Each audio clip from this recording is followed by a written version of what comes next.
Oh, I look fucking huge. Hello there. Hold on. There we go.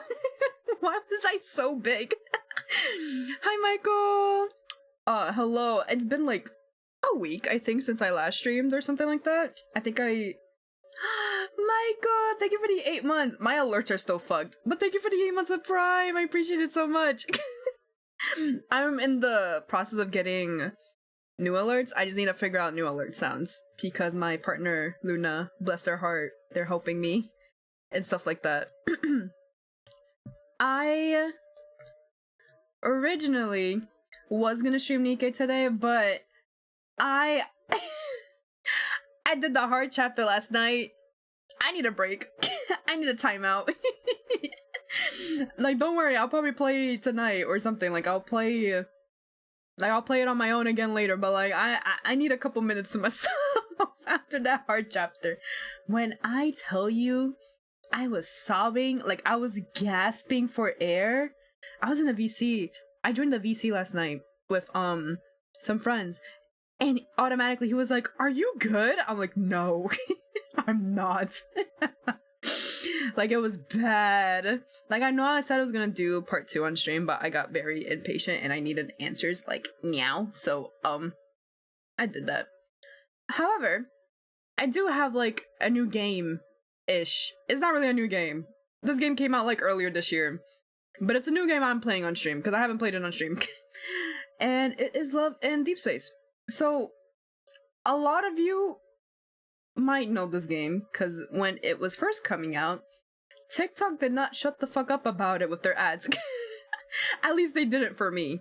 Like, when I tell you this game was pushed the fuck out on my timeline for TikTok, for my For You page, I mean it. So I did play the game for a bit. I actually kind of liked it, I'm not gonna lie to you. But then, like, I didn't really like the story. It was kind of slow for me, so I was just like, eh. And also due to, like, other reasons, I kind of dropped the game because I was just like, I'm not gonna bother, you know? Then, this new male lead comes out. And I'm like, okay, I'll pick the game back up again. You know, I'll pick it back up, see what happens. I am back down the rabbit hole. I never left it, did I? I'm back with my first main, and now with this new guy. And now today... Oh, that was really delayed. Oh wow, my alert is really fucked. What happened? I feel like I should just turn off alerts. I'm turning that shit off. I'm turning alerts off. Cause, ooh, that looked atrocious. Okay then. I'm like, what the fuck was that? If I was like standing in the middle of the screen, that shit would have blocked my entire face. It's not even funny. But yeah, I will be getting like new alerts and stuff soon. I just need to figure out my alert sounds and stuff. So yeah. There's these. So when you get a 5-star card, you get to do like, you know, the story. Similar to how to like in other gachas, you get like the companion story, and you get like a cutscene and things like that. Love and Deep Space has something similar, except, well, it's a card, so you have to have the card in order to unlock that story. It's not like, for example, with like Genshin or Star Rail, where like it comes with the update, if that makes sense.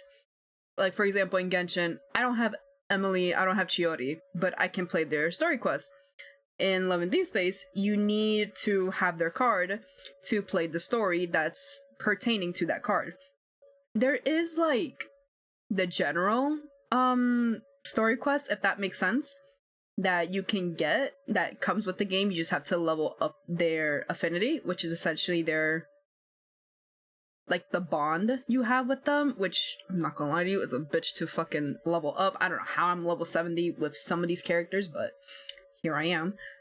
And but yeah, there's main story that you do where like you meet them and you can like do one part of like a story with them. I guess that makes sense. Like get an animated moment with them. And then you have the Mythic cards. The mythic cards are a little complicated is the best way I can describe it. I'm gonna say there are two types of mythic cards thus far in the game, except for the new character. His name is Silas. I should preface that. So with the OG 3 characters, their names Raphael, Zane, and Xavier, they came with like an initial mythic card, which is essentially a dual card in the standard banner, and you basically learn more about their backstory or the person they were before. When I tell you the lore goes fucking crazy in this game, I mean it. I'm like, huh? Like, you be learning about shit and I'm just like, wait, so that's not the past, that's the future, and they basically went back in time. Like, my brain hurts. And it doesn't help that I am missing a lot of the lore heavy cards too. But back to mythic cards. Mythic cards are essentially a pair of cards that talks about like the past of these boys. So who's an easy character? For example, with Xavier, my first love, my still current love, I'm not gonna lie to you, his mythic card, his standard mythic card, is of his future, but he goes back in time to save his future home. Yeah, that sounds fucking crazy. That's like the best way I can explain how these mythic cards work. Bestie! What's up, my guy? How are you doing? I know you were like dying the other day. I'm trying to explain how card mechanics work in love. You're still dying? Ah. I'm so sorry.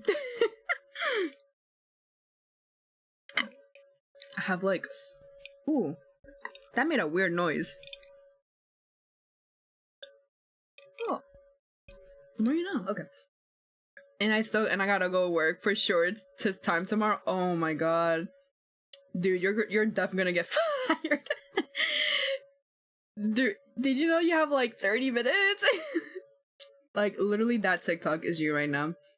Like, literally count your days like... Bestie... It's not looking too good for you.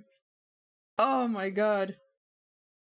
I'm gonna make it. Trust. I'm trusting you. Maybe. Never mind. I ain't trusting shit. But trust? I don't know, buddy.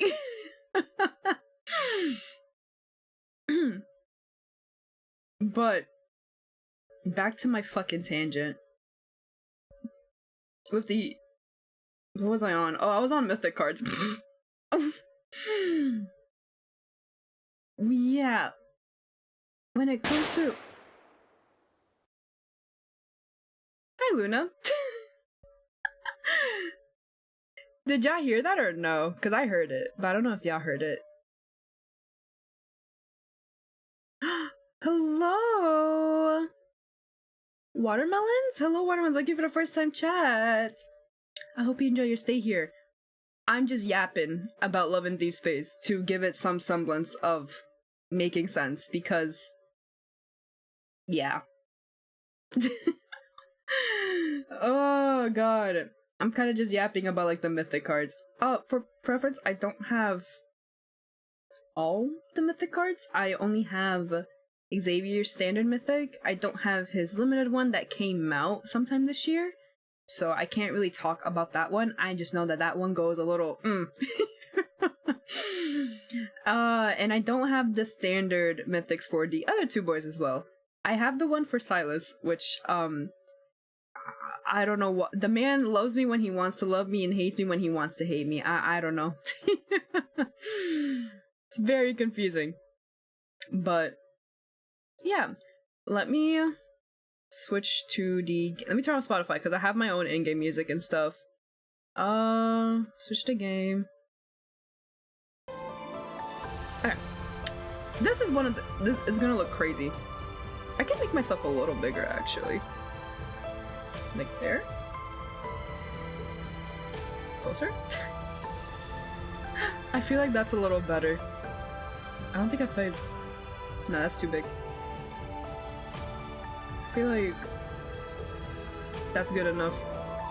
You want my jacket on? Okay, hold on. It's cold outside. It is fucking freezing. I'm not gonna lie to you. Like, I'm in a full-on, like, sweater, and I have, like, a blanket on me. It is cold. Stay warm. Don't go licking him? I'm not. I want him to stand up, though. He's probably not gonna stand up. He was standing up and just yapping in my ear like 20 minutes ago, so... yeah. This is one of the male leads. I'm gonna show all of them in a second to kind of give, like, a mini introduction. What's, like, the best way to show it? I guess... not here. Actually, yeah, it would be here. So, you have... ooh, sorry. You have your 4 male leads. You have the Xavier, Zane, Raphael, and the new one, which is Silas. When you first start... when the game first came out, you didn't have Silas. Silas is a new character, a new male lead in this game. And so, you kind of learn about the first 3 first, and you go from there. Of course, this is coming soon, so it's assuming that there's going to be more male leads in the future. To kind of give a rundown, if you want to play for the story, just know that a lot of the story is going to be behind cards that you may not have, or you may have missed pulling. For example, for the first 3, the OG 3 as a lot of people call them, they have a lot of lore behind limited cards, which sucks, but so if you're like a late player or you came back like me after some time, you missed out on those cards, and now you gotta go on YouTube and see who recorded it to learn what the fuck is going on essentially in their backstory. Of course, you can also just like watch like information videos on like people trying. I say trying because the timeline is fucking horseshit. I'm not gonna lie to you. This timeline is horrendous. I don't understand it. I try to understand it and there's like too much. My brain hurts. I'm not gonna lie to you. This is like Nikkei's timeline where like we're still in the fucking prologue, so you don't even know what the actual like current events is when you think about it. But besides the point, you have Xavier, who is essentially... how can I describe Xavier? Oh, he's standing up now. I think I can see it with him. Yes, I can. You have Xavier, which, very much like the, I don't want to say the safe choice, but more so like the common choice when it comes to, like your typical boy next door, if that makes sense. If you play Tears of Themis, he's like the Luke of this game, in all honesty. If you play Tears of Themis, he's like Luke Pierce. If you don't play Tears of Themis, I don't know how to describe him to you. If you play... no, I don't know how else to describe him. But, yeah. You get like the general information about all of them. He is the only one that has question marks because of the fact that he's technically not from this timeline, if that makes sense. I kind of explained it a little bit earlier, but yeah, he's not from this timeline. So his age is unknown. This motherfucker is old as hell from what's been told in like his backstory, I guess. His workplace, well, we know what he works as, but we don't know what it actually is. I've seen some people dub him as like a little astronaut, just a little Matrix guy, just going through fucking timelines, but it's a lot more than that, and that's what makes it confusing. You also like get all like the moments where like in the main story you spend it here, so like little things about life, the past, and his likes, his dislikes, and like the story that happens between you two. So, I don't have a lot of his cards. I have, well... what is this? Oh. I completely forgot that you get, like, gems from this ship. Thank you. I have not checked this. But yeah, you can check how many of the memories you have of these characters. So, for example, you can tell it's gonna be a pair card when they have, like, the same... starting word. So for example, the light seeking one, that's a pair card. That's actually his standard myth. The midnight one is his other mythic card that I did not get, sadly. But yeah, you can tell I stopped playing the game around the beginning because I don't have a lot of the cards, but yeah. And also a lot of these 4-star cards are most likely battle pass cards that I was not here for, so. But I do have a good chunk of them. I did do a lot. Hi Koi! How you doing? I hope you're doing well. I'm just yapping about this game. This is my yap session of the day. But like to kind of summarize what I am doing today, we're gonna be doing the Kingdom Moments, which is essentially like the card story for the new banner, which is, let me show you. It is this. Go back and bush. They are all cat boys. This is not everyone's cup of tea. I understand that. But this is the current banner at the moment. I have mine currently at Xavier's because I was pulling for his after Silas. You can change it, so for example, if I were to change it to just, I don't know, these 3, confirm. For example, it would show like a preview of what that animated story looks like. I've seen another one of our siblings play it, so no. Would you like to join? Join us, Koi?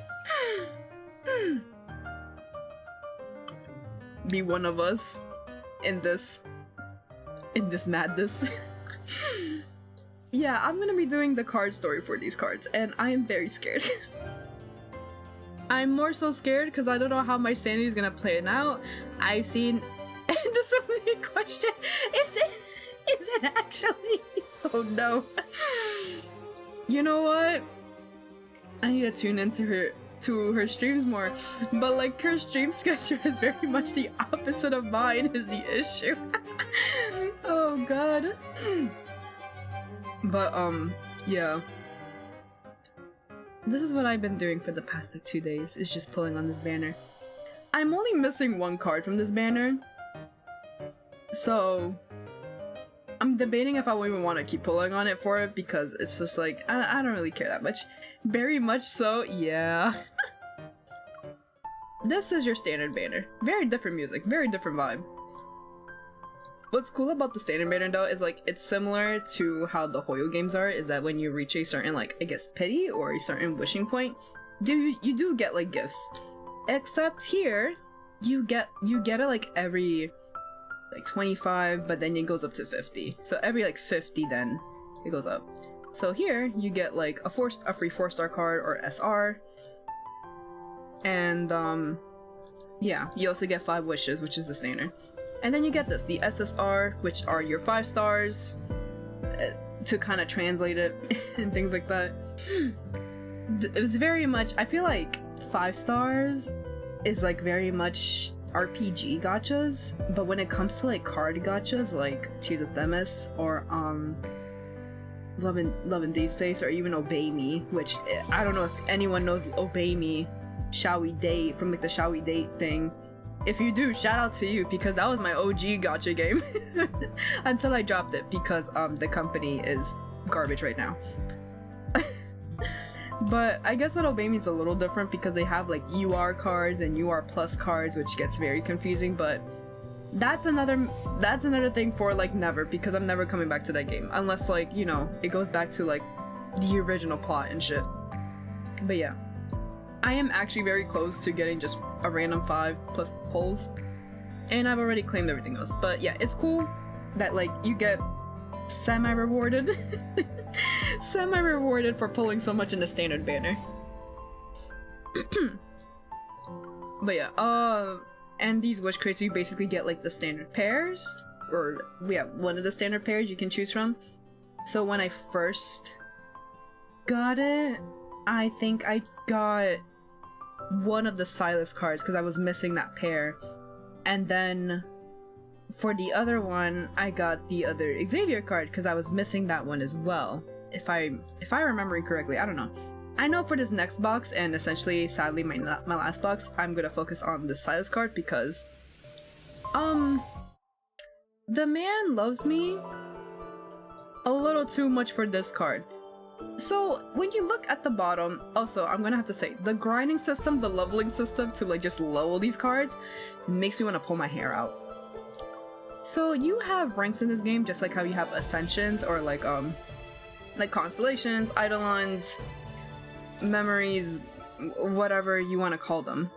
Same thing except they're called ranks. You go up to 3 ranks. I am max rank on this card because it kept fucking coming. It did not want to stop. That sounds weird out of context. Anyways. And you also have what I mean by leveling. So for example, I have a lot of these cards at 80. Some of these have a little gold banner at the bottom, as you can see. The little gold banner here means that it is awakened. So you have your standard, like, for example, this is at level 80. However, you can awaken it beyond level 80. However, it is a bitch to grind because the drops are shit. So it could take you like maybe a week or 2 just to ascend the card. And then, by the way, this is like just to get level 70 to 80. That's 2,400 of the smaller shards. I think 1,000 of like the middle ones, yeah, and then like the SR version. So you have N, which normal, rare, and then super rare. It is absolutely ridiculous how to like level cards in this game. I absolutely hate it. Like I am going to like level these cards, don't worry, like to 80, but it does make it difficult to level multiple male leads, especially for this thing, the battle system. These space trials. Oh, it's Silas City too. Okay. These space trials are like the main combat in the game other than the story. You basically fight with one of the male leads if it's their day. Just like how in Genshin you have like certain days for domains. This is like the Genshin version of this, except you are only allowed one male lead when that day opens up instead of materials. Excuse me. So this is what I mean that it makes it harder, because obviously you're going to want to focus on your main, but if you want to proceed in the other trials, you're going to have to focus on someone else that's not your main. I know a lot of people that I've heard, they cap at like 70 for a lot of them, but that is still a lot of resources and time. So yeah, a lot of people just default to the open orbit, or they wait till their male lead opens up for that day. So yeah, I hate leveling cards in this game. Don't get me wrong, I like the story, and I like the Kindle moments that appear from these cards and stuff, but the leveling system makes me want to pull my hair out. It's actually a bitch. Speaking of, I actually gotta like collect my energy. I completely forgot that. You do have a friends list, just like how in for example in Nikke, you can get like friendship polls, and here you get like energy and stuff like that. I need to claim all this shit. So claim this. Claim this. Don't get me started on like this exchange stuff. There's like more. This is like your limited shop, so whatever event happens, you can get all the event stuff here. The wishing well is when like when you wish on like the standard banner, or like when you wish on like the limited banner, you get these little wishing shards, called Stardust, where depending on like what card is in rotation, you can get the card that's there. So yeah, so I think I recently bought a card from here. No, I lied. I recently bought like a 10 pull from here. So yeah, you do get like a new rotation every month, so if you are waiting for a specific card to go back in rotation, it's recommended that you just save these until then. Chocolate shop.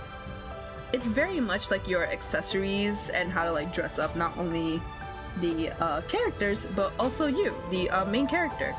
You get outfits along with them, and you also get more stuff in the shop. You get you get like these accessories, and you also get poses with them. You can't sadly view the poses, but you can view the outfits and the accessories for the characters.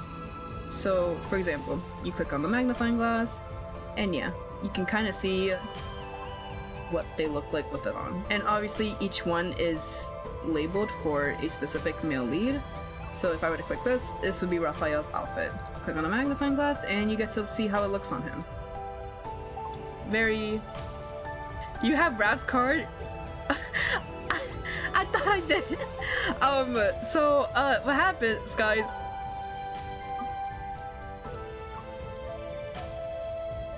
I'm sorry.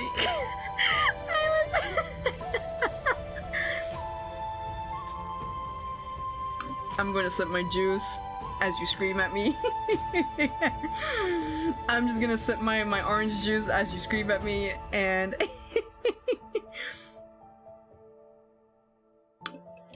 for the record, I did hit like the box pity that you get. So like the two, you know, like the two. So let me show you the gift you can get when you reach 200 wishes on the wish banner.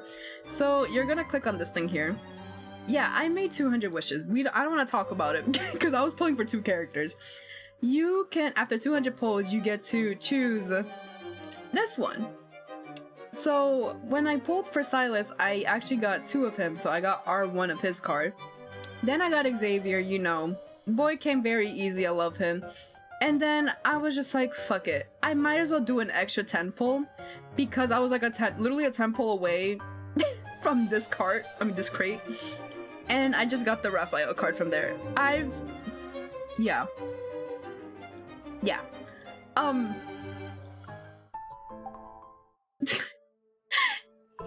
I love you guys. Oh my god. Okay, let me switch back to, you. So that you're not giving me, like, fucking everything. I will say, each banner does have different music. So, and you can actually get that music from the event shop and things like that. I forgot what I was talking about. This is your task agenda thing. You get your tasks here for your week and the promise. Promise is like your battle pass. So this is like your battle pass, like the seasonal missions, if that makes sense. So like the ones that last up to like 40, 30 days, however long that battle pass is. This is like your seasonal battle pass goals and stuff.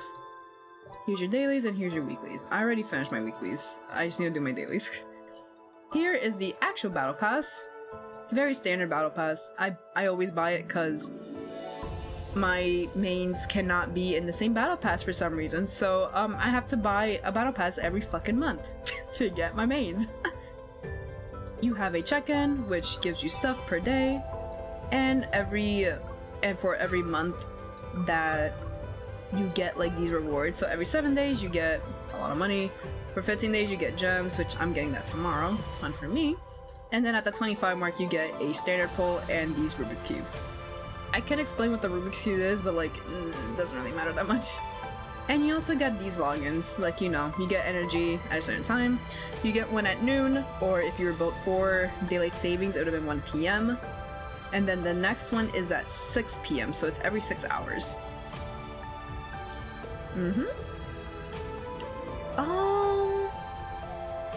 Event.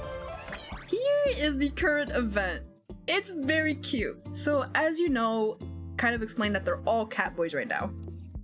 Very cutesy, very demure. You have their little cats, and you can also tap on them. Meow meow. Yep.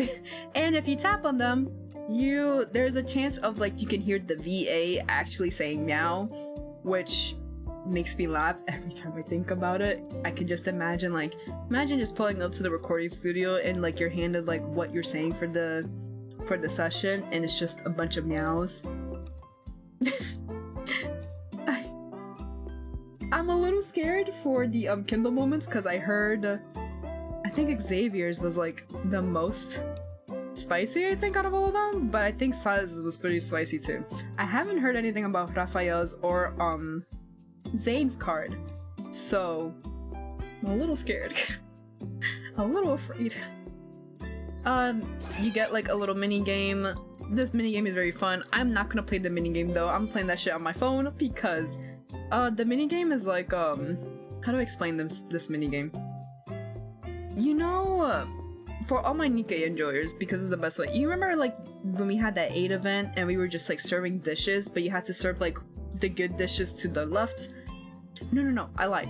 The barbecue event. If you played the barbecue event during the summer event with Anise and Neon, it's exactly like that. You click on the person, you serve them the right dish, and you feed it to them in a certain time limit. That's literally what that is. I'm not doing that on fucking PC. With my mouse, no. I'm not doing that. You get your daily tasks and things like that. This is your currency. And then Meow Plays. Meow Plays is essentially like the, oops, I didn't even click out of it. Meow Plays is essentially the story for each character of the event. So you get 4 different stories depending on which character you do first. I'm doing Silas first, and then I'm gonna move on to Xavier, Raphael, Zane, etc. So aside from beautiful men, events, monetization, and dailies and weeklies, what ought to know about like story and premise? Sorry for showing up late. Why are you sorry? You are never late. Everyone is just early. Don't apologize for being late. I'm happy you're here. Welcome in. I hope you're doing well. I haven't streamed in a long time, so well, I haven't streamed in a long time at this time. Last time I streamed it was like at fucking 10 p.m. or 11 p.m. something like that my time. But for story and premise, let me show you the main story screen. I can show you that real quick. So story. You have they're doing a new thing right now at the moment. So under Deep Space is the like our first story, the main story that you start off with. You can start with Long Awaited Reveille. However, I do recommend that when doing that, if you want to do Long Awaited Reveille, which is how you unlocked one of the characters, which is how you unlock Silas actually, to do the main story so that it makes more sense. The main story starts off with this main character, and she works as a hunter. She hunts down these monsters similar to how like Nikkei's hunt down raptures, except it's not only women that does it, it's a both male and female oriented job. I will say though, the women, they're very, very hot as well. Her boss, Wood. If you know who her boss looks like, what her boss looks like, Wood. That's all I have to say. The stories itself are pretty short. I will say though, it does start off slow, which how any game starts when it comes to like their main story. It starts off a little slow, but then it picks up at around like chapter 4. Like end of chapter 3 to chapter 4 if I remember correctly. It's only 8 chapters for like the main stories thus far. And then it's like an introduction of all the male leads. So to Xavier, to Zane, and to Raphael. When you do Long Awaited Reveille, which is only 2 chapters, this is the introduction to Silas, the new character, and you have to do, I think, the first part -4. So let's say chapter 1, part 4. You have to do that in order to unlock him and have him in your home screen and interact with him, build his bond, etc. If you want me to like explain the entire timeline, I would be here all day. But to kind of give a gist of this one, the Prologue to Tomorrow. The Prologue to Tomorrow is essentially the story branches that they're doing for each male character. So last month they did Zane, this month it is Raphael, and then next month it would be Xavier. Silas is still unknown as he is still a semi-new character, even though he dropped in, I want to say, end of July to August, if I remember correctly. To kind of explain at least some of the lore in this game, you are this main character, you work as a hunter. Yeah, it's a dating simulator with monster hunting on the side. However, it's very much confusing because you learn about these timelines that you spend. Let me rephrase that. You are this main character, you are a hunter, but you also have the option to date the male leads on like the side, you know. The main story, you don't really have that relationship. it's more so like a friendly slash partner relationship. But on the, you know, the side stuff, which is what makes it the Otome game, you can do dating stuff, you can listen to them whisper in your ear ASMR style. And no, I'm not joking, there is an actual ASMR section. Which, if you like, I did unlock some new ones, so we can listen to that and you can hear me combust on stream. Combust from, like, being flustered. When you play this main character, you slowly learn about her and the things she remembers and doesn't remember. So, to kind of give it a gist, her parents died when she was younger, and during this monster attack, which they are called Wanderers, but they are kind of like zombies, Wanderers, Raptures, you know, the monsters that you get in any game, you know? And so she was saved, actually, by one of the male leads as a kid. But she doesn't know that she actually met him in this timeline, which is why it gets confusing. Hi, Donavi! I always call you Donavi. Dovavi, how are you doing today? And so, for example, as I was explaining earlier with Xavier, he kind of goes back in time to our current timeline with the current MC to essentially save his future home planet. So he goes back in time, but when he goes back in time, he doesn't realize how far back he went and essentially fucked up the space-time continuum. And now him and the people he came with are stuck on this planet, or stuck in this timeline. Well, planet slash timeline, tomato. And when MC was a child, he went by the name Lumiere as like a cover. It's like a cover name for the things he did on the side. Divergent timelines, interplanetary stakes, okay. And so when she gets saved by him, it inspires her to become the hunter that she is today. So our girl I love her. She's very sassy, she's very witty. She's sometimes a little, what's what I'm looking for? She's like just a girl, you know, and I love her for that. When she grows up, as I was saying, she actually meets Lumiere, who is actually Xavier. Xavier has been alive for essentially a very, very long time. Very much a story about love in these days. Oh, bitch, we call this shit love and depression. We're not even up to, like, the actual lore parts on why people call this game love and depression. Or depression in deep space, depending, because sometimes there's no love. It's just full-on angst. Ads, no! I'll wait for the ad to finish while I drink my juice.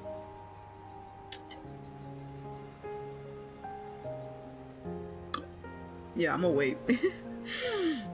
Let me actually switch back to the main character screen to kind of under... Oh, and he's standing. I'm just gonna switch back to... I'm gonna switch back to this screen so that we can see all the characters and stuff again. I'm not just stuck in the main story screen.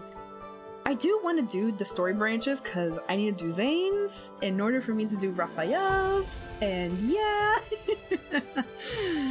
Oh, it's one of those things where I'm just like, okay. But yeah, I'm gonna wait. It's gonna be over in like 50 seconds anyway, so not a big deal. Every time I drink so I got this new mug, and it has like a rubber top on it. I hope they know I'm not yapping about the lore. I'm just yapping about this new mug I got. I think Skies is also just so screaming at me because I got the Raphael card. Oh no. It's fine. It's not a big deal. I'm not in ads anymore? Ah, okay. I'm still gonna wait because it still says there's like 15 seconds left of ads. But yeah, I got this new mug. No, totally not. I'm gonna get yelled at later. If y'all don't hear from me in the next like month or so, send help. I got this new mug recently, and it has like this rubber top, but a glass straw. So when I sip through like the hole that's in the rubber top, it like suctions it, and so it makes a weird noise every time I sip out of it. It's very interesting. And ads are over. Yeah, I was just yapping about my mug. I just also switched the screens to make it easier for you guys to like see the characters and stuff. Actually, it would make it easier if I did this. Hold on. Oopsies. Did this. Where? Mug. Back? Yep. Welcome back. We're gonna talk about this motherfucker first. So, confirm. This is his outfit of the day. Okay, honey. This is so they do have free will in choosing what their outfits should be. This is his outfit that he chose to wear today. I'm not mad at it. Usually he wears his pullover sweater. That's fine. Oh my, they're all so handsome. If you do have a favorite though, I will explain like a little bit of story about each one. So this is Xavier. I saw a cat today that's even chubbier. Also, than if the you one I saw idle last with them, time. they'll just start yapping. They will interrupt you and they will yap. This is Xavier. He is also the one that saves you when MC is a child, or well, when you're a kid essentially. When you grow up and essentially start working as a hunter, you know, after your graduation from the school and all that stuff, you and him actually become work partners. You guys work together and things like that. He is still finding a cure for his home planet, but here's a twist. We're both Main pretty good character- at being silent. Bitch. I'm gonna do this. I just wanted to look at him, but they're all just gonna interrupt me. The main character is very special for a reason. You have this thing called protocors in the world of Love and Deep Space, or in just, yeah, in this world in general. Because you have different cities, zones, etc. You have these things called protocors. They are essentially like, you know how like Nikkeis and Raptures have cores that like give them energy and or abilities? It's something similar to that, but think more mystical and magical. I'm using Nikke a lot because, you know, I have a lot of Nikke viewers, so it's easier to like digest with that. So protocors are essentially the power supply of a wanderer. And here's the fun part, humans can also wield protocors, if that makes sense. Oh. Why are you here? Don't you have work today? Why are you here? All these dudes are wanderers then? No. So wanderers are like your raptures, if that makes sense. Wanderers are like your raptures. These dudes are just your partners slash co-workers slash, you know, friends, lovers, whatever. Yeah. So, yeah. Preface, wanderers are like your raptures. I don't want to say these guys are like your Nikkeis. They are, but they aren't. If that makes sense. But humans can also wield these abilities. You know, okay, another game, like in Genshin for example, you know how like people can receive visions, just like how the Abyss can wield like magical elements? It's like that. So humans have this thing called evolve, which is essentially like the evolution of humanity. And each of one of them have a different evolve slash ability. So with Xavier, his ability is light, which is very ironic. He's like the light, the light of my life, which is very cheesy. But yes, MC is very special because her protocor is not actually a protocor. It is called an ether core. And ether cores are essentially very, very rare. Like, she's probably like the only human to actually be able to function within an ether core. Because ether cores are essentially like poisonous to humans. It's like in Genshin when you wield a delusion. It slowly kills the user. With MC, with an ether core, she has this thing called protocore syndrome. It's essentially like a disease where so far it's incurable and it fucks with her heart. So she can't do anything too crazy or she could, die. Which I'll explain when I get to the other male lead next to Xavier on the bottom, who is Zane. When you learn more about Xavier, you learn that MC's ether core is actually the key to saving his home planet, to save his version of the MC, who is the queen of that planet / timeline. He is from the country or timeline of Philos. I don't understand. It seems very... When you learn about Philos, you think it's something from the past, but it's actually their future. Which, I know, confusing. So, Xavier has his version of MC, who is the queen of Philos, and is slowly dying because she is using her life force to maintain the planet. So Xavier leaves essentially on a mission with other people to find another solution, and that's where they meet us, or see us essentially, or learn about us, and how we have the similar, condition of an ether core, just like the queen. So, after essentially going stir crazy in this past timeline of God knows how many years, because I don't remember, his teammates essentially start going stir crazy and essentially start wanting to kill us, the current MC who we play as, because they're going insane. Xavier, who got to know us and eventually got close to us, even though he didn't want to, killed essentially all of his co-workers in order to protect us. And anyone who is a straggler will essentially meet death by his hand. It's also very interesting when you learn that he actually is the prince of that home planet, but MC is the queen because he didn't want the crown to begin with.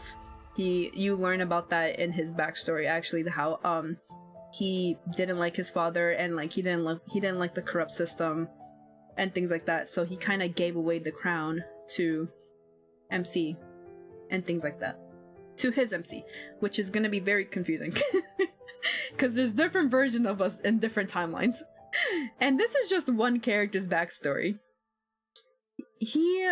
The thing is, having to kill his previous friends, they weren't his friends anymore, because you learn that they actually, not all of them, but some of them, since they went insane, they turned into wanderers. Or essentially they turned into raptures or monsters, etc. It's like how with Conria, that curse, they got turned into Hilichurls and stuff. Yeah, it's kind of like that. Because of them going into a different timeline, it kind of fucks up their system, and they got turned into wanderers. They weren't all wanderers, but he essentially killed a majority of them that were still human. He only has one friend from this timeline left. His name is Jeremiah, absolute sweetheart. Bing bang, fuck your life! Hi Oreo! I'm yapping about Love and Deep Space lore to the best of my extent. How are you doing, my friend? But yeah, you also kind of learn with Xavier that in a lot of the timelines that you have with him, you die in his arms a lot. You're gonna learn that in all of these routes you die. You kind of just die or perish or something. It's not even funny. Or they die for you. As always, missing you. Oh, you're so sweet. You're so sweet.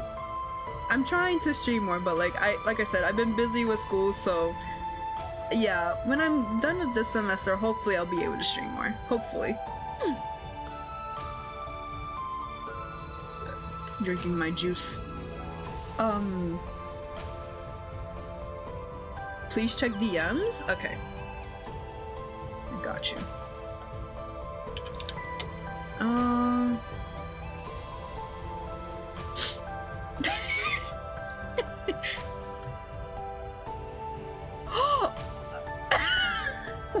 Wait, is it like wait. It's just implied, right? Skies, it's just implied, right? Oh no. Please tell me that it's just implied. I'm scared.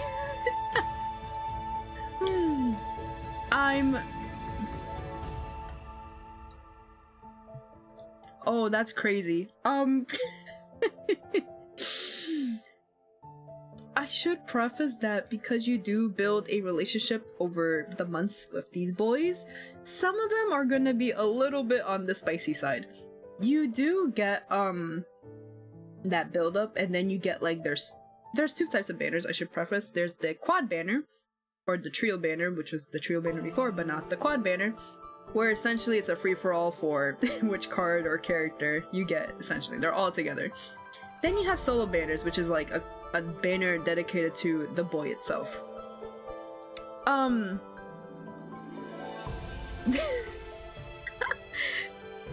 Oh my god, I don't know. Okay, I'm debating if I should do Xavier's card now. his cat card. I'm a little scared if they're... I'm a little scared. Are some better than others, like SSRs? What do you mean? Like, is there like a... combat-wise? So there is like a tiering... There is like a tier, technically, but... How do I explain this? Let me go back. So... He can stay here. So for example, when you go to memories... I'm gonna go to this card, for example. You level them up, and you do... learn... Sorry, I got like a text message about my doctor's appointment yesterday. You do level them up, and you do this thing.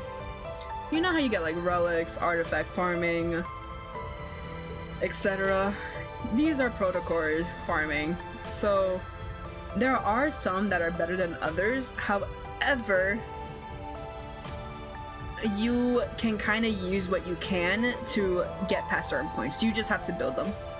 That's the one issue. Like, there are some that are better than others combat-wise, especially element-wise. So, for example, this element, this thing here, the Stelectrum, I can never say that correctly.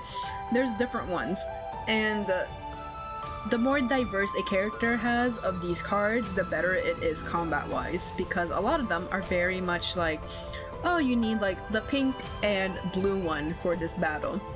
If you don't have pink or blue, you're a little bit fucked. Like, you can kind of brute force it, but you're kind of fucked, if that makes sense. But yeah, if there is like a tier list in terms of the combat for these characters, I'm not aware of it, because I feel like a majority of people are just being down bad. But I know that there are guides on how to build the cards and like what stats you should put on them, etc, etc. I'm gonna go back to talking about the boys. So, next boy. I'm gonna put a pause on Xavier, just like, you know, you learn how you kind of just die in his arms a lot. Here is Zane. What outfit does he have? Jesus Christ. He's wearing something different, so I can't be mad, but oh my god. That's a lot on your face, honey. You know what? We'll roll with it. Like I said, you can dress them up yourselves every day, or you can give them free will or autonomy to essentially dress themselves up for the day. And this is what he decided. Of course, the day I decide to stream Love and D-Space, he chooses to dress like this. I'm not annoyed. I have a lot He's of not patience. wearing his fuck-ass glasses or his, like, black button-up. He just shaved that huge eyebrow covering his eye. Hold on, I gotcha. Let me show you his face. I can remove it. I'll keep the bat ears. Here. There you go. Now you can see his face. Oh, you can see his face a little better now. So this is Zane. He is essentially the childhood like best friend of the MC in this timeline. He is also our primary doctor, physician, etc. He is a very popular, or not popular, but he's a very famous and well-known surgeon for, you know, cardiac surgeon, cardio surgeon. I don't know what the word is, forgive me. And he is also one of the main people studying Protocol Syndrome, which is what the MC suffers from in this timeline. Bitch, I'm saying a lot right now. However, I do not dislike it. Damn, okay. Yeah, he's like our doctor friend that he tells us medical advice and we just don't listen to it. I'm ready to take my cat to the vet. I'll see you later. Good luck with your cat at the vet. I hope it all goes well, Teta. With Zane, how do I explain it? You learn that he was like this prophet. I don't know much about Zane's backstory, so forgive me if I butcher it. Oh my god. With Zane, you kind of learn that he's like a prophet, if that makes sense. And he was listening to this god on how to like manage this planet or country or whatever. In his timeline, you actually learn from this from the standard pair card. You come into his life wanting essentially the power he has from like his staff or something to essentially cure yourself from this illness, which is the same illness that we have right now. But I don't know if they call it the same thing in his timeline.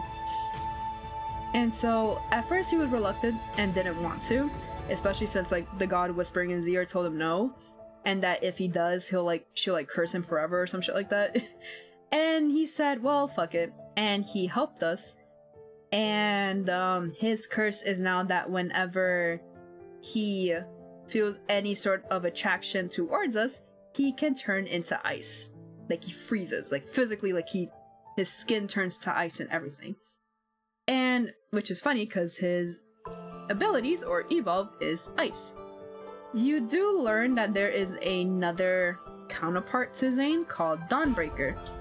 Dawnbreaker is his counterpart in terms of like he doesn't have the main character in his life. The main character has already passed away from reasons I don't remember, because again there's too much information.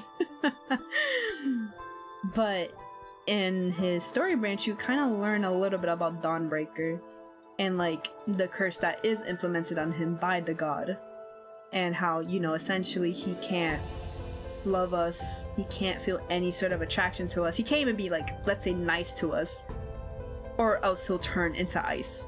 He'll be like your next ice sculpture. Which really sucks, and it's kind of really disheartening when you learn about that, because when I first started playing the game and I first met Zane, I wasn't really like gung-ho about him. He was just like, okay, like, you know, your classic male lead, black hair, very much stoic, you know. I assume it was that shtick they were going for with Zane, but then you learn why he is that way and you're just like, oh, that kind of sucks. That sucks a lot. Yeah, that's super cursed. Yeah, so when you play the game and like you are with Zane a lot of the time, he's very like reluctant with you, but it's unknown if he remembers those memories of like him being cursed, or, you know, that in general. It's very much like unknown, but he is aware of his counter self from what I've semi-read.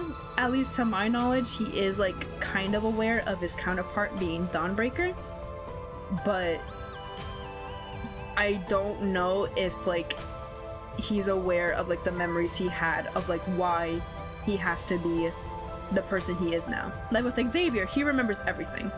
With all the male leads except for Zane, they remember everything that happens to them, between them and the main character. I don't even want to talk about Raphael. I'm scared. Okay, you're wearing something semi-normal. I can't be mad. With Raphael, this shit goes crazy. So, he's... in this timeline, he's an artist. 900? 300? 800? A couple of centuries ago, close to a millennia ago, he is actually the god of tide. God of the sea, god of the ocean, etc., etc. He is still a god. I'll be here for you whenever you want to talk. Bitch. He yaps the most, I'm not gonna lie to you. But he is a god, now artist. He is still a god, don't worry. And he is from a race called Lumerians, which are essentially like your mermaids slash sirens for, you know, Westerners. I know there's like an actual like depiction of like where his, I guess his history comes from the Chinese like mythology, but I'm just not aware of it at the moment. I just know that there's an actual god of tide in Chinese mythology. So it's not like your Poseidon. But for Westerners, it would be like your Poseidon. In a sense.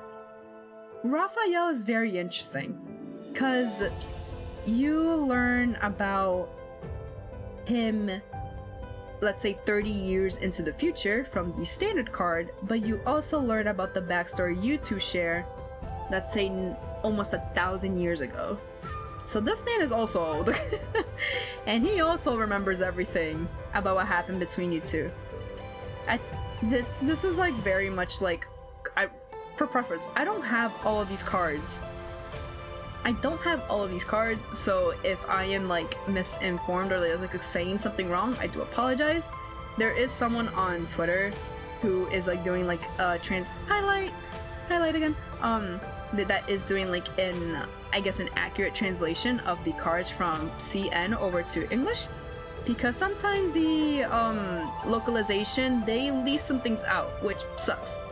But from what I semi-remember, because I haven't read the stuff that they put out yet for the new Raphael cards, from what I remember, Raphael, when he was the god of tide all those years ago, he saved MC when she was a child, essentially giving her the ability to breathe underwater. That's essentially, so like, for example, when they first kissed, she doesn't remember it, but he does. He essentially gave her the blessing to be able to breathe underwater. I don't have the God of Tide card, so I'm very much like trying to remember like bits and pieces from like what other people have said.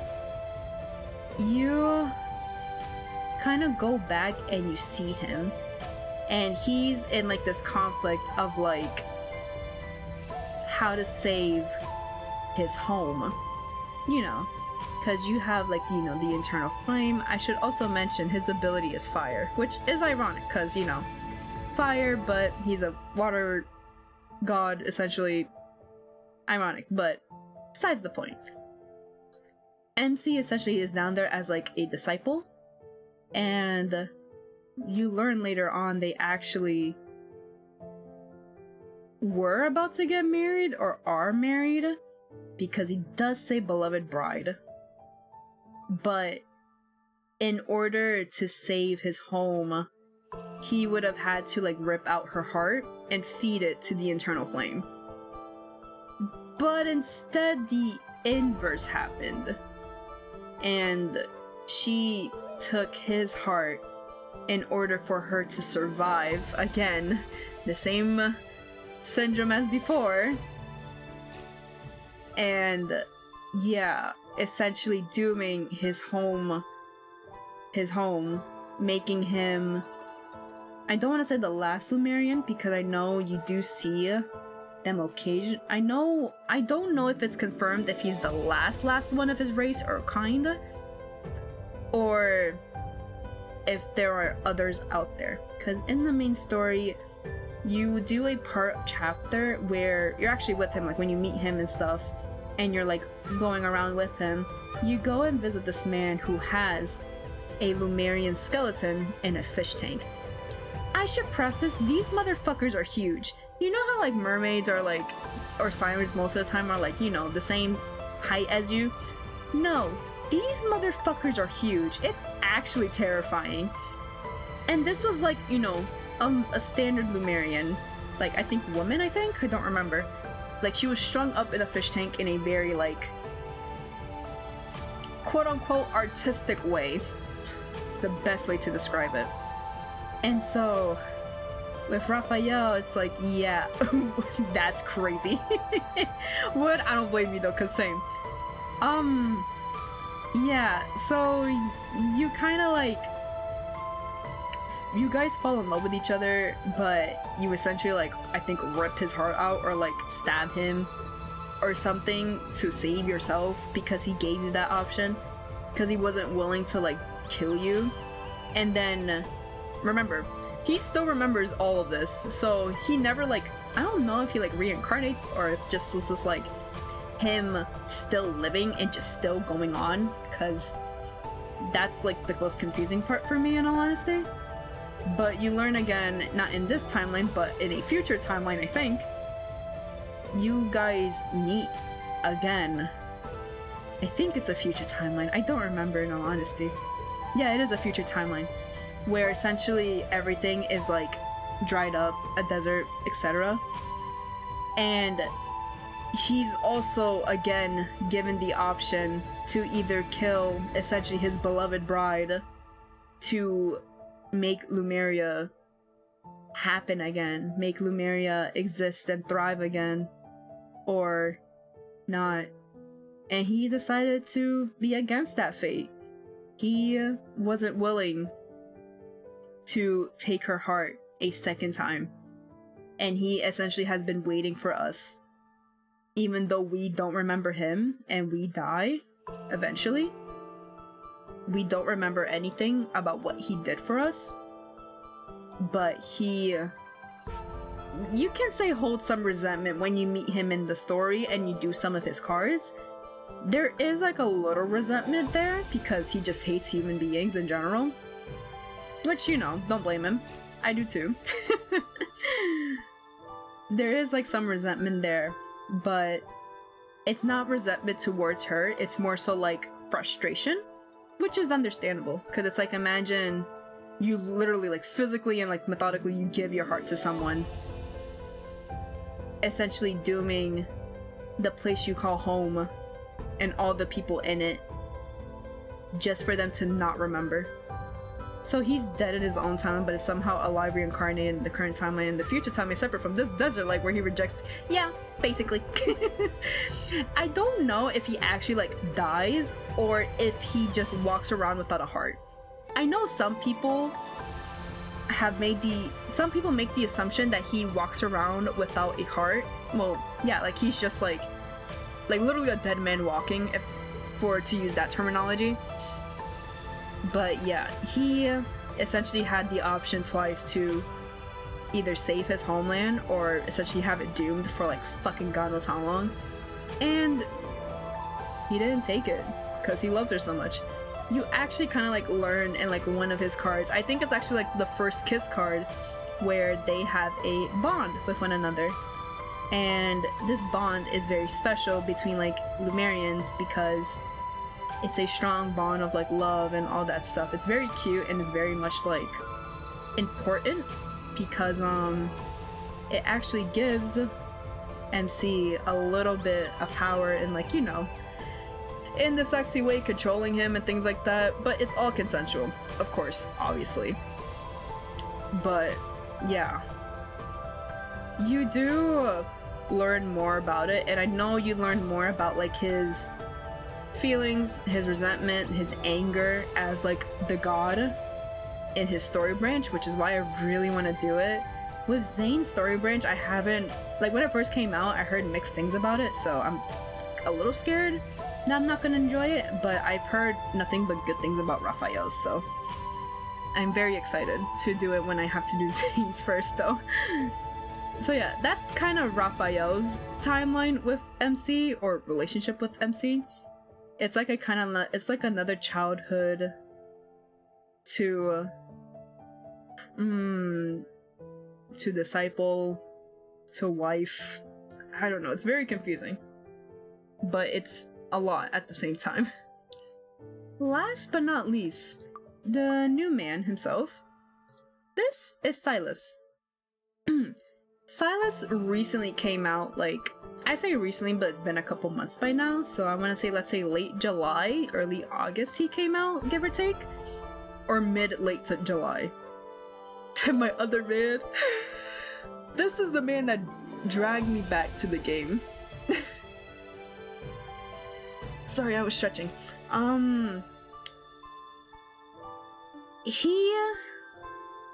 You're mine for the rest of the evening. He is very flirty. He's very flirty because he says that a lot. Bros buff? Yeah. They're all buff, but like him, it shows a lot with him the most. But they're all pretty buff. But he has like the most. Sir, yeah. Uh-huh. I don't even know where to start with him. So I will preface by saying not a lot of his backstory is out yet, so me and like everyone for the rest of the evening. Any objections? So like me and everyone else are trying to like piece together what happened between him and the main character. I'm just gonna do this so that he doesn't yap while I'm yapping. He is also very old. I think the only person that is actually like true to their age is Zane, because I think he's the only one that's like reincarnated, if I remember correctly. So I think everyone else is just old as fuck with a fake age, and then Zane is like the only one with a real age. if I'm making sense of this. With Silas, it's a little complicated because, like I said, there's not a lot of backstory for him yet. Hopefully we do get more backstory about this man soon, but it is heavily hinted that we also marry this man. Like, canonically, we are married to him in the future, past, whatever, etc. Xavier doesn't have an age, but that's because he doesn't start his... I want to say with Xavier it's complicated because his life doesn't start in our current timeline.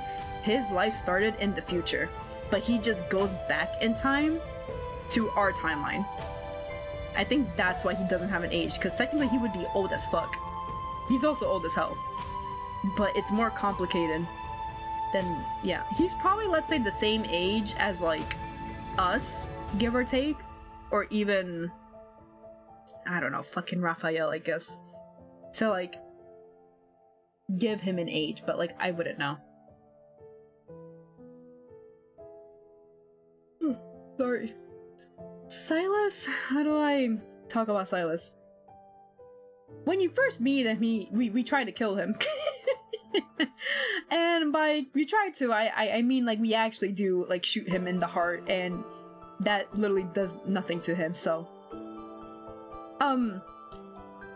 Silas is very interesting in the fact that he also has an ether core like the MC. Our ether core is in our heart, while his ether core is in his eyes. Well, eye. It's in his... when you look at the game, it's like in his left eye specifically.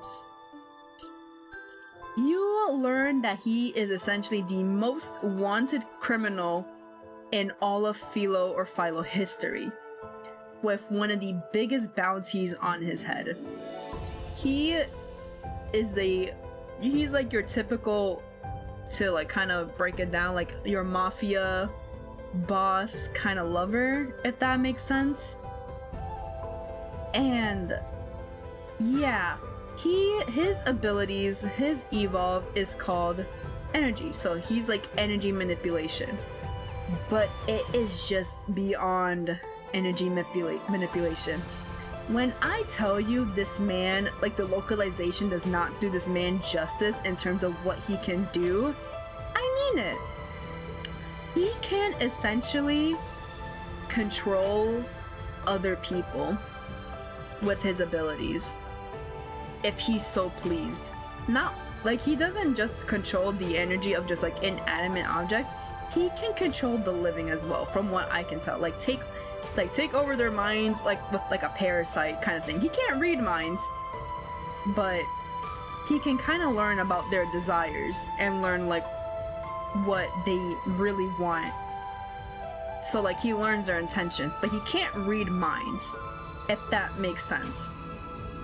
He not only is a most wanted criminal, but he is not really like evil. He's kind of like your vigilante, where like he'll kill people, but like in a way where it makes sense. I don't know if that makes sense. He's not like your Robin Hood. I feel like he's worse than Robin Hood. In all honesty. And so we kind of learn about that. And actually, when they first dropped the trailer for him, or the teaser for him, you actually see him breaking out of the prison. He is the first and only criminal to actually break out of like that deep space prison, which is essentially impossible to escape. So this man is dangerous in many ways. Like an anti-hero. Yeah. So yeah, like an anti-hero. Like he does some good things, like he is a good person, I want to say, but he's not afraid to not be a good person. Like he's not afraid to kill somebody. And trust me, when you're with him and you do some of his story stuff, you kill a lot of people, but they're bad people, if that makes sense. With his backstory, we actually kill him. We stab him in the chest because it is hinted that he turns into either a wanderer or a demon of some kind, and we end up killing him. So yay, another boy that we end up essentially fucking over with our existence. A lot of people are very excited for his second myth card to drop, to hopefully give some insight as to who he is, what he is, and all that stuff. Why are you always killing these dudes? Oh, you know, cause fate has a funny way of doing things. It also doesn't help that in every timeline, main character just suffers from a fucking disease. Oh, and I should mention, in this timeline, the main character was also experimented on as a child, but she doesn't remember any of it. And by the way, her main experimenter was actually her grandma, who adopted her and took her in after her parents died. Was that too fast for you? Should I slow it down? Yeah. When I tell you MC has also been through the ringer, I mean it. Like, it's fucking bad. It is bad. There is like technically another potential male lead. I don't see him as a male lead though, because I see them as like brother and sister. His name is Caleb. He kind of blows up in like chapter 4. Like, when I mean by blow up, I mean like, you know, he enters a house that fucking blows up and he perishes, and we're like the only one to live from that, so that's fun.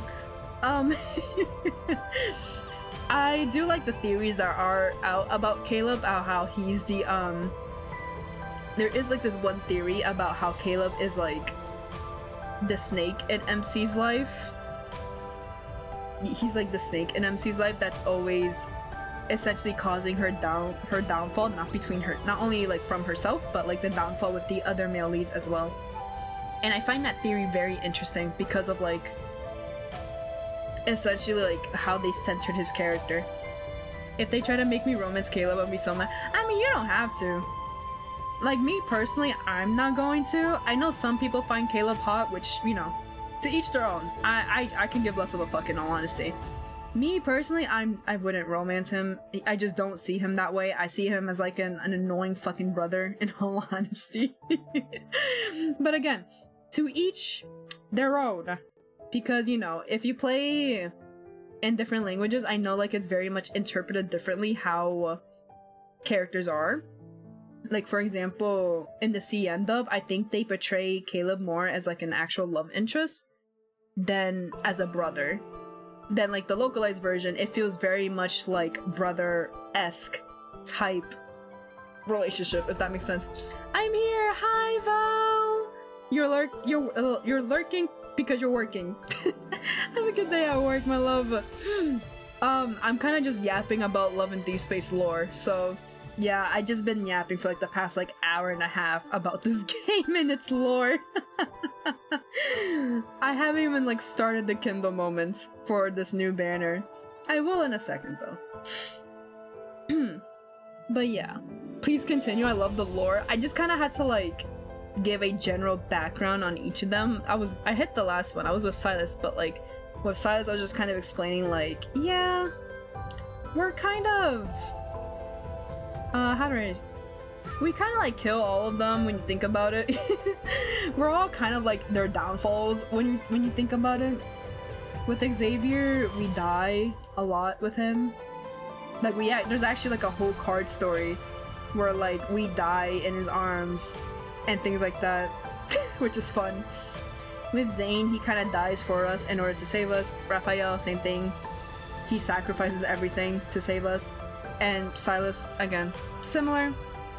There is like some people that hinted, like again as I was saying earlier, that Silas and MC actually got married, dude, and that's why they have like a paired ether core. So essentially like they're two halves of a whole. So think of like MC has like one half and Silas has like the other half. Together they make one core, if that makes sense.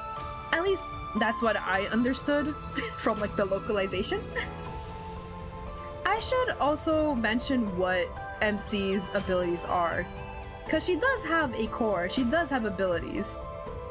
MC has the ability of resonance, so she doesn't have an element like most protocore or core users do. Since hers is a special situation within ether core, she has the ability of resonation. When MC resonates with other people who she trusts and or feel a close connection with, she... how do I explain this? She essentially amplifies their abilities. So she's kind of like a power-up, if that makes sense. You learn a little bit about her resonation abilities and like how good and bad it is towards the male leads. Like I know if Xavier, it's bad because it slowly kills him, I think. Or was that with Zane? I don't remember, but I know if one of them you like resonate with them and it like kind of like fucks them over in the end. With Raphael, it just enhances him to be stronger. And with Silas, we actually struggle resonating with. We struggle resonating with Silas because in MC's mind, he's the one that killed her adopted family, essentially, like, you know, her grandma and things like that. You should know that MC is not aware that she was experimented on and that her adopted grandmother was the main, essentially, researcher that was experimenting on her as a child.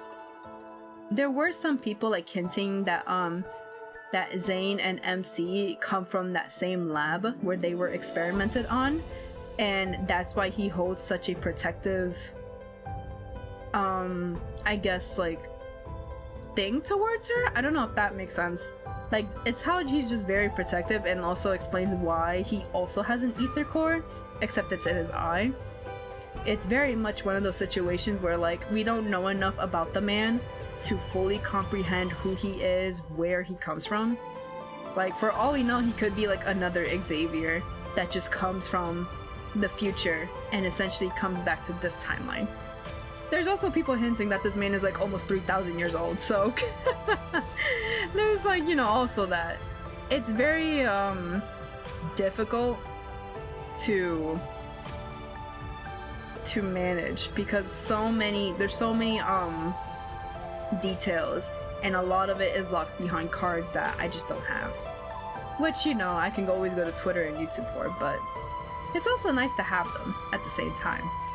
Even though to unlock the stories, a lot of the time for the myth cards, you have to actually level them up to get these memory shards to play the story that's with them. It's very much like, it's a very situation. But yeah, that's kind of like the gist of like the main character and all the male leads. It only took me like an hour 30. It only took me like an hour and 30 minutes. Oh my god. So yeah, this is Silas. This is his outfit of the day. He decided to wear his workout clothes with a little flower in his hair. Adorable, am I right? To go on to like other mechanics, when you click the so for example, there's this little thought bubble here. You can click on that and you're given these options at the bottom here. You can listen to their heartbeats. There's a thing called relax time, which I will show you in a second. What to eat, which is just like, and this is just 4 dudes How lore. are you Yeah, feeling? You can tell me anything. yeah, this is just about 4 dudes. This isn't even about like the world building in anything, because there's more, but I haven't like done it, so yeah, that's also fun. Like, I haven't even gotten into like the nitty gritty about like all of them. This is just like the blanket of like who they are and what's their relationship with the main character so far in this timeline, and of course in previous timelines as well. Tete is like the random yap session that you can have with them, where you can kind of say like, oh, I'm not having a good day, or I'm having a good day. Quality time is the most interesting. It's a very common one that I see a lot of students use to like, you can study with them, you can work with them, or work out with them. When you do the workout option, I can actually show you. So I quality, don't often get a free day like you get a little today. dialogue prompt, whatever, and you have the option to choose which one you want to do. Normally, there would be something here in this corner to kind of show. Actually, I think I could show it without him. So, for example. You already asked, so of course I'm gonna do it. What do you... So yeah, here you go. You have this little gift box here. That little gift box shows like how many days in order to get their workout outfit. And you do your workout for, I just do it for 5 minutes because I just need to do the daily. But I use the study time sometimes. I use the study time more with Xavier, because it actually feels like I'm reading a book with him, if that makes sense. But yeah, you can get their outfits from here too. I have Xavier's and I do have Silas's workout outfit. I'm working on Raphael's and then I'm gonna work on Zane's last. So yeah. For example, this is the heartbeat. You kind of hold here and it tells you what the heart rate is. Something like that. Relax time, you unlock with something called affinity levels. Affinity levels are kind of like the bonds you create with them. To raise up your affinity level, you can get cards of the character, level the cards, rank up the cards, spend time with them in the playtime/date mini games, and there's something else, but I don't remember. I think there's something else, but I don't remember. Oh, and also like, you know, just respond to their text messages, answer their calls, answer their video calls. You don't know. Like, there's ways to But your get fingers the smell affinity just up, like them. but it's very much difficult. And I did start, so if anything, I might just go run and pee real quick, because your girl does have to pee after yapping for so much.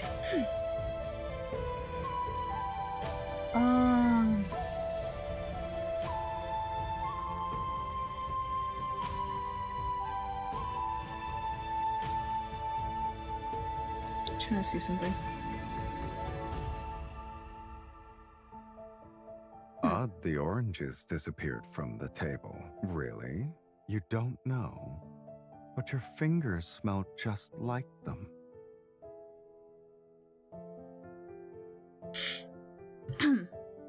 I also want to. I do have water next to me, but I like using my little glass straw. Ah. Oh, hi Amelia. How you doing today? I hope you're well. I'm yapping.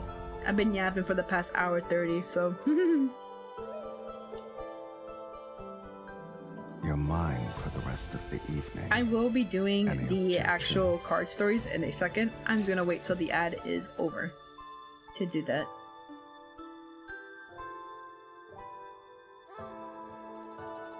I'm running on like 2 hours of sleep. Oh no! If you can get more sleep, I hope you do. I hope so. I hope you're able to get more sleep. If you are able to, of course.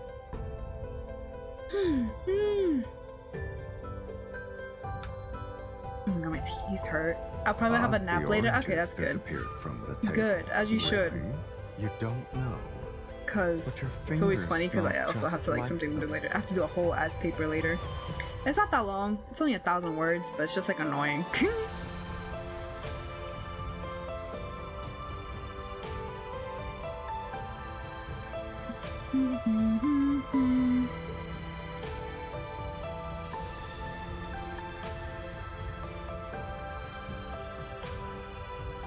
Alright.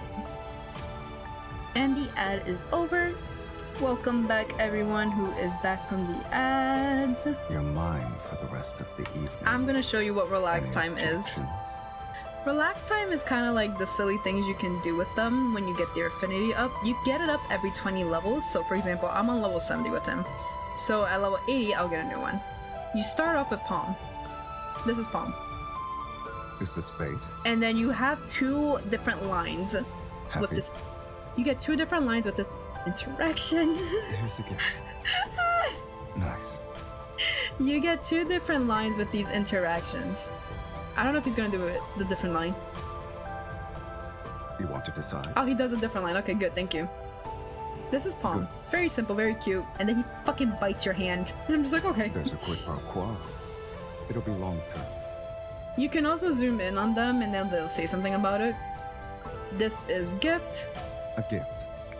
This is probably my favorite one, in all honesty. It's just a little trick. I'll teach it to you next time. How's it used? Figure it out. I can't do these a lot because like my heart actually just like ceases to function. Came back to Palm. And here's the last one, hand. The one which had me very much like, oh, I need it.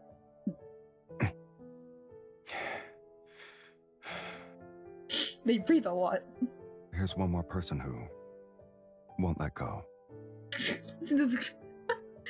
I swear, I only have this reaction to fictional men, bro. I feel like if an actual guy did this to me, I'll have the ick. I feel like if a real life man were to do this shit to me, I would just have the ick. Lots of fan service. Listen, I am the fan being serviced. Just like how dudes get fan service by their dating simulators, we ladies also get fan service in our Otome games. This company is very The much lights like here are just for the too bright. girlies, if that makes sense. They've Infold or just paper crafts in general have done the dress up Nikki game. If you guys know what that, remember that game. They have also done Mr. Love's Queen Choice, which is another game that I used to play, but I dropped playing it. I stopped playing it because the combat system was just not for me. It was pissing me off. And they're actually coming out with a new game in next month, actually, on December 5th. It's similar to the Nikki game, which is like, you know, the dress up stuff, but it has The an lights here open are world just too aspect. bright. So that's fun. So I'm very much going to be playing that when it drops. Oh, I should mention, he hates the sun. Like, he has like a reverse time clock. He sleeps in the day and then is doing his shit at night. So sometimes when you log into the screen and you have him here, he'll sometimes appear with sunglasses, which doesn't bother me. He hates the sun. He can wear them. I don't really care, you know? Oh, 18 months. My alerts are fucked. I'm so sorry. I thought I turned off my alerts. I guess not. Oh no, I didn't turn them off Seeing here. The sunrise makes the sunlight bearable. But hi, Yesenia. Hello, Abuelita. I hope you're doing well today. Miss_combat is crazy though, okay? How dare you full name me? How dare you use my government name? I'm not gonna lie to you, for the past hour and a half, I've just been yapping about this game and the story. I'm sorry, but I was pissed. Hey, I have a go You're live mine for the rest of the thingy evening. in the Any Discord too. objections? I think I have a go live role in the Discord. I don't remember, but I know Discord does notify people when I go live. I just don't remember what that's under. So, yeah. I'm about to jump into like the card stories in like a second for the current banner. which is, to preface again one more time, this is the current banner. They are cats. They are literally like cats. Why they are cats? It kind of explains in the event that there's this game that you play with them, like, you know, a couple times a week, called Kitty Cards. These cats in Kitty Cards are actually alive, and apparently they got upset for you overplaying with them, and so they kind of cursed them into being cats for like a day or something. I don't remember. I'm so angry you have Raph. I'm so sorry, Skies. I'm so sorry. Hey, it was either Raphael or Zane. And I did not want Zane. Of course I was gonna want Raphael. In the preview, he like goes into like your titties or some shit. I don't know. But yeah. I don't know who to start with. Being a cat doesn't sound bad though, being lazy and knock shit over, come to think of it. Yeah. Well, they shouldn't have cornered the cats. It wasn't like annoying the cats. They were more so like overplaying with them. And so the cats were like very much like angry for being overused for the game and decided they wanted revenge. At least that's the story that I think happens. I will say, this game is kind of like your opposite of Nikke. I'm thinking of Nikke. Of Nikke, where like you have your fan service moments, but the story, oh my god, my head hurts every time I think about it. In a good way. It hurts my head in a good way.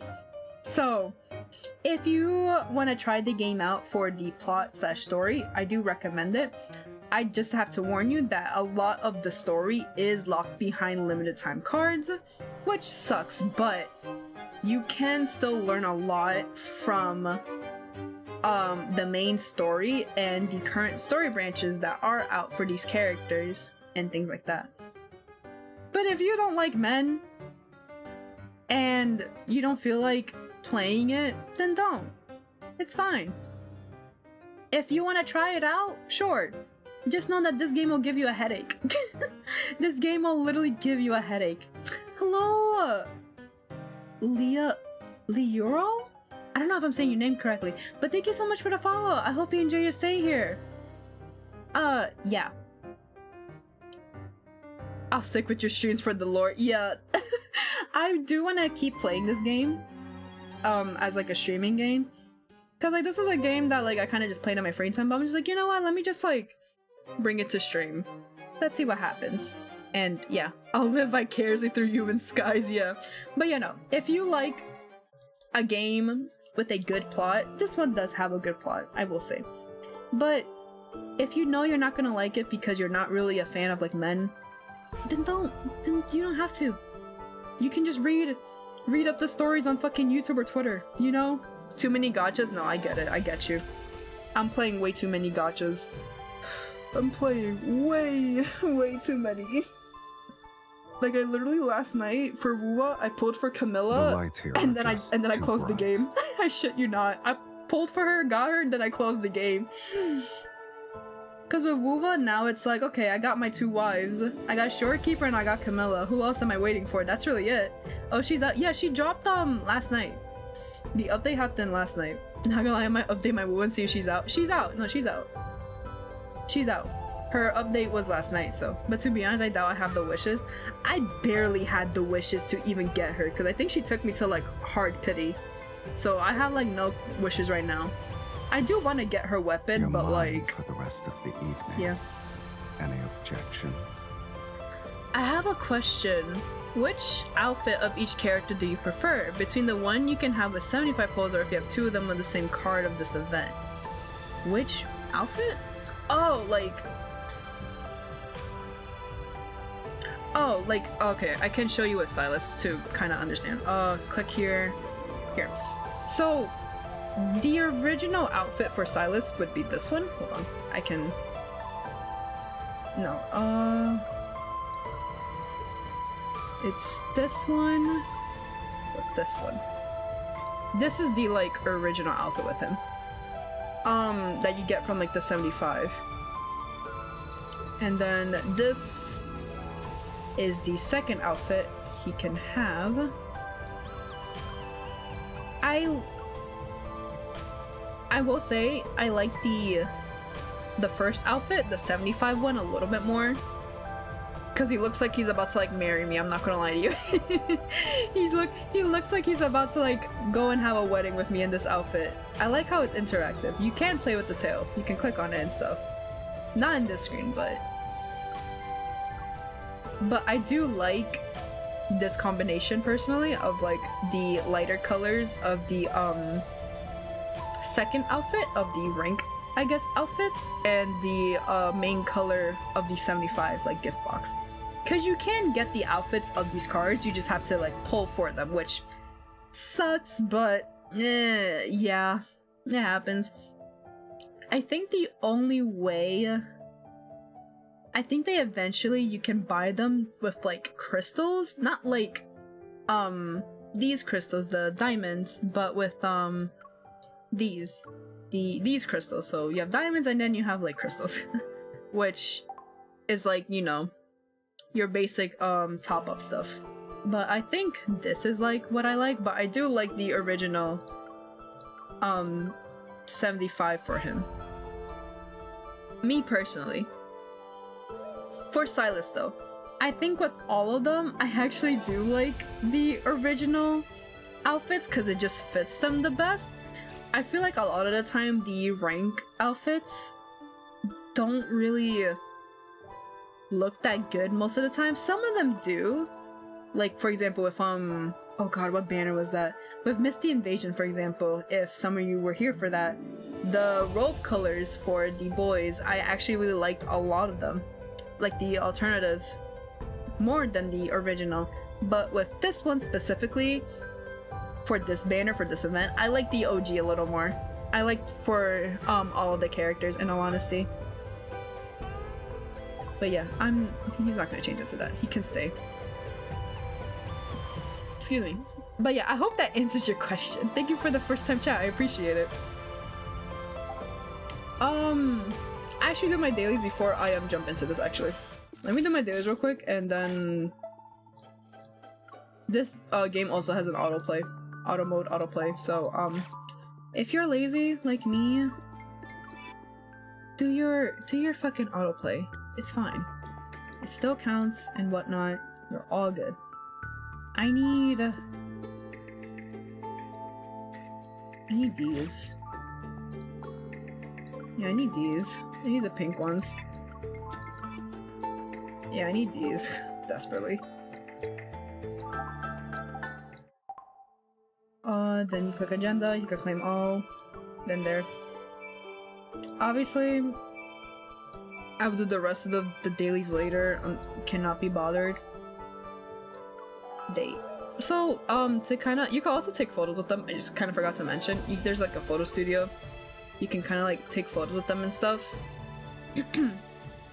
Playtime is the thing I was talking about, so you have two game modes. You have the claw machine, which is like an actual claw machine, which is kind of cool, and kitty cards, which is like the card game.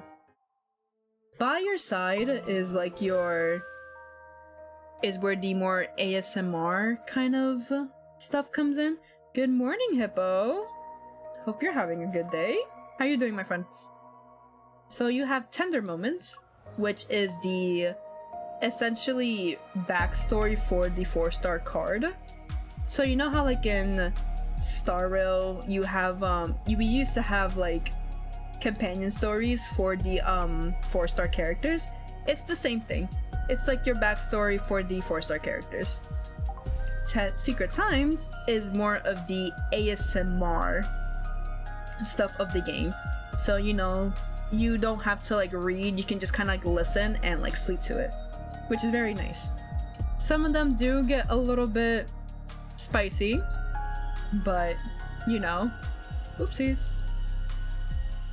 So yeah, Hippie. Hey Hippie. I'm sorry, it was like the first thing I read. But yeah, and then you have Antidotes.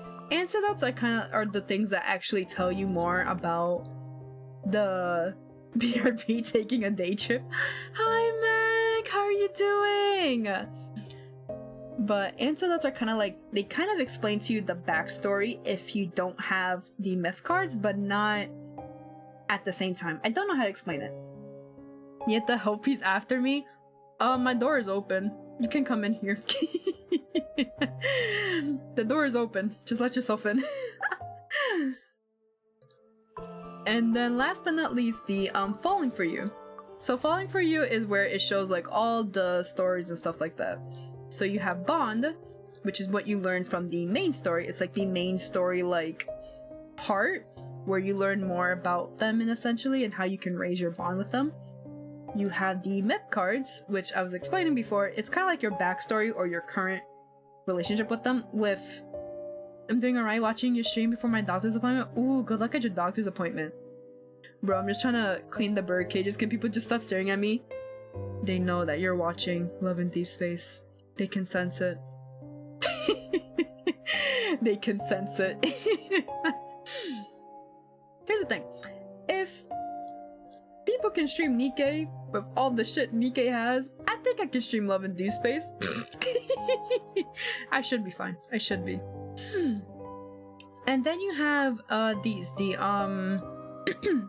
the Memoria, which is like the backstory of the 5-star cards. This one, okay, so they're doing something new with the current 4-star banner, or 4-star battle pass I should say, where they're gonna animate it like if it was a 5-star card. Like you're gonna have like a scene and everything. I don't know if you're gonna have like a cutscene, like an animated cutscene, but I know you're gonna have like them with you, and it's not gonna be like just reading, like how it normally is with 4-star cards. So I'm gonna get this card when I reach level 30 in the BP, so I'm very excited for it to see like how it is. I heard people say good things about it, so I'm very curious about it. And as you can see, I have literally every card except for his like first ever card. Just made some shrimp rice noodles. Oh, that sounds so good. That sounds so good. But yeah. So far, my favorite card from him is Grassland Romance. Absolute favorite. It's so chef's kiss. I loved it. Love it so much. But yeah. Okay, I can give you the option. Do you want Silas, Xavier, or Raphael? Which one do we want to start with? That's the question.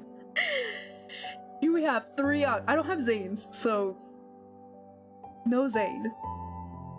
Start with Astarion? Okay, we start with a lot of people do call him Astarion.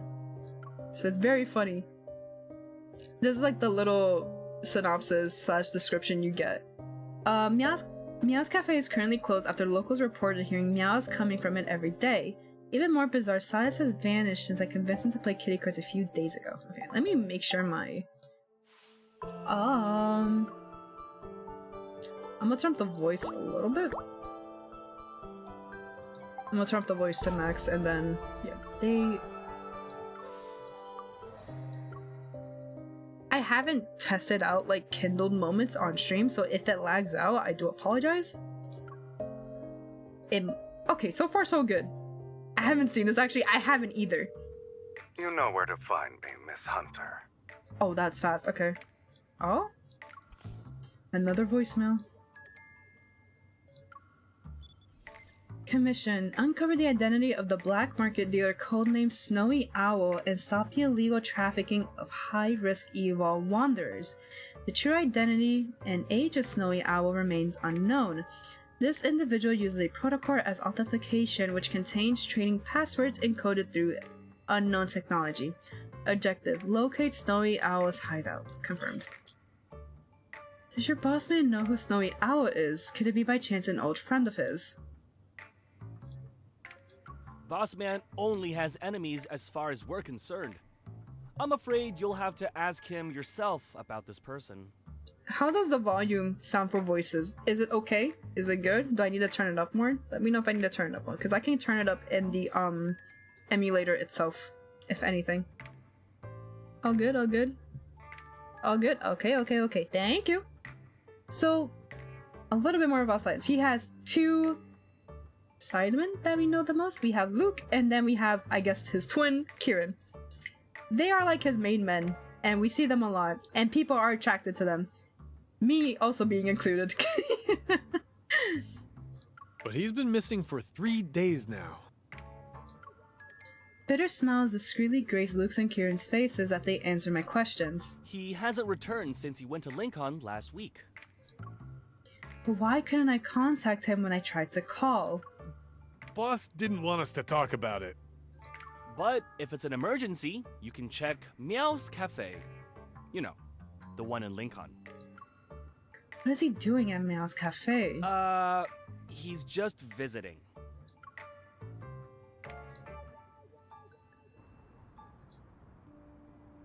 The door to Meow's Cafe is closed. A sign at the entrance shows scrolling text that reads, the cafe is temporarily closed. The reopening date is to be determined.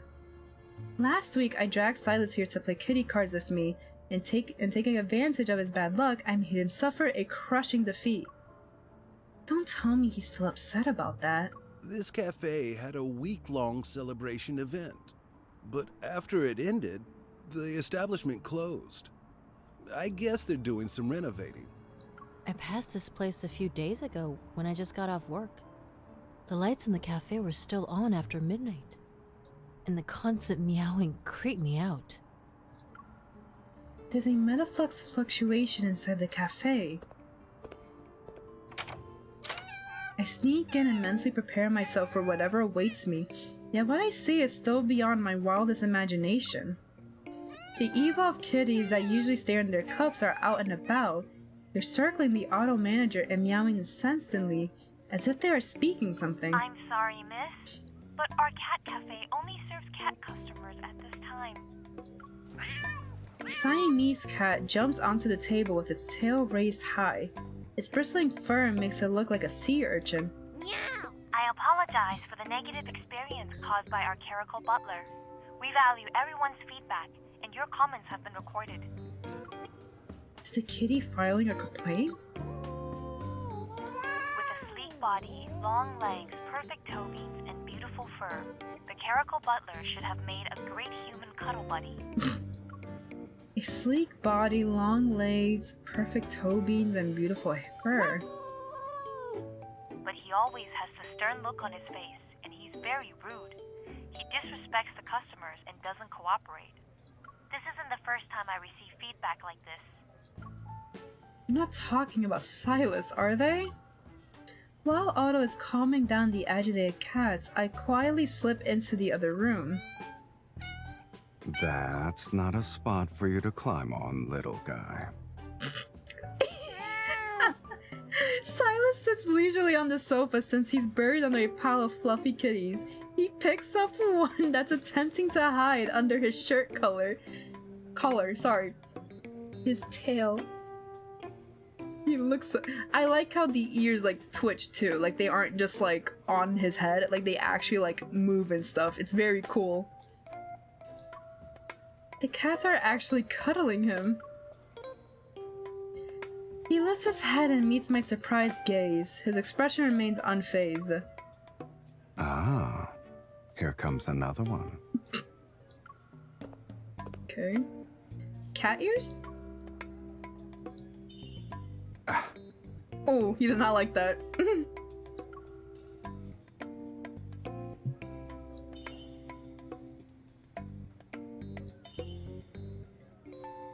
They're not a prop. These are real, kitten. I mean, you're... This is a special gene product extracted from evolvers who can biologically modify themselves. Its inhibitor is known exclusively to the creator. Interesting. Last week, Mr. Silas petted our cats for no justified reasons when he was playing with kitty cards.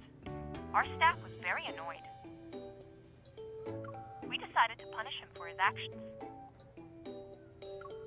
A bold cat climbs onto Silas's chest but is swiftly grabbed by the hand of fate. Butler remind you that if you don't change your attitude, those cat ears will become permanent. Is that so? I'm so scared. This man does not give a fuck. He does not care. Silas nonchalantly shoves the cat into my hands. Snap out of it. I guess someone's already forgotten why she's even here in the first place. Why am I here again? Why am I here again? Oh Jesus Christ. Why did he whisper in my ear? He once again reads my mind. I focus my attention back on the purpose of my visit. There's a black market merchant who goes by the name Snowy Owl. Do you know this person? That does ring a bell. You're looking for this person? Then we need to pay a visit to the cruise ship. As Silas speaks, he gets up and lifts two cats by the scruff of their necks that had jumped on the couch in an attempt to cuddle him against his will. The two cats dangle helplessly in the air and meow up a storm. Butler Carrickle, put down the guests. Your service rating is already in the negatives. This man does not give a fuck. Manager, letting him stay in the cafe will only worsen your customers' satisfaction. Let me handle this. I promise that if you give me one day, I'll make sure he's an obedient, well-behaved butler. This Carrickle butler is very unruly. It will be a challenge to train him in such a short time frame. Link on transfer. A fee of 100 has been paid. This is the rental fee for the day. Deal. 100? That's what I'm worth? In this current moment, yes, the fuck you are. I probably overpaid, to be honest. Anyway, let's go. Oh my.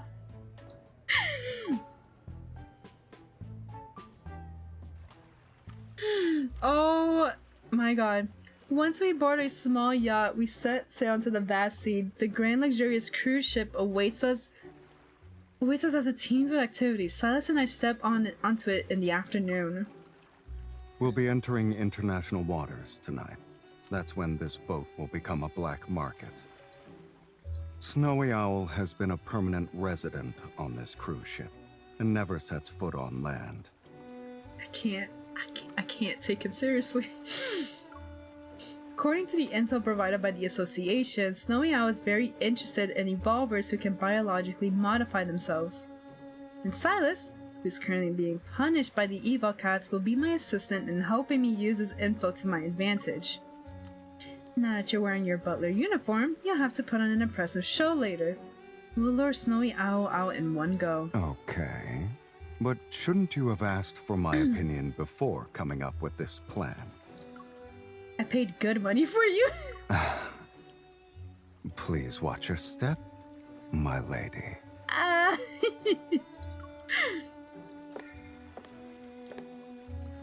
An afternoon tea party is currently taking place on the deck. I have purposely selected this event because I can make an entrance with Silas by my side. Look at that butler. Are those cat ears real? Anyone who boards this cruise ship isn't a normal person. Sit here, please. My lady, should I prepare the usual for your afternoon tea? Or would you like to try one of the ship's special delicacies? Are there any teas I haven't tried? There is one called Icy Solitude.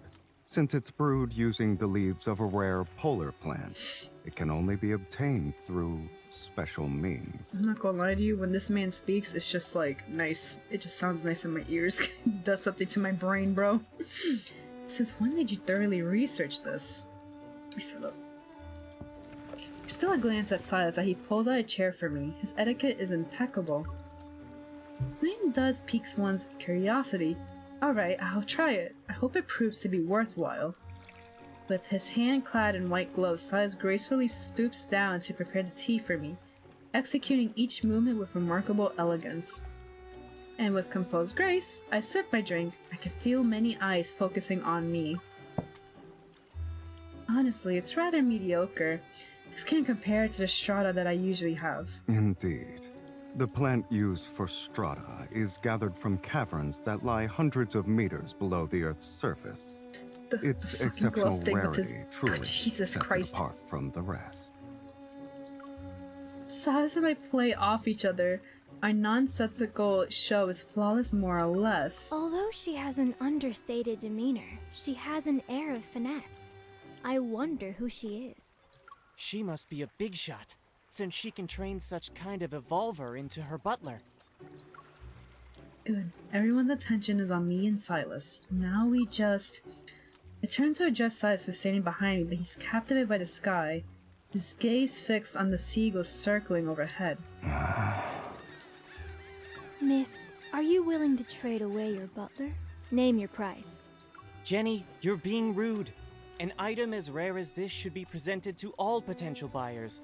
Then, after the bids are placed, the object goes to the highest bidder. As passengers continue to approach me, inquiring about my price, I elegantly stand up from my seat. I look at Silas to get his opinion, only to see he grabbed a seagull. The bird is struggling to free itself. I immediately step in front of him. I pry open his hand to release the terrified innocent bird. Did these seagulls attack you or something? It was out of instinct. A passenger dressed in exotic clothing walks up to us. Miss, may I speak to you in private? Speak to you! Speak to you! As soon as I see the colorful parrot perch on his shoulder, I sense a foreboding washes over me. Unsurprisingly, Silas succumbs to his impulse and reaches out. It's mine. Bad person! Help! Help! I quickly snatch the parrot from him and put it back on the passenger's shoulder, and I quickly grab those fidgeting hands. My character of butler can be bargained for, but it depends on what you bring to the table. Ladies and gentlemen, I look forward to seeing you this evening at the banquet. She's good at acting. I'll give her that. She's good. Like she's supposed to be good because that's like her job, but like, Jesus Christ. Inside the first class cabin, Silas surveys the room. There's a hint of irritation on his face. Yes? Why were you nervous? I wasn't gonna do anything to the parrot. I don't know, the way you put your gloves in your fucking mouth, I have a feeling you were going to eat it or something.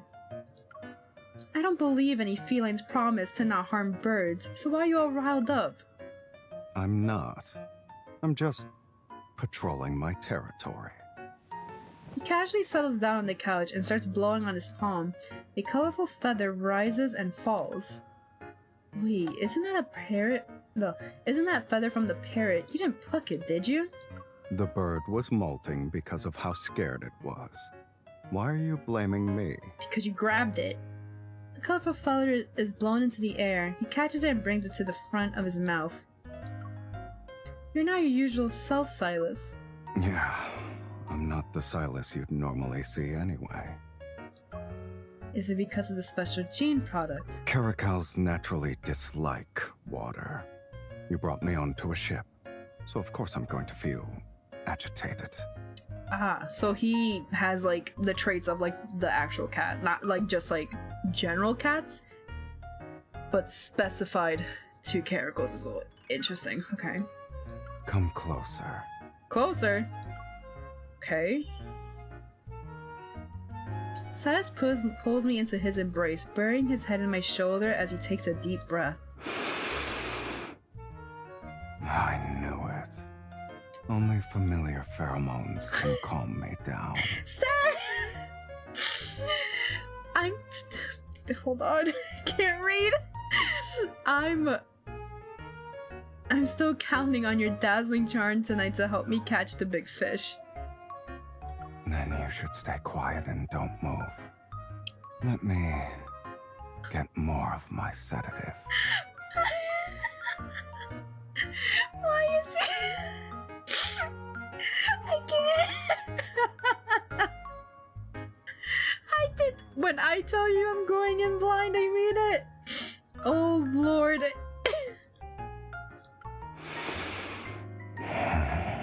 This reminds me of my fucking... Actually, I'm not going to say that out loud. This reminds me of somebody. During the banquet, people mingle and enjoy their drinks. Enchanting music fills the air. At first glance, nothing is different from a typical high-class party. The technology in this chip is like having the brain of a top scientist. Fully automatic smart prosthetics? How disappointing. Having eavesdropped on several conversations, I feel like everyone on this ship could be in prison for at least 100 years. My lady, has anything caught your eye? You should know my taste. Of course. Please allow me to inspect the goods before presenting them to you. When he does like that hand thing, my brain just stops functioning. As soon as Silas and I appeared at the banquet, the crowd's gaze follows us. It's mainly because of Silas' special cat ears. I bet 70% of the people here are interested in me. Then play your part. We're going to spice things up. He lowers his head obediently, letting me play with his soft, irresistible cat ears. They twitch slightly under my touch, and I can practically feel the curious gazes around us brighten. Or should we add fuel to the fire? How much fuel? His fluffy ears gently brush against the side of my face a few times. Soon enough, a waiter comes over with a long list. Miss, here is a list of gifts for you from the guests who are attending tonight's auction.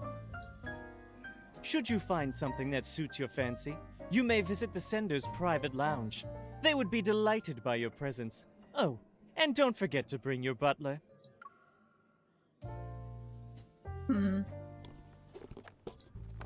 There's an ad starting in like 35 seconds. So when that ad starts, I'm gonna like obviously pause this and probably like go pee. Silas sits down on the couch and helps me unwrap the presents. He's practically buried in boxes, his eyes half closed with boredom. A prophecy from 2,000 years ago? Boring. You got that fucking right. What do you mean? Here's some long-distance hypnotizing spray. The yawn. A protocore cat wand? It's powered by a protocore and automatically switches between different modes. Out of instinct, he pauses at the cat wand in my hand. Then he immediately looks away in disdain. Alright, yeah, I'm gonna pause it here. Yeah, I can actually like just pause it and let the... or I can just leave him float and do his thing. But I'd rather just pause it because sometimes I feel like the game keeps going if you don't tap on it. So, yeah. There you go. He looks semi-decent there. I'm gonna go pee while the ad goes on, and I'm probably gonna get more juice too. So yeah, I will be right back. I'll just play some Spotify in the background. Where is my Spotify? Here it is.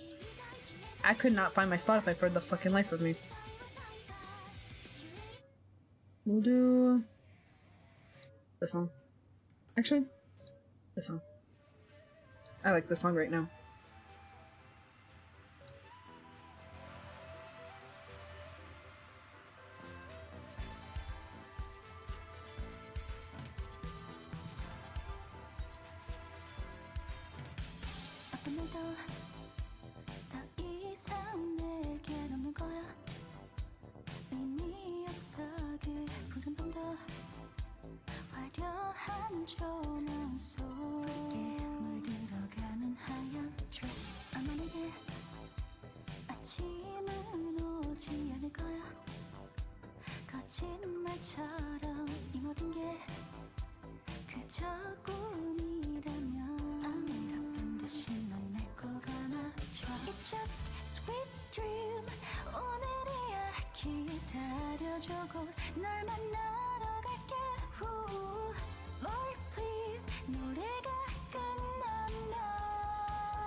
Now I live in darkness, bring me brightness, show me proof you hear my sound.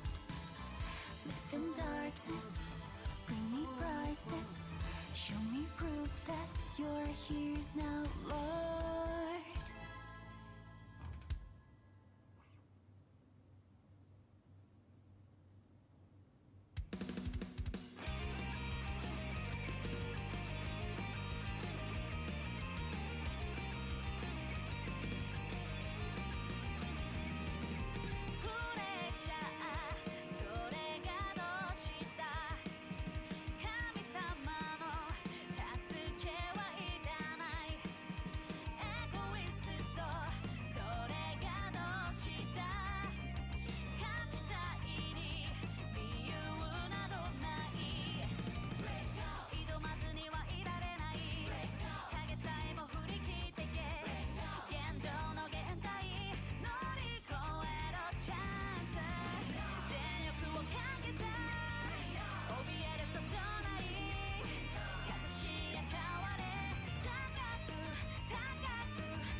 I'm like putting my headphones on. Hold on. Okay. I am back. And the ad is over. I did get more juice. I wanted more juice. It's very fitting that I have a cat mug as we're playing. Well, actually, it's not a cat mug. It's a bunny mug. It's a bunny. It just looks like a cat for some fucking reason. Either way, it's a cute, fluffy animal. Thank you for the welcome back. Okay, let me go back to here. I'll play. Out of instinct, he paws at the cat one in my hand and then immediately looks away in disdain. Uh-oh. Does this say collar? Let me read the instructions. I wonder what's so special about it. But before I can take a closer look at it, Silas suddenly picks up a gift box that's just been opened. Our fish has taken the bait. Inside the gift box lies a deep blue protocord. Through the light surrounding it, I spot a stir of floating numbers within. It matches up with the intel. Snowy Owl is really interested in you. If she buys you, I'll have an insider. That's the next step of your plan? You're going to sell me off so I can be another woman's pet? I personally wouldn't want to, but... well, I think it's a good plan. Since you're the leader of Onekainas, you must have good acting skills, right? I'll quickly sneak in, place a tracker while you entertain her. You just need to keep her busy for 5 minutes. He does not like that. He does not like that. Unfortunately, I need to head out. My appointment is going to start soon, and have fun with the Love and Deep Space combat. Thank you, Meg. Enjoy your appointment. I hope nothing but good things from it. Oh. Silas spreads his arms and leans back. He looks arrogant. Don't forget that I'm not a qualified butler. Oh, it's if I'm lagging. suspected of... It's lagging a little bit. In that case, you can try...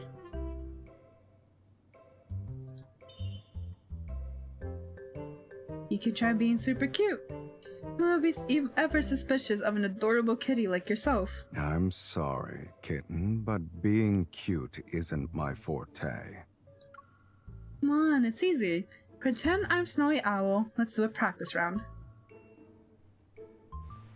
Oh. Snowy Owl likes men who... Oh my god. This goes fast. Snowy Owl likes men... who are obedient and well behaved, and you're...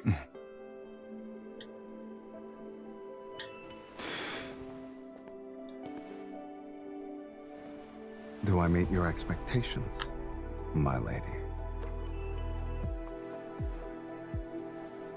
Oh.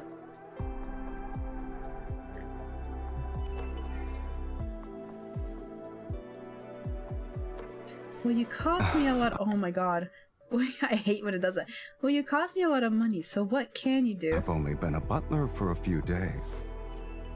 If my service isn't good enough, there's no refund. Then do your best to impress me. You're enjoying this, aren't you, my lady?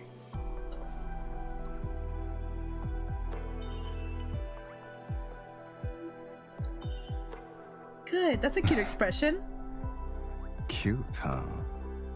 Even though the ears are temporary, they're a part of me for now. You shouldn't touch me so casually. I'm not used to it. Well, you better get used to it. Snowy Owl likes cats the most.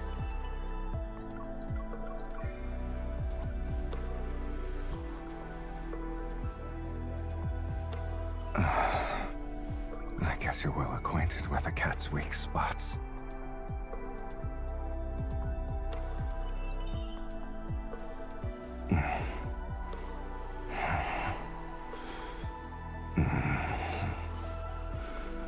I feel like I'm interrupting something. Yes, this side as well.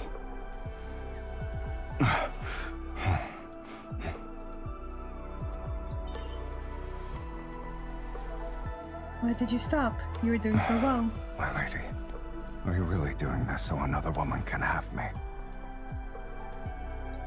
You need to be a good cat boy. What if... Oh god, I can't focus. I can't focus. You thought I was talking about that? What's wrong with your head?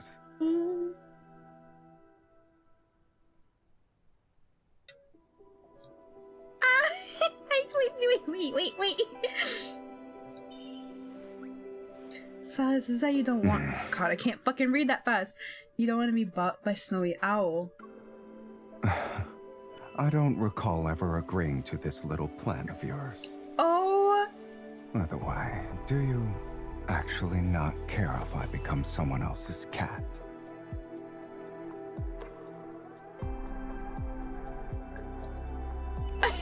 Oh! I can't!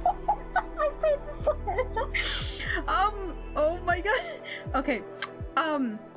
So you remember earlier how I was talking about how Silas has the ether core in his eye? Yeah, you can kind of see it in this expression, and how the left side, this side, it's glowing a little bit more than this one. It's like a good I can't speak. Oh god, he's trying to read your... Not read my mind, but see my desires. It's very it's very... Yeah. He doesn't read minds. He looks into your desires and to see what your intentions are. But I don't think he's doing that to us right now. I think it's only showing as like a reminder of what he's capable of doing. And oh god, I'm literally not looking at my screen. I'm literally looking at my fucking model right now because I cannot look at him right now. Oh my god. But anyways. The collar can register a pet to... Oh god, I can't fucking read that fast. This collar can register a pet owner's biological pheromone. So you already prepared your trump card.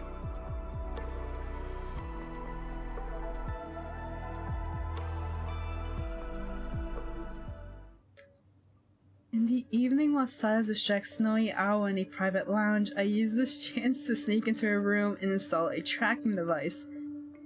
After returning to my cabin, I start removing any biological traces while anxiously waiting for Silas to return.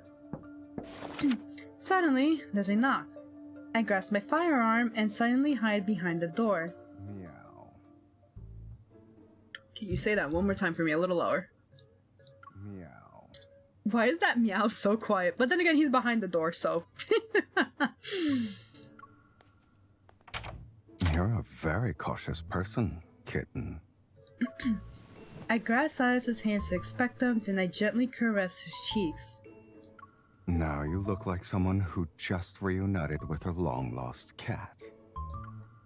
You still want to mess around, huh? Well, nothing appears to be out of place. I've encountered more dangerous people, but you weren't this nervous before. It's different this time. How so? His dark red pupils fixate on me. Did Snowy Owl do anything to you? You were worried about that? His mood visibly improves. You didn't think twice about sending me out, though. I'm just worried about you getting distracted by other people's traits while wearing the collar I gave you. Just so you know, I really enjoy watching when you're not being honest with yourself. I can't do this. Also, I just saw this. Thank you for the posture check and the hydrate. Escaloque? I don't know if I'm saying your name correctly, but I just saw that. Thank you. I'll do that right now. Hold on. I need my water. I have like orange juice with me, but I'm gonna drink my water. Oh my god.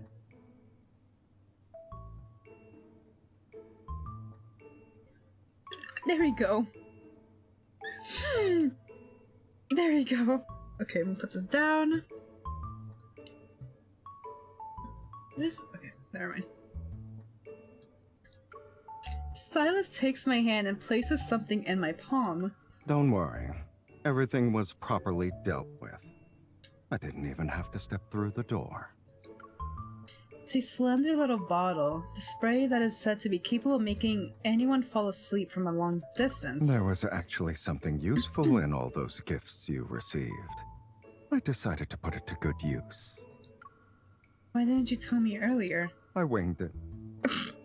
And I figured I could check to see if my lady wasn't actually planning to sell me and run off herself.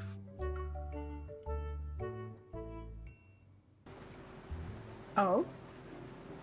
Bathed in moonlight, the sea is tranquil. Our speedboat drifts farther and farther away from the cruise ship. We've deployed one of our squads using the location signal. The mission was completed flawlessly. With my mission over, my tense nerves finally relax. Soon enough, I notice a black briefcase that's next to my seat. Careful. The thing inside can accidentally go off. Despite saying that, Silas maintains his composure as he drives the speedboat. Is it a weapon? You got it from the ship? If we want to get technical, I'm just a butler acting on my lady's behalf. Did you plan this from the start? You used me to get aboard and steal whatever you wanted. You're the one who wanted me to help you catch a fish. Is a cat even capable of scheming? I just wanted to get some treats. You're a greedy opportunist. Speedboat glides gracefully into the serene, waveless shallows. Under the bright moonlight, we leave behind the hustle and bustle.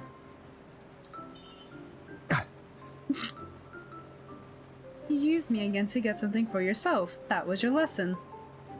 Wasn't selling me part of your plan, though. You also can't just let me pointlessly address you as my lady so many times. I have an urge to flick his cat ears again, because I'm annoyed, but upon seeing how soft and fluffy they are...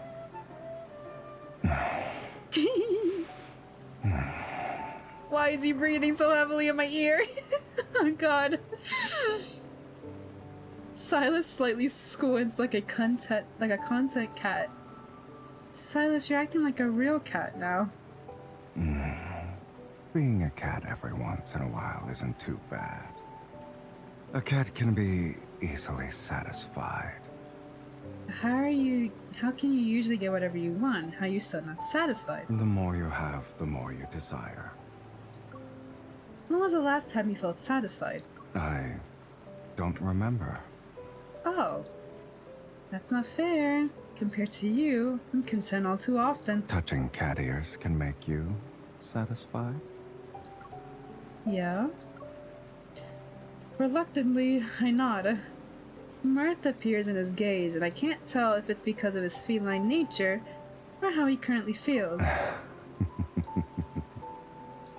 In that case, I have a suggestion, since we still have some time before the dawn arrives. Oh?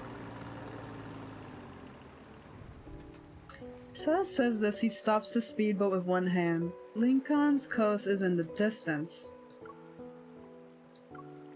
He leans down, taking my hand and placing it on his cat ears. You did hire me, kitten.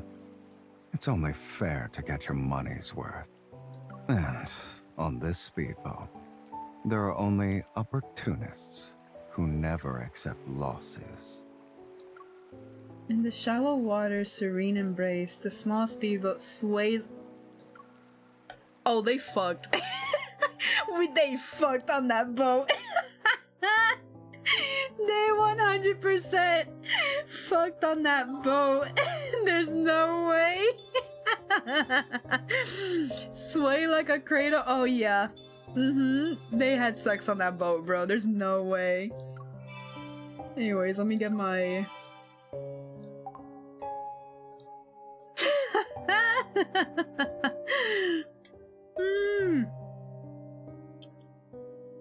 Okay, there's one.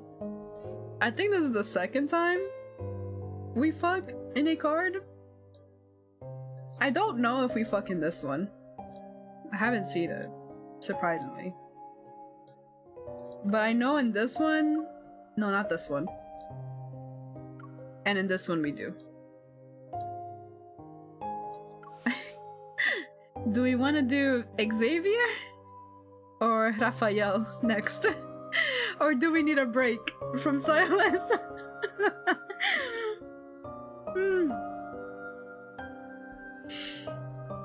We can jump right into the next one, or we can like do a quick like 2 minutes. Oh god. Oh wait, it says something. Wait, it gave me something. Hold on, let me go back. About him. Like, someone with such terrible luck would make the perfect card game buddy.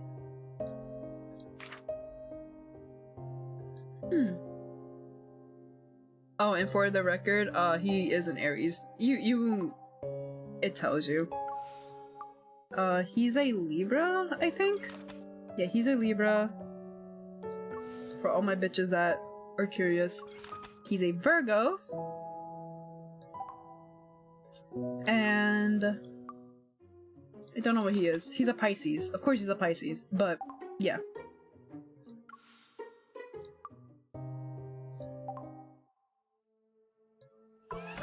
You know what? I'm gonna do a quick hydrate. I got you.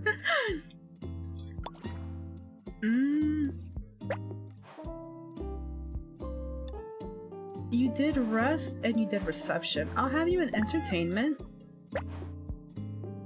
You can do reception. You do cleaning. And you do rest. Oh, I mean, I can't. He's so cute. Oh, fuck. Start. Look how cute.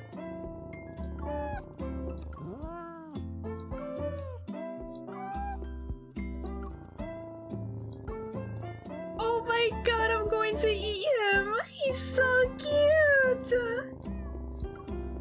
Meow. Oh, you can hear them purr and stuff. Meow. Meow, meow, meow. Ah, they're so cute. Oh my god.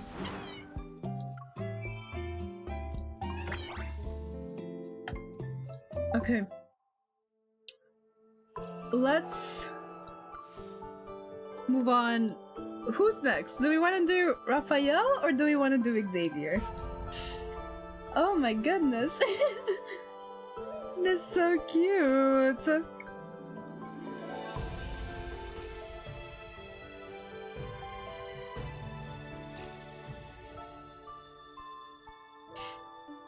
What if I died? Like just... Okay, if we do Raphael's card, you're not allowed to die. How about that?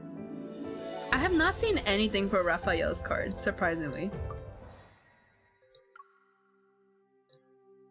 I actually have a lot of cards to do for him, but maybe I'll do that another time. We can do his next. To better care for Tara's Persian cat while she's away, I transformed my place into a kitty-happy house. When the doorbell rang, Raphael appeared with cat ears and a tail. For preference, Raphael, he does not like cats. He hates them, actually. I don't know if he's scared of them or he just doesn't like them, but he just doesn't like cats. Doesn't like them. So the fact that he is a cat for this event is very funny, in all honesty. I'm gonna... Would you like me to do Xavier instead, then? Have improvised... Never mind, we're doing Raphael's card, then. Start. So far, so good.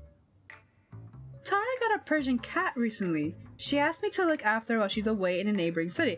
For reference, Tara is like our girl bestie. She's like our bestie, co-worker, whatever. No, it's fine because I'll end up missing it if you don't do it now. Okay, I'll do it then. I did my research and even transferred the living room so the cat would feel comfortable.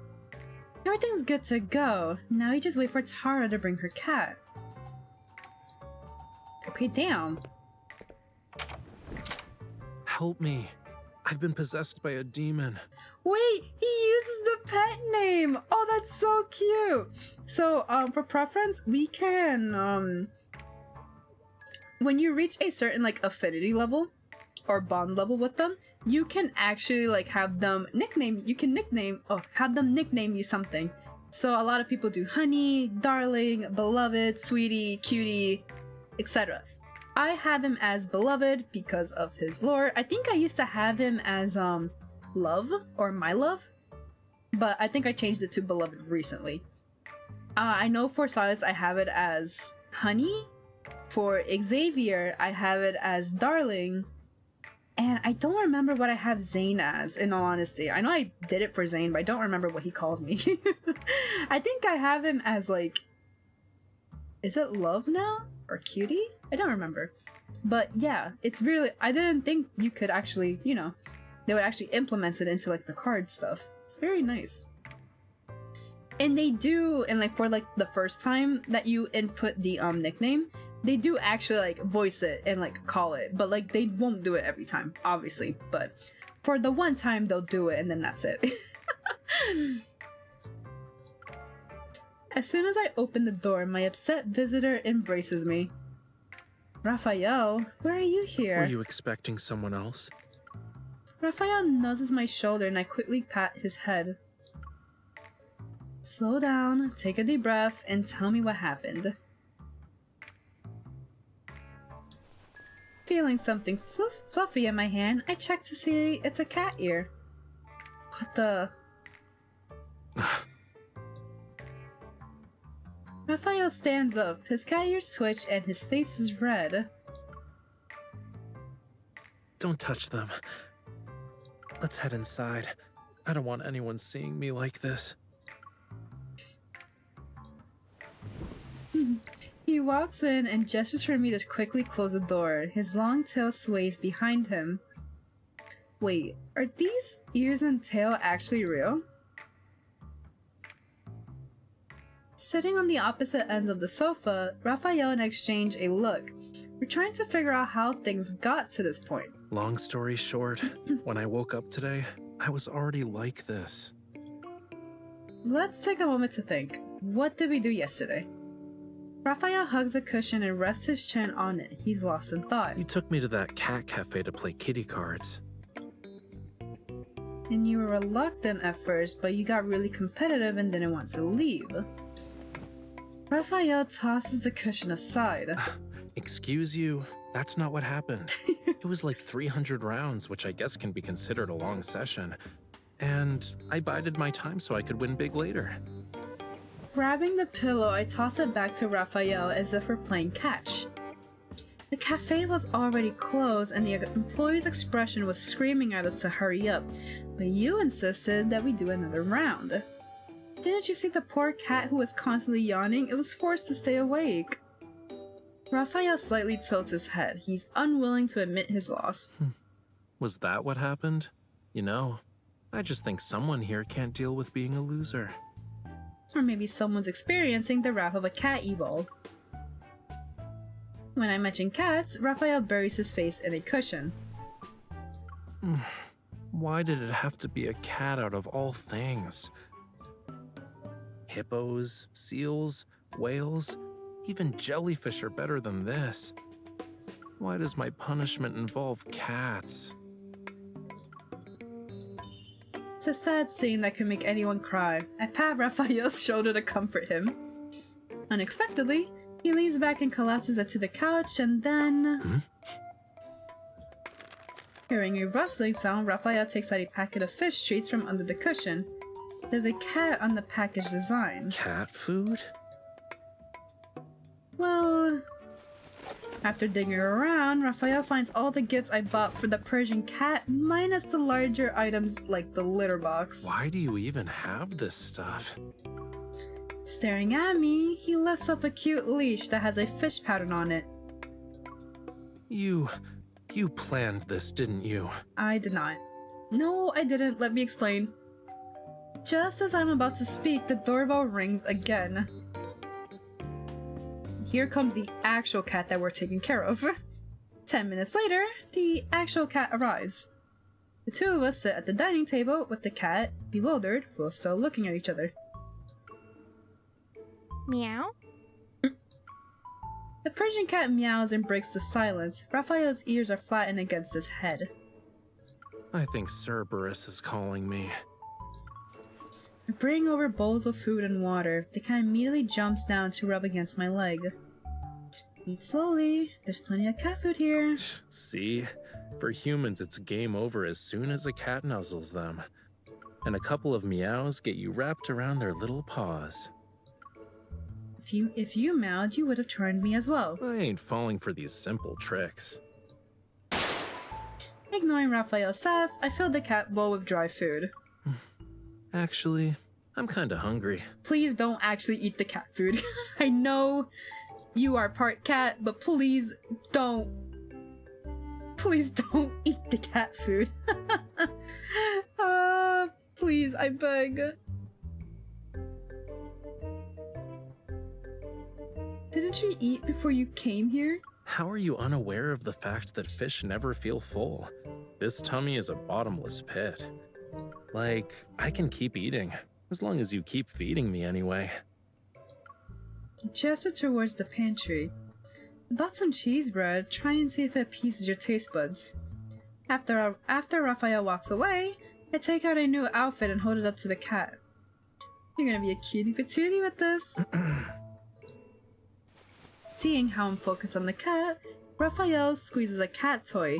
It makes a crackling sound. I'm too busy dressing up the cat to look at him. Meow. Huh? I turn around in shock to see Raphael's tail getting bigger and wagging vigorously. So is this a case if you can't beat them, join them? Picks up a cat toy and tosses it across the room. The cat quickly runs after it. Some people really like shiny new things over old stuff, huh? Do I look like I'm a carp in the park's pond that's easily appeased by some bread? Oh, he's petty. Okay, I see the mood we're dealing with today.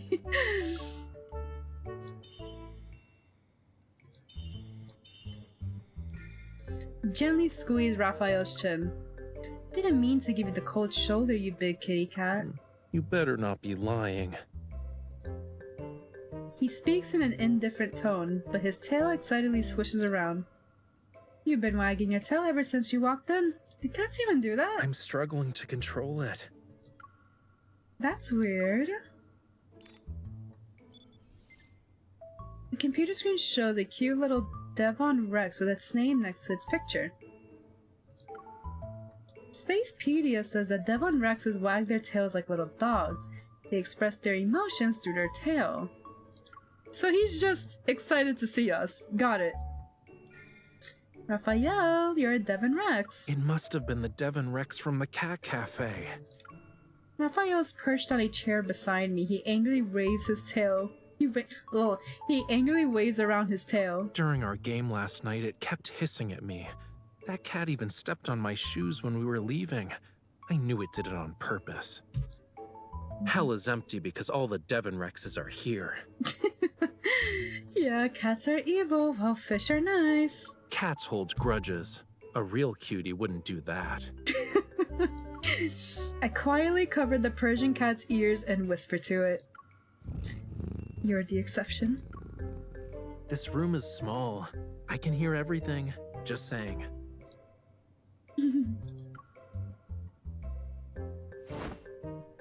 Raphael throws himself onto the sofa and appears listless.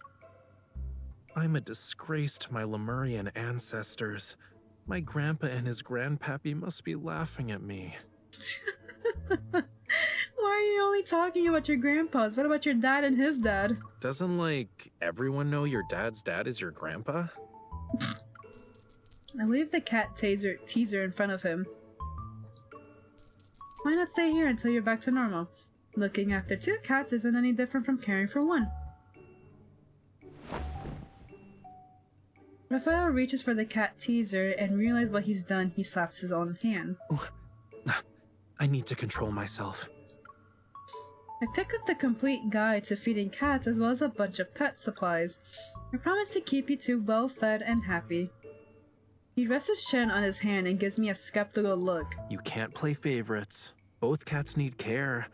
But, like, I take higher priority. Oh, he's so needy. He's so cute. As someone who's been here before, can't you be a bit more generous? Meow. Persian cat walks over and starts rubbing itself against Raphael's feet. Meow. Meow. Meow. Meow, meow, meow, meow. Having received the response, the cat meows twice before jumping onto Raphael's shoulder. Meow. Meow. Why are they communicating? Why are they communicating? Raphael's brows further as he starts flailing. Move, and don't even think about getting this close to me again. Oh, this poor cat. Meow. Meow. Despite saying those words, he doesn't push the cat away. Meow. He's so ridiculous. No, for real. With two cats at home, I soon find myself struggling to keep things spick and span. I grab the vacuum cleaner, then Raphael and I start cleaning up cat fur from every nook and cranny. Cat fur sure ends up in odd places. Raphael picks up a tuft of fur and examines it. This is all Percy. I don't shed. What do you think? I'm much easier to take care of, yeah? Seeing Raphael be pleased with himself, I can't help but laugh inwardly. Short-haired cats don't shed a lot. True, short-haired cats don't shed a lot. Raphael flicks his tail and it brushes against my palm. It tickles. Short hair is easy to manage. I'm the epitome of low maintenance, right? God, every time I see this fucking word, I can't help but think of that one, like... Oh, this one, like, group of people, and one of the motherfuckers said epitome. Or no, not epitome. The epitome. I'm like... And then it turned into a full-on argument on why he's saying the epitome instead of epitome. I can't look at this word without thinking of that, and it's the only thing I can hear at this point is when people argue if it's epitome or epitome, but it's epitome. Oh, thank you for the raid, Abby's Hollow. Thank you so much. I appreciate it. Oh, wait, what is this raid message? Space Hearts, we quietly slip into Miss Combat's vast universe. From Jade's fan art to Kindle moments in deep space, we're curious to explore love's artistic dimensions. May we observe your stellar romance. Wait, this is a cute raid message. I love that. Oh my god. Hi, Bugs! I recognize you. I know you. Welcome in, Raiders. My name is Ray, also known as Miss Combat, and I have a gacha addict. I am a gacha addict. I play a lot of gacha games, and today I am playing Love in Deep Space as a semi-new gacha game for stream. I'm not a new Love in Deep Space player, but I am coming back to the game after taking a long hiatus from it in general. But yeah, thank you so much again for the raid, Abby. If you need to go, run, eat, rest, whatever, you do what you need to do. I appreciate the raid so much. If any of the raiders wants to, you know, just hang out, we are currently doing Raphael's kitty card. We just finished Silas's and I was having a heart attack. So we're doing Raphael's, and then we're gonna hopefully do Xavier's last. I won't lie to you, for the first hour and a half of stream, I was just explaining the lore of Love in Deep Space to literally my chat, to help them understand what the fuck Love in Deep Space is. You're a big Silas girly? Oh my god. More Silas girlies. I am a Silas and Xavier girly. When I first started playing the game, I was a big Xavier girly. But then Silas came out and dragged me back. He dragged me back into the pit of hell, and so now I do both Silas and Xavier. I do my best to try and get both their cards whenever there is a quad banner, but there's gonna come a point where I'm not gonna be able to do it anymore. Oh shit, there's an ad. Not the ad! Oh my god. I'm waiting for the ad to be over. Oi. Epitome? Epitome. Epitome? Epitome? Tomato? Tomato. Epitome and epitome is like when you say like epitome. I mean, when you say tomato or tomato. I know there's potato, potato? No, that sounds wrong. That sounds wrong.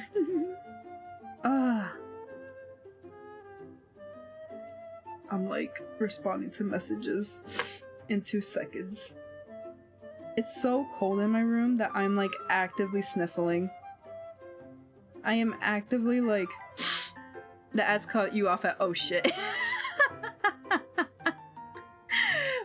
You know what? Ad moment. Ad moment. There's like 50 more seconds left.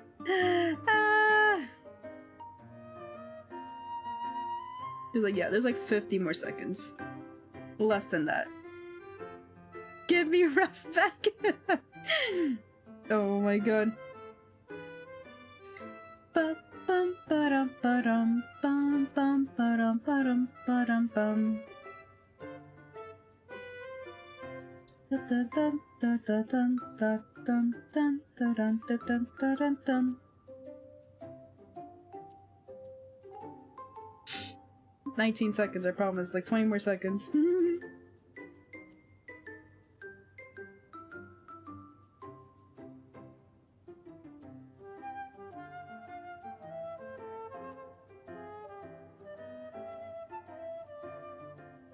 One second, I promise. You're getting him back. Like, ad over.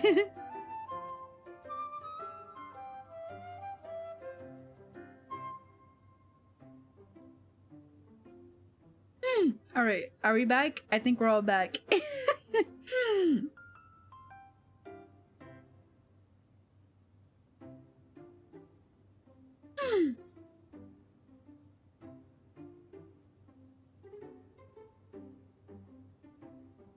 Bugs! I'm in ZZ hell, I'm guaranteed. Yanagi refuses to come home, and I'm 12 pulls away from an S-rank woman just show up already. Quit playing hard to get. I felt that. I felt that. Oh my god. Back? Welcome back from the ads. Not gonna lie, it gave me a moment to just like not yap for a bit. Because I have been just reading non-stop. Alright. And we go back. Raphael's tail rises higher and I run my fingers through his fluffiness. Here's one point for the short-haired cat. Okay, okay. Stop touching it. My tail's already smooth to the touch.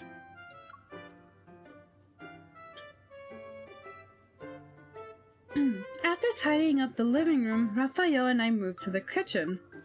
While I'm wiping the table, I hear a noise behind me.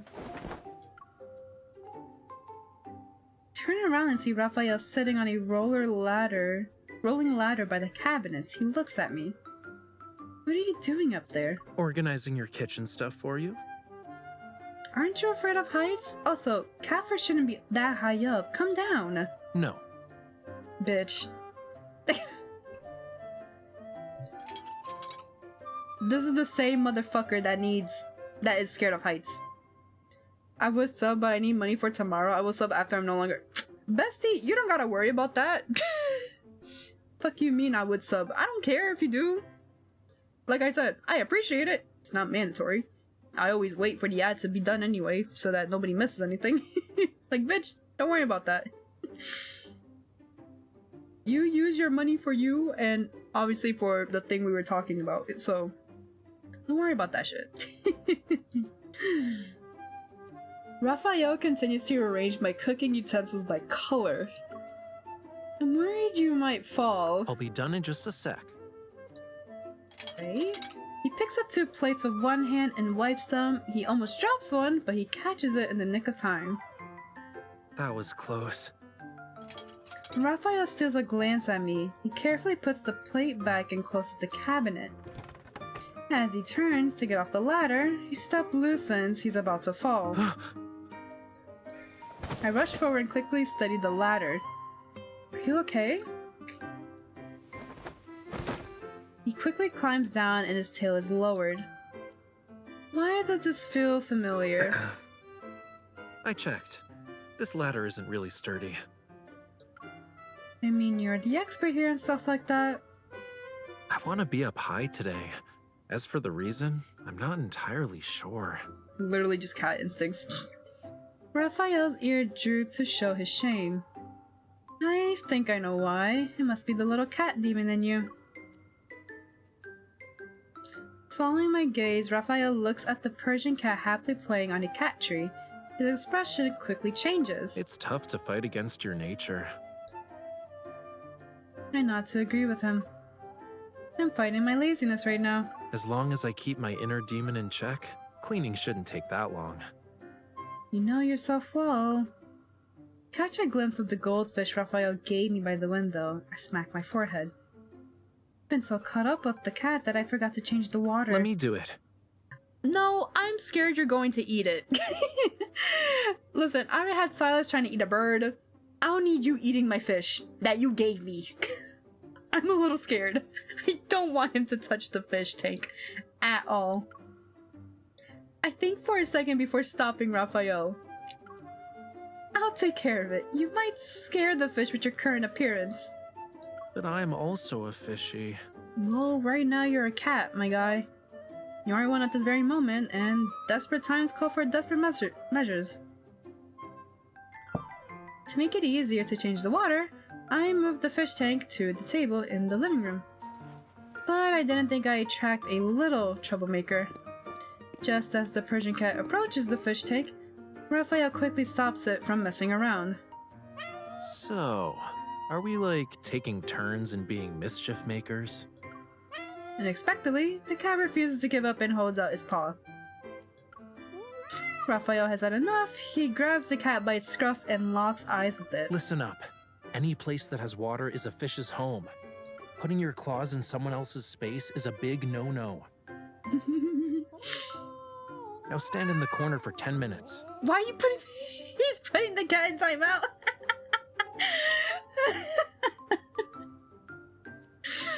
Why are you putting the cat in timeout? Oh my god. Okay. Given the gravity of the situation, I quickly move the fish tank. Raphael gives me a look that says, I told you cats are cunning. His tail sways. It's good that you're here to keep things in order. I will grant you the title of Kitty Cat Knight. He's actually so cute. Black screen. Okay, there we go.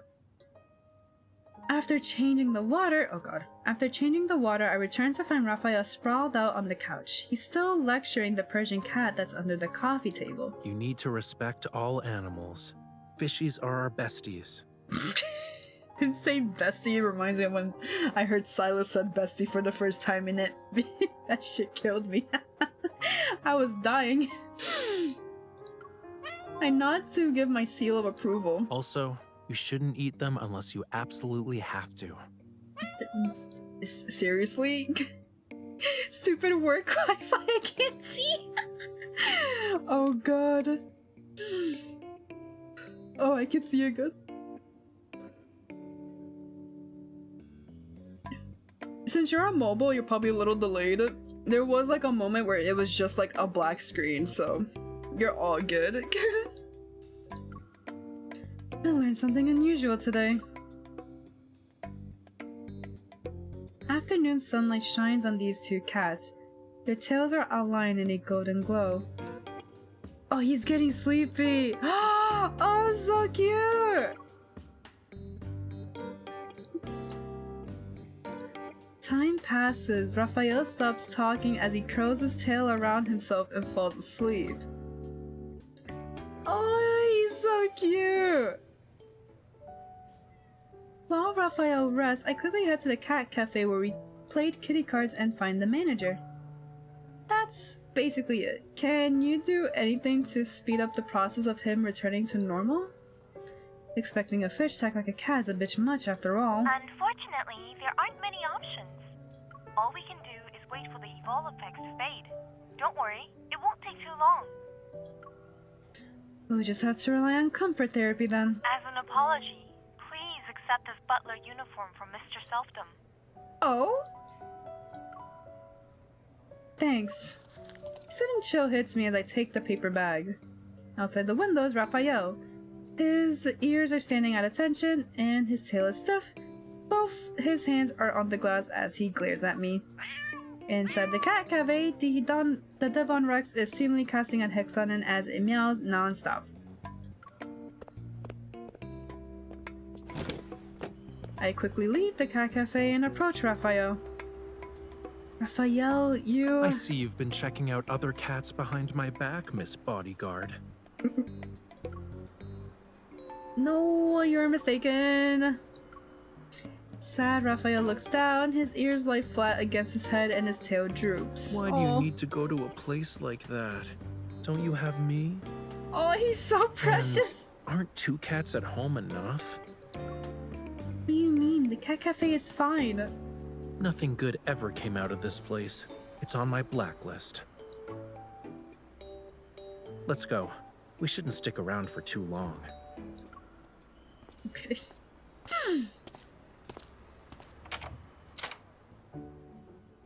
Once I'm home, I see Percy has made a mess in the bedroom. Again, so I start cleaning up. Raphael quietly takes the paper bag from me and doesn't move. Don't leave the room for now. Oh? Are you going to do something? Just stay there for 10 minutes. Oh? He didn't call me Miss Body. Oh! After not seeing Raphael for a while, I return to the living room and find him standing there. His back faces me. Raphael? He turns, straightens his label, and looks at me. You were quick to change into that. Well, someone in the cat cafe couldn't take her eyes off the strays outside. If I don't come up with something, I might get kicked out. Alright. Is that jealousy I smell? I move closer and pat Raphael's ear to comfort. Look how his tail is behind him. Oh my god! I'm not interested in any strays. I only have you, my big kitty cat. His tail starts wagging without him realizing it. I am not a cat. Stop petting him, and Raphael looks up as if to ask why I did that. Ooh, it's lagging a little bit.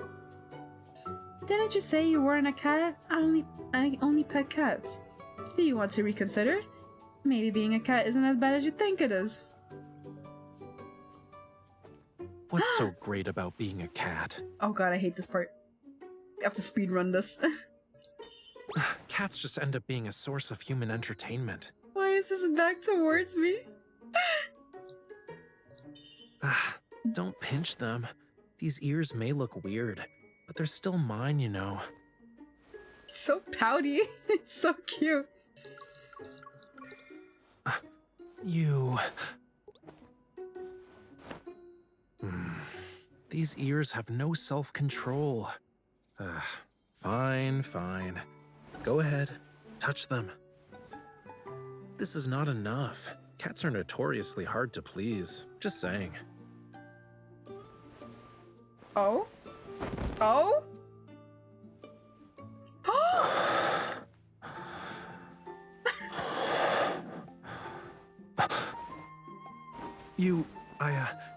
I didn't... Oh, he's so cute. I didn't mean to... You're okay, right? Are you hurt? I'm fine. I'm great. Comfort him.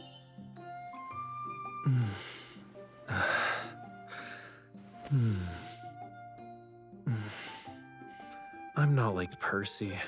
A few pats aren't enough to comfort me.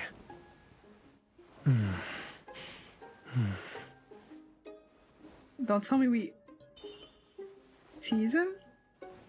So will you admit you're a cat now? What I meant was, I'm not a stray. I'm a house cat. Oh? The collar. Alright then, let's make you look like a house cat. You even had a collar ready. And you said you didn't plan this.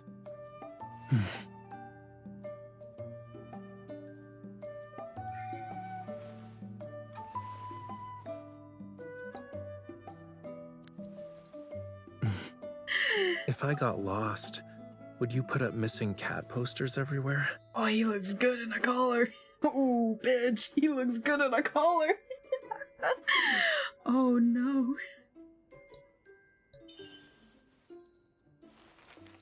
You'll never get lost when you have this leash with a collar. Right, right. All a house cat wants is to stay close to his master. No, no, no. No, no, no. Wait.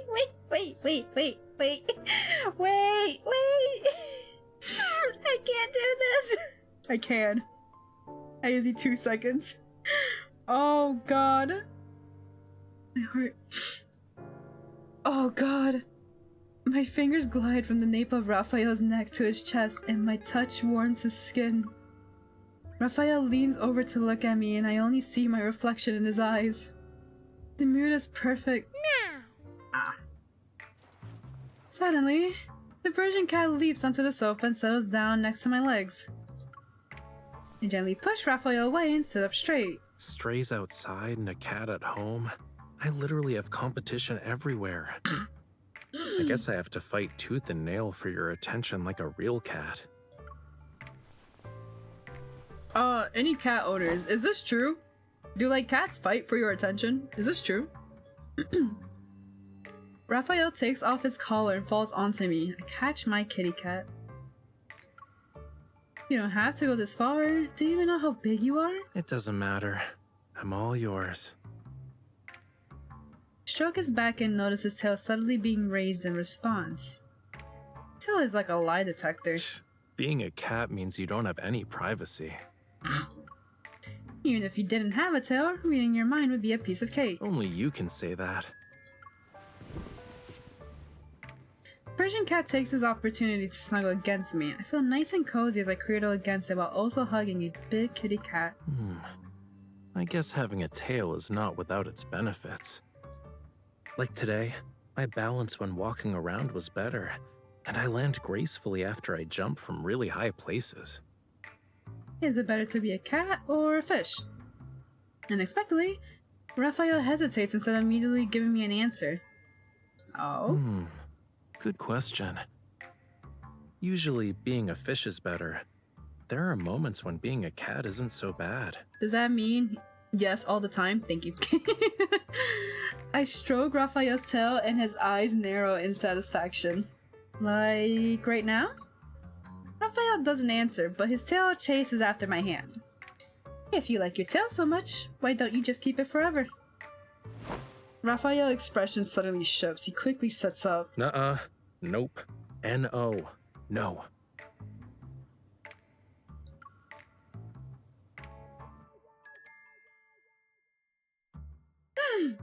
Was that it? Oh, this is cute. I'm not gonna lie to you, Silas so far gave me a heart attack. This was just very cute. Very cutesy, very cute, very cute.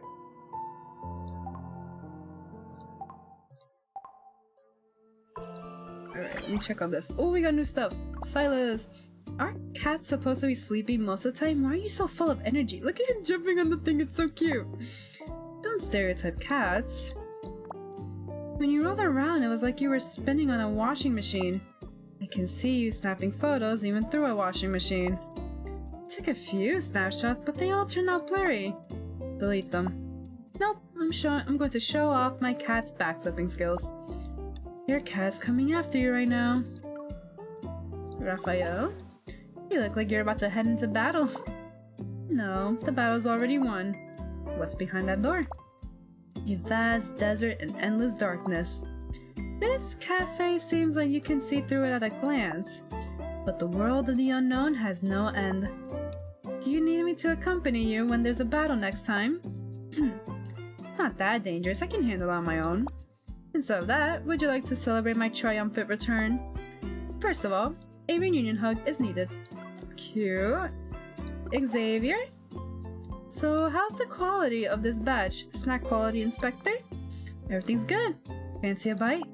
Why does it feel no different from the cookies I had before? This one has a richer, milky flavor. How could it be? Aren't they all super duper milky flavored? The previous one was super milky. What a mystery. Are you talking about the flavors of these cookies? Talking about the weird things that catch your eye. And Zane. Dr. Zane, after a long day, is finding solace in a cup of hot tea. The narration is spot on, but you might need the solace of hot tea more than I do. I've seen you untangle the yarn ball from the cat tree 5 times already. I'm already used to it. Speaking of which, I saw you cleaning up earlier. Did a cat throw up again? It was those free-dried treats scattered everywhere, but it's all cleaned up now. There's not much left though. It must be that chubby ginger cat. Thinking about it, we both had a rough day. So, I can't read. So I have some tea made for you too. Come on. I choose sitting with you for a moment over a cup of hot tea. Cute! Cute, cute, cute, cute! Journey unknown is... Okay, so these are like the... If you don't read it, you can do it. Alright. And now they're resting. I like how Silas is like chibi cat. He doesn't like really meow. He meows, but like he does like the VA meows, but he doesn't do like a regular cat meow. He just purrs all the time. Am I missing something here? Oh, it's wanting me to do the event stuff, but I'm not gonna do it yet. I want to wait for all of it to come out, in all honesty. Alright. We have one more. We have one more. We have Xavier's.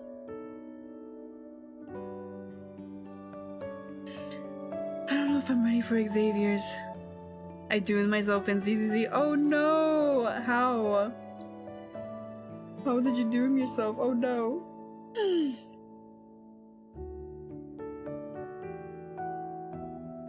Let me shush you real quick. He looks so cute. I got a dip now. Only 1 hour left in work. Let's go. Only 1 more hour. I believe in you, Skies. Good luck at work. I've been streaming for only 3 hours and I feel so tired. But I think I'm so tired because I've been reading for so long. I've been like yapping and reading all stream, so my throat hurts a little bit. I don't think I've yapped this much in a very long time.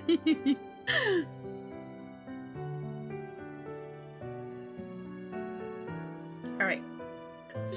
We're gonna do Xavier's card, and then I'm probably gonna call it to just kind of rest my throat.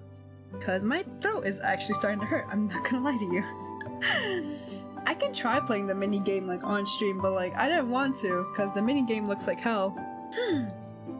Alright, how did you become a cat? Also, the fact that we're in a garden makes me believe we are in Jeremiah's greenhouse, so I'm a little scared. I picked an item that prevents your characters from healing and keep losing HP, so my characters are practically at no HP and I'm about to fight a big boss. Oh no. I'm so sorry, Books. No.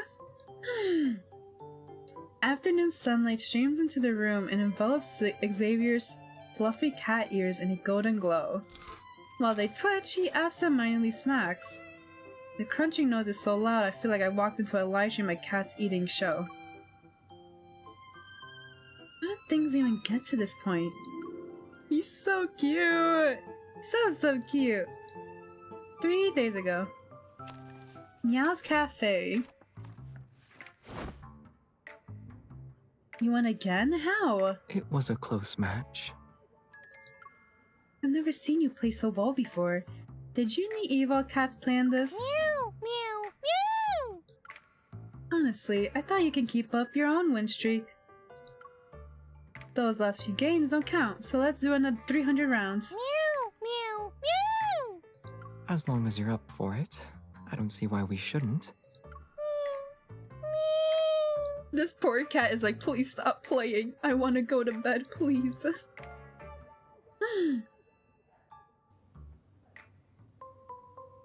Kept playing until the evil cats were exhausted. Only then did we leave the cat cafe. To my surprise, Xavier had sprouted a pair of cat ears the next morning. Apparently, Xavier's being affected by the cat's evolve. It's probably their way of getting back at us for making them work overtime. What are you thinking about? Xavier's voice brings me out of my thoughts. Somehow, he moved from the other end of the sofa to be next to me. The bag of snacks rustles in his hand. It's obvious Xavier has surrendered to his feline nature. Didn't you say you needed to tell me something? What is it? Oh, he's so cute. Xavier's soft ears brush against my cheek, and his expectant gaze makes my guilt slightly heavier.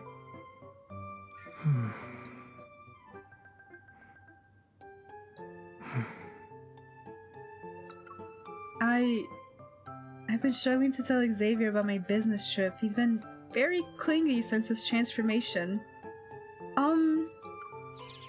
A bird chirping cuts me off. Xavier's cat ears twitch as he sits up straight. I take this chance to say what I've been mulling over the entire day. I have a mission and need to travel the day after tomorrow. I'll be gone for 3 days. Oh! He takes a moment to respond. Let's go together. I shake my head. You can't use your evolve now that you're a cat. A comprehensive assessment said that you're not allowed to accept any missions.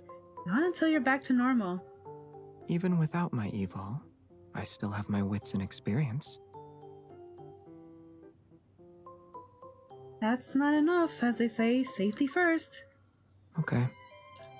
Oh, he looks so sad. I'm so sorry. He answers nonchalantly, but his cat ears droop. Oh, baby. Seeing him like this creates a small hole in my heart. Won't be gone for long. You'll be okay by yourself for a few days, right? If you're asking, you must be unsure. Oh, he's angry. He's angry. He emphasized the word "you." You know, like the angry cat meme where he's like turned around and just like not looking at you. That's him right now. Oh, my poor baby. Oh, wait, no, I'm sorry. Don't be upset. Weren't you bragging about being a capable adult despite having cat ears a few days ago? You'll be fine. Gives me a look before leaning back against the sofa. Yeah, I just have to stay at home. Alone. What could possibly go wrong? Oh my god. The worst I can do is be so focused on grooming myself that I forget to eat. Or I chase birds on the rooftop. Maybe some wanderers will try to avenge themselves since I can't use my evil right now. He's being a little bit dramatic. It's minor stuff. You can go on that business trip. Don't worry about me. This motherfucker. He nods with certainty. Never mind. Let's come back to the trip discussion later. I'm going to take out the trash. I haven't seen Xavier say those words so earnestly. I find an excuse to do something else. I reach for the garbage bag, but see it's missing. Xavier's already at the door with it. Are you actually going to accompany me as I take out the trash? I'm escorting you. Escorting me? Were you attacked by strays when you went outside yesterday? Not really, but a few rubbed up against me. How did you know? Another cat's scent is on you. I could smell it a mile away. Oh, he's possessive. Oh, okay. I understand immediately what this card is gonna be about. This is everyone's cat if they could talk. You know what? I could see it. Oh, he's possessive. Got it. As he speaks, Xavier sniffs the air. They weren't just rubbing against you. They left an important message. Oh? It's something like, this human has dried fish at home. We must deceive and rob her of all the fishies tomorrow.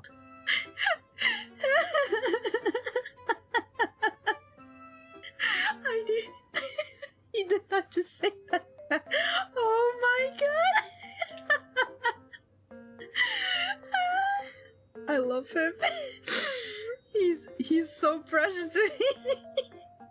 I need to know how much. I need to know how many takes it took for him to say that line without like giggling. I wouldn't be able to say that without giggling. Sniffer, oh my god. He's too precious. He's so precious. You got that all from a sniff? A cat's nose is sharper than a human's. Come on, let's say hello to them. Oh. Okay. I'm scared. Oh, I love him. I mean, it's okay. 4 is better than 1. I'm totally still working. What? You sure about that? Over the next few days, Xavier is very insistent about escorting me around. He's practically glued to my side even as I pack my bags at home. I need another one.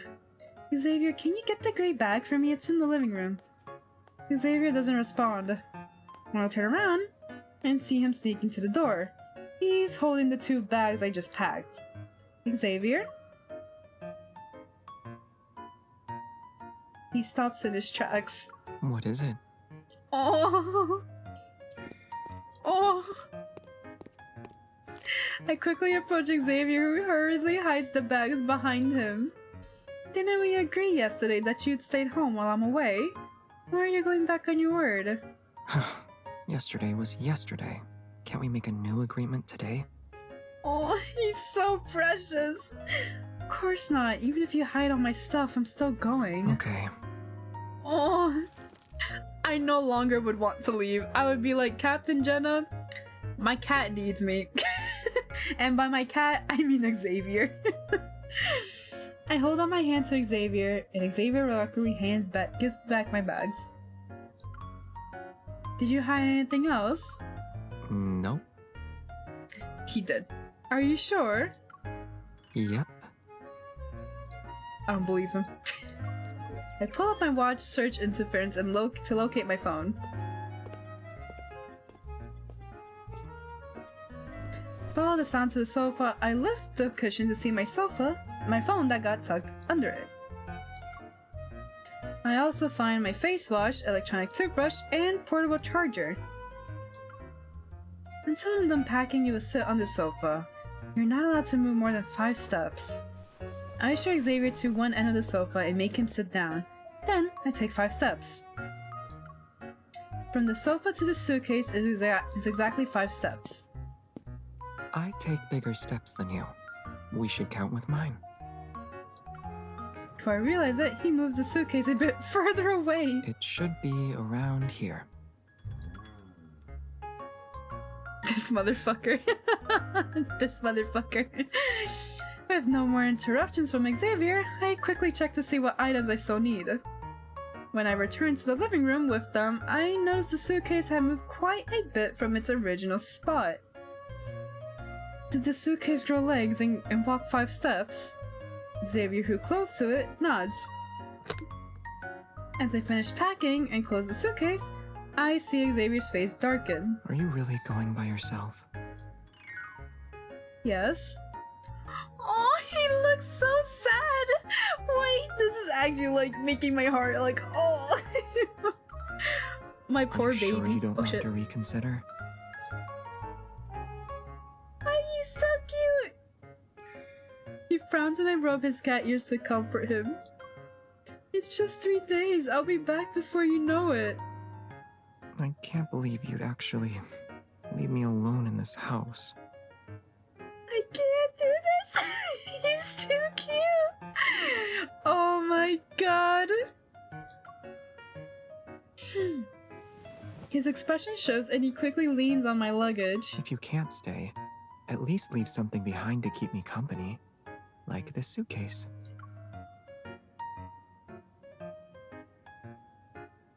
Xavier. It's time to see if this suitcase will work as a pillow tonight. He's more pouty than Raphael! I didn't even think that was possible! I didn't even think you can be more pouty than Raphael. This is a turn of events. Stop messing around. I can't hear you.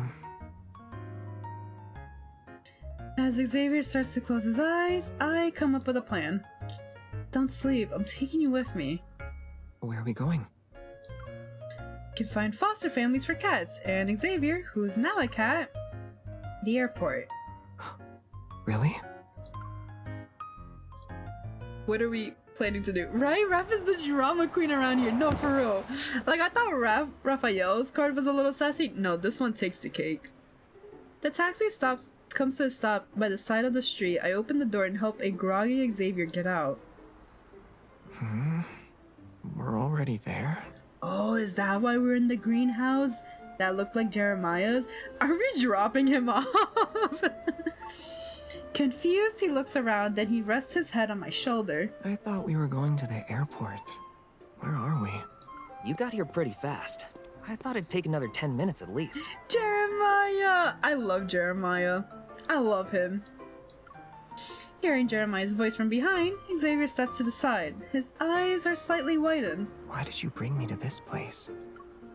You'll find out soon enough. Jeremiah approaches and notices the cat ears. The two men freeze. What's with the new look? There was a small accident. The cat didn't beat you up, right? Hey, what are you doing out here? The cat's meow by his feet catches our attention. Jeremiah holds up the cat that's wearing a butler uniform with a tiny bow tie.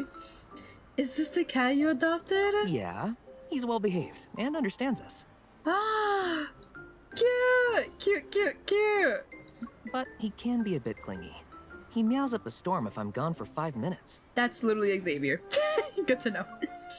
That's just how cats are. As I say this, I glance at Xavier, who looks up but avoids my gaze. But Xavier turned into a cat that's...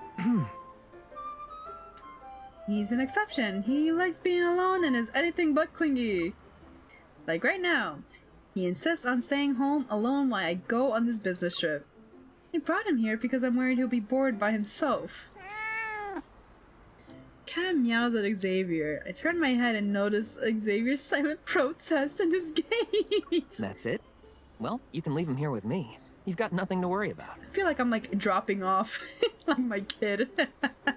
Like I feel like I'm dropping him off at like daycare or something. As if to respond to Jeremiah's words, the cat rolls its bead-like eyes and nods. His bow tie sways. The cat's adorable appearance makes me move closer to him. You're so cute in that uniform. The suit makes you look so cool. It really brings out your personality. I gently scratch the cat's head and my fingers slide towards his soft tummy. I agree. This outfit suits him. Uh-oh. Uh-oh. He's not gonna be happy about that. The cat purrs happily. He's about to lick me when Xavier quickly grabs my hand. You dropped off everything and said what needed to be said. The driver's waiting. Oh yeah, don't miss your flight. Then I'll be on my way. With the depths of his gaze revealing his resentment, Xavier follows me to the taxi. Before getting into the car, I turn to see Jeremiah nearby. He holds his cat's paw and waves it. Aw, that's so cute. I'm leaving Xavier in your care, and I'll bring back some dried fish for your cat. Once I'm done talking, Xavier ushers me into the taxi. He places a hand on the car roof and leans against the door and stares at me. You got your way. I see you're very smug about it too. Oh, he's not happy. Just stay here. Once I'm back in Lincoln, the first thing I'll do is pick you up. I poke his face a few times when he doesn't move. I'll bring you some dried fish. That's not what I want. He wants me, bitch. He wants us. He looks so sad. Oh my god, those puppy he's very much like golden retriever coded. And the fact that he is a cat, that is now very... He looks very, you know, golden retriever, but this motherfucker is freaky. Yeah, you see why he was like my first attraction. But yeah, no, he's very freaky. I was very much taken aback when it started happening. I was just like, oh. So I wonder how freaky this card is gonna be. Listen, Silas's was bad. Raphael's was cute, but I was also very flustered, so I'm very much like, oh, what's gonna happen in this card?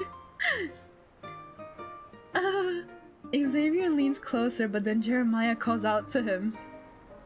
Xavier, help me carry this flower pot? Jeremiah, you're my savior. Jeremiah's my bestie. Xavier stiffens. Coming. It's only 3 days. It's gonna be 3 long days, though. The mission progressed better than I expected. After another day draws to a close, I head back to my hotel room. The room is quiet. A gentle breeze rustles over the curtains as it flows through a gap under the window. The untouched table and neatly packed suitcase suddenly makes this place feel empty. Feels weird not having Xavier around. Even though he's only been a cat for a little while, I miss his mischief. I haven't heard from him in a long time. I hope he's not too busy playing with that cat. He didn't forget me, did he? With these thoughts in my head, I reach out for my phone and call Xavier. Call or FaceTime? Why isn't he answering? Since Xavier isn't picking up his phone, I have no choice but to call Jeremiah. Hello? What's up? Hey, can you check and see why Xavier isn't answering his phone? Sure thing. Looks like he's asleep. Xavier! It's okay. Let him rest. I just wanted to see how he's been. Is he upset or messing around? He's doing fine. He's eating well, sleeping well, and he's getting along great with the cat. I feel like we're I feel like we're actually we're talking about him as if he's like an actual cat, but he's like still a human being. Hope Jane froze my game with her all. Oh, Jane broke the game. Her healthiness was too much for your PC and broke the game. Jeremiah suddenly trails off. Stop licking his ears already. Oh? Let him sleep. Go back to your bed. Hey, get down from there.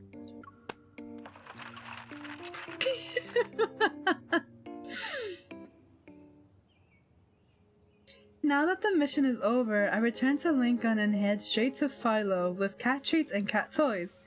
A floral fragrance and cheerful music permeate the shop. Jeremiah sits alone on a stool. He's trimming some flowers. Oh? You're back so soon? Oh, they're using his 3D model. I'm gonna say it right now though. They did my boy dirty with his 3D model. He looks so cute in like the I guess the splash art portrait stuff.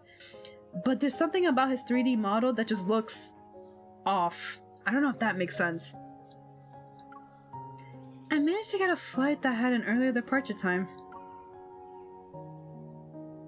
Where's Xavier? I look around. Where's Xavier? He's been out since this morning with the cat. He said something about preparing for your return party. Jeremiah shrugs. But he didn't seem to be in a celebratory mood when he left. I have no idea what he's planning. The door is pushed open and I turn to see who it is. I thought you weren't coming back until tonight.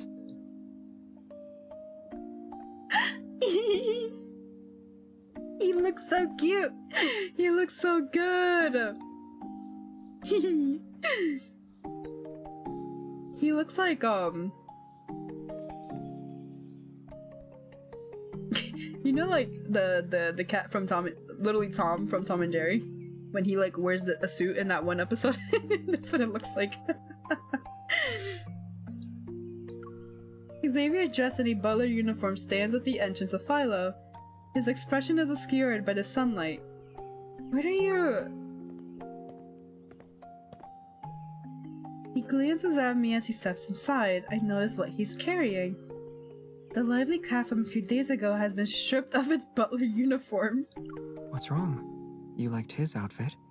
I thought it wouldn't hurt to get another set. Where are his clothes? None of them fit. Your butler suit fits perfectly, though. That's why I'm wearing it. The cat in Xavier's arms reaches for his ears, but before I can say anything,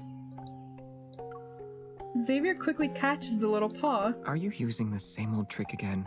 You should try something new. Oh? You or me? Who's the slow one here? Oh. Jeremiah, who's pitying his cat, carefully puts down his shears. He's just playing around. Can't you be a little nicer to him? He's still a kitten. I'll consider it when he shows some respect. Maybe. He's still so pouty. Xavier taps the cat's head. That's for sneaking up on me again. I approach Xavier. His cat ears twitch as he slightly lowers his head. With Jeremiah still around, I hesitate. Then reach out toward the lower pair, the cat cradle in his arms. As soon as I reach out, Xavier let go of Jeremiah's pet. The cat scampers away.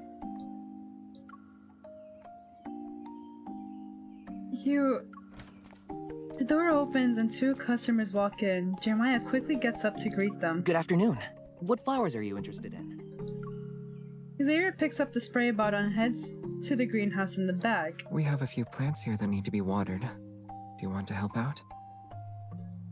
Ooh, bitch. Ooh, bitch. I'm scared. I follow Xavier into the greenhouse. Flowers in every color are blossoming. Sunlight pours in through the glass, which makes the leaves shine. How was your mission? There is an ad about to start in like 3-ish minutes. Let me see if I can start it now. So that, because I know that Kindle moment is about to like fucking happen.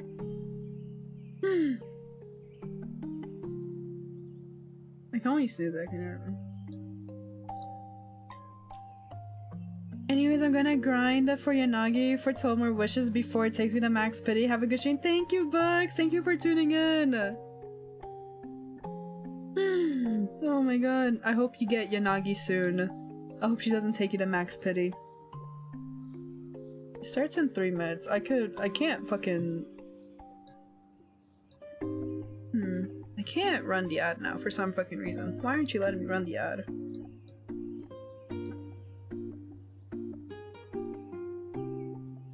Ugh, whatever. Whatever. When it starts, I'll just stop. Xavier turns to me as he asks his question. He watches the water drip from the flower pot. Everything went well. It's just... I missed having my partner around. Took me a while to get used to it. Why are you so smug about that? He straightened his posture and turns his attention to the flower pot next to me. I guess you won't be so quick to abandon your partner next time, right? Not this motherfucker being petty. Come on now. He says with a knowing look. Looks like the cat I gave to a foster family is holding a grudge against me. I was too busy eating, messing around, and napping. I didn't hold a grudge.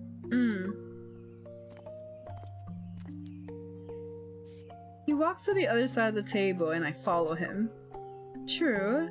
Jeremiah said you've been doing well these past few days. You slept and ate without any issues. I place my hands on the wooden table and lean towards Xavier's shoulder. Are you so busy that you can't hold a grudge? Or did you have too much fun to the point where you forgot about me? Suddenly, he faces me, and because he's close, I can see the slight tremble of his eyelashes. He aims the spray bottle at me as if he's about to spray me. What do you think? If this motherfucker sprays me with the spray bottle, I swear to God. Not getting the answer he wanted, Xavier playfully sprays water above my head. A mist descends and wet his cat ears. I try to help him wipe off the droplets, but he moves out the way. I only grab air. You're the one who forgot me. Oh my god. The first thing you did when you came back was put dried fish on the counter. And then you pet other cats. I didn't forget you. Oh, he's mad. He's literally the angry cat meme. The I'm angry. Oh no. He's too precious. Oh my, he's so jealous. Anyway, yeah, that ad is about to start in like any second now, so I'm gonna wait here. I'm gonna wait here and I'm gonna watch him have his back towards me as he's upset. Oh my god. Actually, with the ad playing, I'm gonna go get a snack real quick. I'm gonna grab something to eat, so I'll run and be right back. Let me put on my Spotify.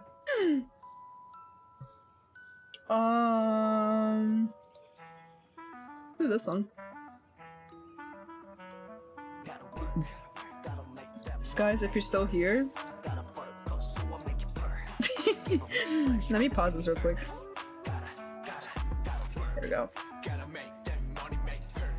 Alright, I'll be right back.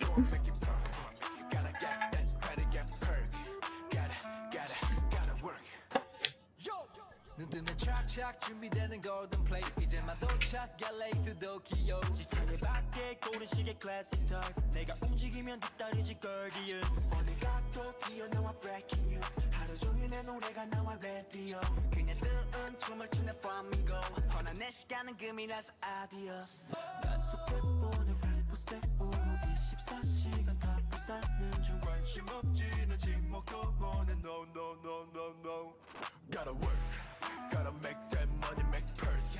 Gotta focus so I make it purr. Keep on refresh when they see me earn. Gotta work. Gotta make that money, make purse. Gotta focus so I make it purr. Gotta get that credit, get purr. Gotta work. Gotta make that money, make purse. Bomb, belly shake. Gotta check, 저다 멋있. 몸을 뻗지, 눈부셔 jet. 딱 봐라, 따라. 아는 영의 사돈의 발전까지 떨고 돌면 지구촌 한가족임 나는 괜찮아 그냥 지나가요 우리 비행기를 내밀지 연석이 Yeah 떨려 이거 마치 자티기 하늘에서 뿌려버린 시즌에 My critics on a different beat chasing that don't want like me 간속해볼래 웹포스테오 24시간 다 불사는 중 관심 없지 난 지목도 원해 No no no no no Gotta work Gotta make that money, make purse. Yes. Gotta focus, so I make it purr. Keep on refresh when they see me earn. Gotta work. Gotta make that money, make purse. Gotta focus, so I make it purr. Gotta get that credit, get perk. Gotta work. 플라티틱도 서둘러. 지금 바빠 넌 좀 빠져줘. 우린 지금 하늘 저 위로. You can find me where I stand. Gotta make that money, make purse. Money, make purse. Gotta make that money, make purse. I'm back. Putting my headphones back on. I did get a snack. I got these like pretzel crackers.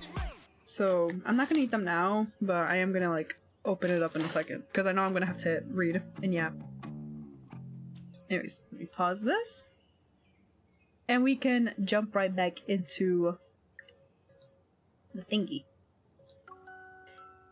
Xavier pulls away somewhat disgruntled and crouches down to tend to the flowers on the lower shelf. Ah, so that's why he's upset. Xavier acts of indifference is funny and cute.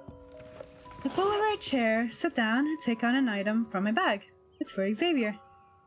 You didn't forget your gift. Oh? What did we get him?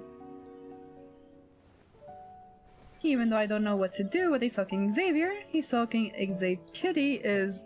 Did that say Xavier Kitty? Xavier Kitty, yeah, that's what it said. Jeez. A bell? He got so excited! Oh, he did not like that. My boy got a little too excited for that bell. I'm not gonna lie to you. Summon? Pretty sure you got what you wanted. got what you wanted. Why are you still shaking it? I haven't actually, but I'm getting close to getting it.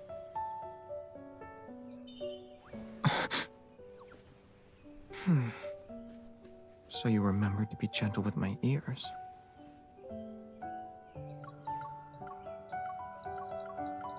Give me spirit.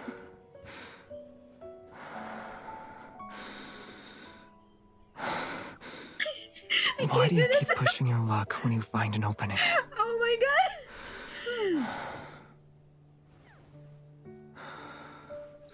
We don't stop halfway when it comes to these things, right? Hey, yo! Keep touching. Gotta spam my fucking mouse.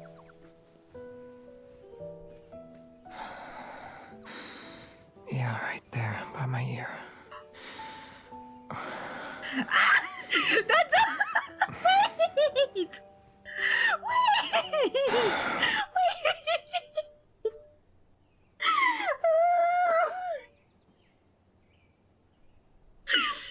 I'm so sorry for screaming in your ear.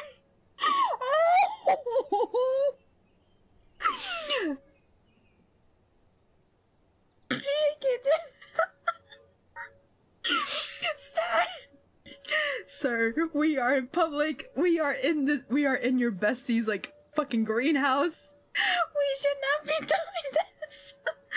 Oh my god. Ears dead. I'm so sorry if I screamed in your ear. Oh my. Oh my god.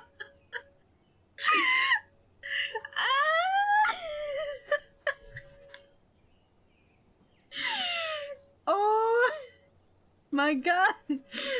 Okay. Okay. I can do this. I can finish this. Okay. I can do it. I can do it. I can do it. But even if I like it, I can't forgive you for abandoning me, not yet. Oh? Tell me what can...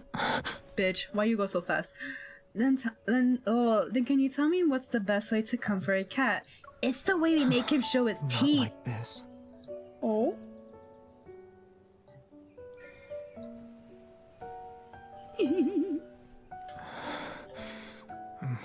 It's nice. But this isn't what I'm looking for. You're good at dealing with cat butlers. You don't need any hints, right? Bitch. Scratch him. Please don't moan in my ear. I guess you know exactly where to pet to get a cat purring, huh? What are we doing?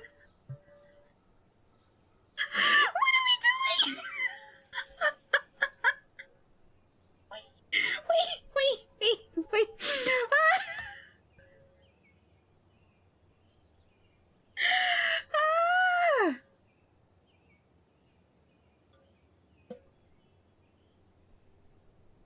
So we doing it just like that? In the greenhouse? Bitch. See, when I say that Xavier is freaky, this motherfucker is freaky, bro. Gonna make him more than just purr. I feel like he's gonna like moan in my ear if I unpause it. I'm not gonna lie to you, I'm a little scared. I'm a little scared. Ooh. Why not try here? Ah! Oh, they so fucked. Oh, they so fucked in the greenhouse. Shadows elongate under the late afternoon sun. The cat, feeling refreshed from a nap, squeezes in through the greenhouse doorway. Xavier sits cross-legged on the floor. He leans against my leg while I fix his tousled hair. Yeah, no. They fucked. They 100% fucked. In the greenhouse? By the way, Jeremiah is on the other end. With 2 customers on the other end when this was happening. Bitch. The cat slowly approaches the chair I'm sitting in and paws at the bell next to me. This is mine. Failing to grab the bell, the kitty blinks and twists his body, ready to jump onto my lap. Oh? This is also mine. Oh? Possessive Xavier, oh how you have my heart. Xavier intercepts the cat mid-jump by grabbing its scruff and places him back on the ground. After assessing the situation, the cat lolls by my feet. That's better. You two have finally reached an understanding. I have After a moment passes, Xavier suddenly remembers something. Right. Oh? He gets up and takes a small flower crown from the trellis adorned with indigo irises. What's that? His gaze shines in the sunlight as it meets mine. I made it for you.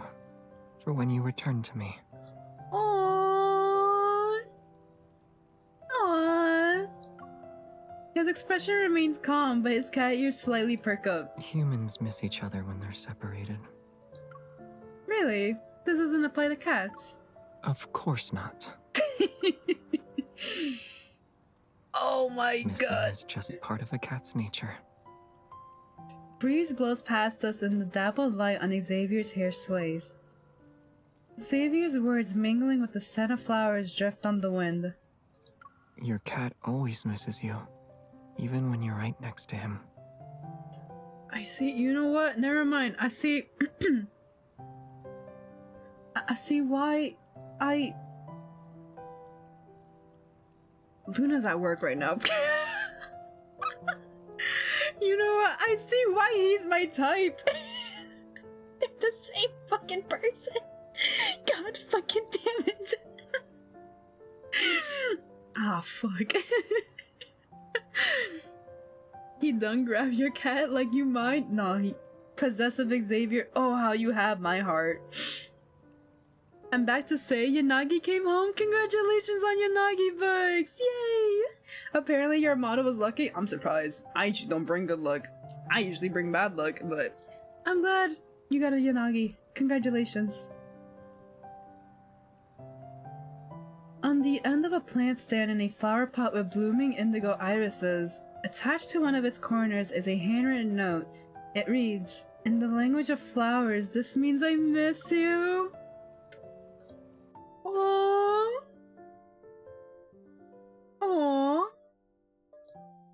We went from very freaky to very cute. Very quickly.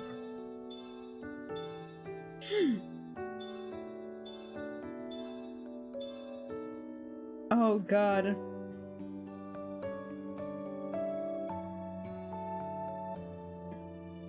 Hold on. Oh my god, I'm gagged. Choked even. Get a man that can do both. Gagged.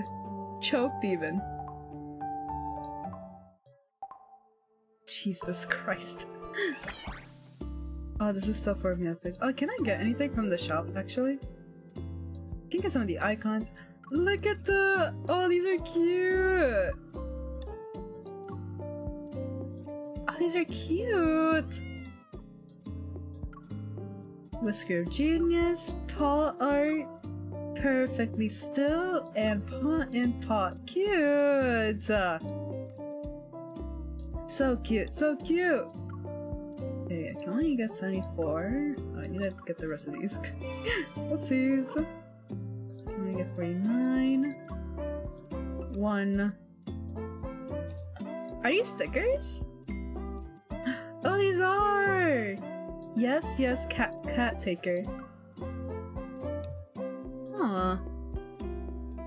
Have a good lurk, Dova B! Oh my god, my throat hurts from screaming. I'm not gonna lie to you. My throat is killing me from screaming. Oh my god.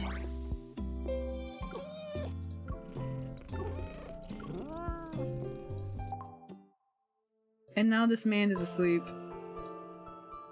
Oh, my head hurts. My throat hurts.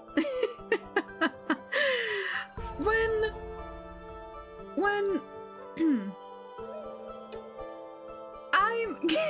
okay, for the record, I know people were talking about it, but I didn't actually see like the cutscene. I, you know, made sure to protect myself from it so that I don't get spoiled. And overall just like avoided spoilers from it because, you know, I wanted to be surprised. The only one I might just watch is Zane's. We can watch Zane's if anything. but I don't know.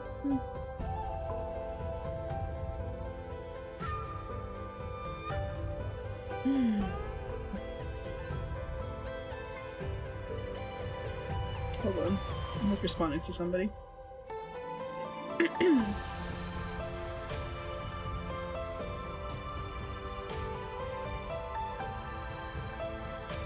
But yeah, we could watch Zane's, or I just watch it at my own time.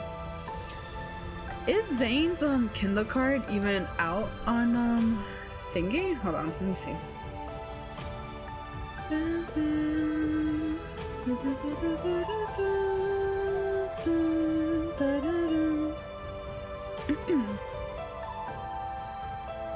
If anyone is curious about where this song is from, this is from the Wander in Wonder Wish event. Hi Ryoku! How are you doing? I hope you're doing well. I'm recovering. My throat hurts. Let me see.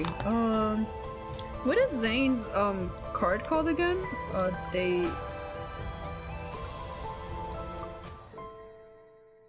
Fluffy treatment. Okay, hold on. Let me look it up. Zane.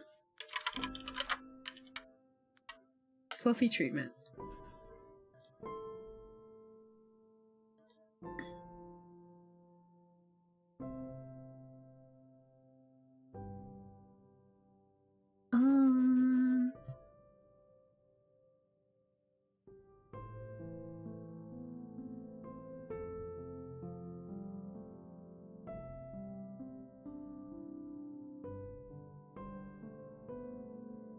I'm assuming this is the whole memory.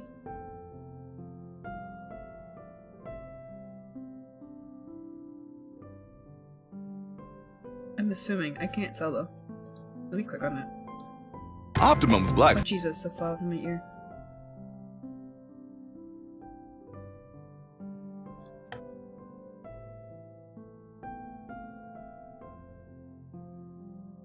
Oh, this is not like the whole story. Is this one the whole story?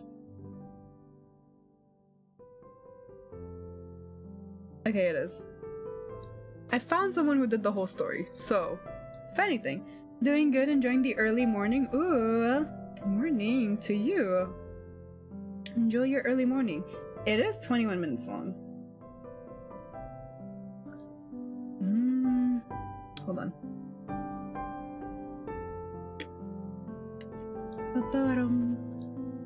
Just window capture that and just do, yep, this one.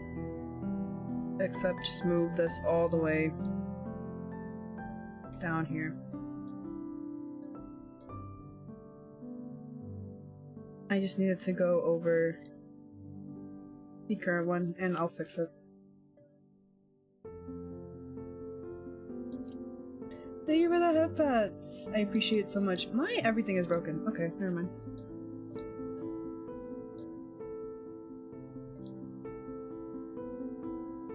I had to like look it up and see.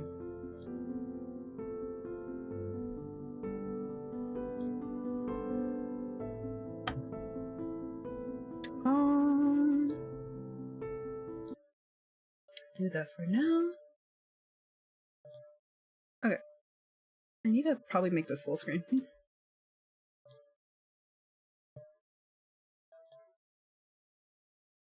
Okay, and turn up the volume.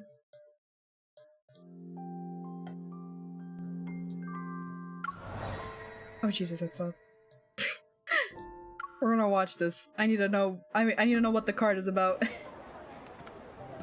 I'm assuming I have to read this? Yeah, okay, hold on. On a Friday afternoon... Why is the quality so bad? On a Friday afternoon, after my visit to a Hunter Senior at Asko Hospital, I checked the time and realized that Zane should be getting off of work right now. I haven't made any plans for him this weekend yet. Maybe I can ask if he'd like to play kitty cards again. Reflecting on it, I recall that Zane played kitty cards with me at the cat cafe when we hung out last time. As I walk past the garden in the hospital's inpatient area, a child's cries reaches my ears, coming from behind the fountain. I want Mommy and Daddy! Where are they? Oh. Be a good girl, Tanaya. Your mom and dad will come back this evening. I want to see them right now. Oh. Next to the fountain, a young girl only age 5 or 6 is wailing. What happened? Dr. Zane, Tanaya's parents missed the visiting hours at noon and could only come here this evening. She... I see.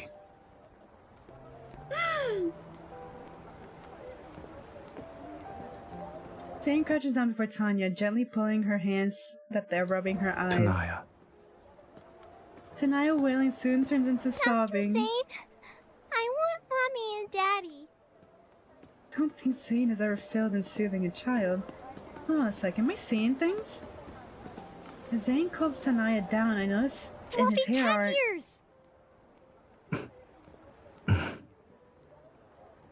Tanaya, check your watch. When the shorthand passes 3 more numbers, your mother and father will arrive at the hospital. They'll be here soon.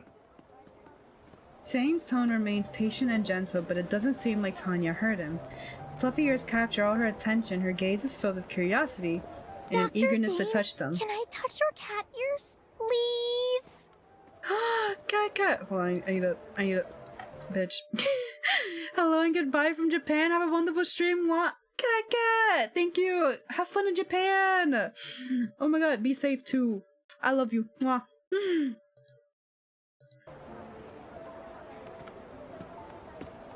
Unexpectedly, Zane dodges the little hand by slightly tilting his head. His tail is so fluffy. Oh my god. Once I return to Zane's office with him, his shift is over. He tidies up his desk, then looks... We have so I got many... a fucking ad. I'm killing myself. I don't have, like, YouTube Premium. I don't have money for that. That's like... No. I thought you'd be shocked to see me after that checkup, but you're not even surprised. You should try hiding farther away next time. Ow, I was crouching. Don't tell me you got X-ray vision while I wasn't I around. heard you. Heard me? Oh, right. I want to tell you something. Those cat ears look too realistic. These are real. Oh.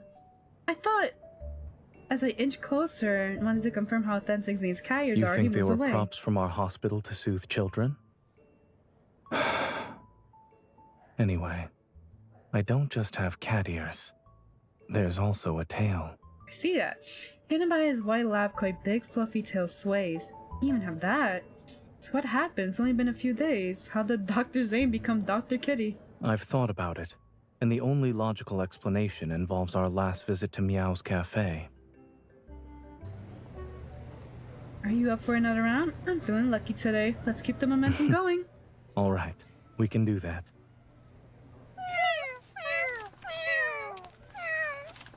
These poor cats, bro. Several hours It's later. already dark. Still want to play? If I didn't have a mission tomorrow morning, I'd say go ahead to head If to you're bed with still you until not midnight. satisfied, we can do this another time. Oh. I remember our intense kitty cards game from that day. Zane and I were evenly matched. Both of us had our shares of wins and losses. Our game raged on until the evolved kitties at the cafe were all worn out. I was about to praise Asko's hospital for their exceptional care and support. Next time I'll think twice about messing with those kitties. Who knew such adorable little Those creatures kitties could hold worked a very grudge? hard that day. They probably wanted to vent their frustration. Is there anything we can do, or will you be stuck like this forever? When I first became like this, I found out my evol was being suppressed. But over the past few days, I've noticed signs of recovery. Perhaps after this weekend, I'll wake up to find myself fully recovered. Ooh, but what if you don't? I'll request to be transferred to pediatrics. Suddenly, bird chirping resounds outside the window. Zane's cat ears perk up and his gaze swiftly shifts to the bird window in curiosity. However, much to his chagrin, I can't read that fast. Zane, who normally composed and serious, resembles an irritated big cat. I can't help but burst into laughter. So you don't just look like a cat, you and your habits are similar, huh? You want me to buy you cat treats and canned food?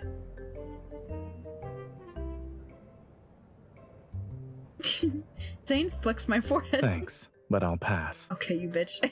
Unfortunately, life has become more troublesome since I became like this. For example, you feel sleepy during the day, but you're wide awake at night. Furball passes by. Do you have a crave to chase after it? Are you always on high alert, even when you hear the faintest of noises? Correct. You really are like a cat. No, you're absolutely a big kitty cat now. Hearing someone exhausted, he pinches the bridge of his nose. Everyone knows cats are expert at enjoying themselves, so... So you're a cat now, Dr. Zane? Don't be too hard on yourself. Let me be your caretaker for this weekend, okay? In front of me, you can fully embrace your feline nature. You can chase all the furballs you want or gorge yourself on dried fish. It sounds like someone wants to live out her dream of having a cat. Well, that's not the only reason. He crosses his arm in anticipation of my next words, and his big tail sways behind him. You suddenly turn into a cat, and I can't help but feel a little responsible. A little bit. Okay, it's my fault. Anyways, I'm serious, so can we try and see how it goes? All right. I'll leave my weekend in my caretaker's hands. Tee. With our cat-taking agreement in a full effect, Zane proceeds to put on his coat, and Yura grabs a hat from the rag. No need to hide them. From now on, you should embrace your feline nature with perfect dignity. He hesitates for a moment before putting away the hat. Suddenly, the sound of hurried footsteps outside their causes cat. I can't read. As I recall the scene where he tenderly comforted Tanya, I can't help but it be like. Feeling an itch in my palm, I reach out to him. Is there anything else?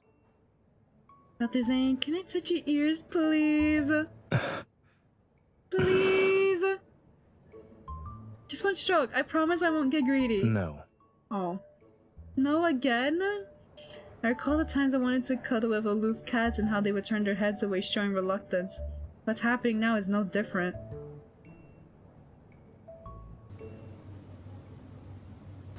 The next day I slowly awake and momentarily dazed as I gaze at the ceiling of my bedroom.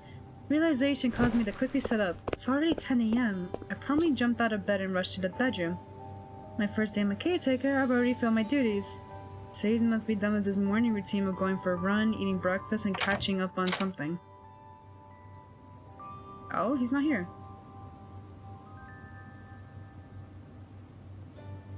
Stage is in course, but the entrance, the TV isn't on either, as if no one's been here. Is he sleeping in? In the dim guest room, Zane is sleeping quietly, wrapped in a soft blanket. After turning into a cat, even his daily routine has changed quite a lot.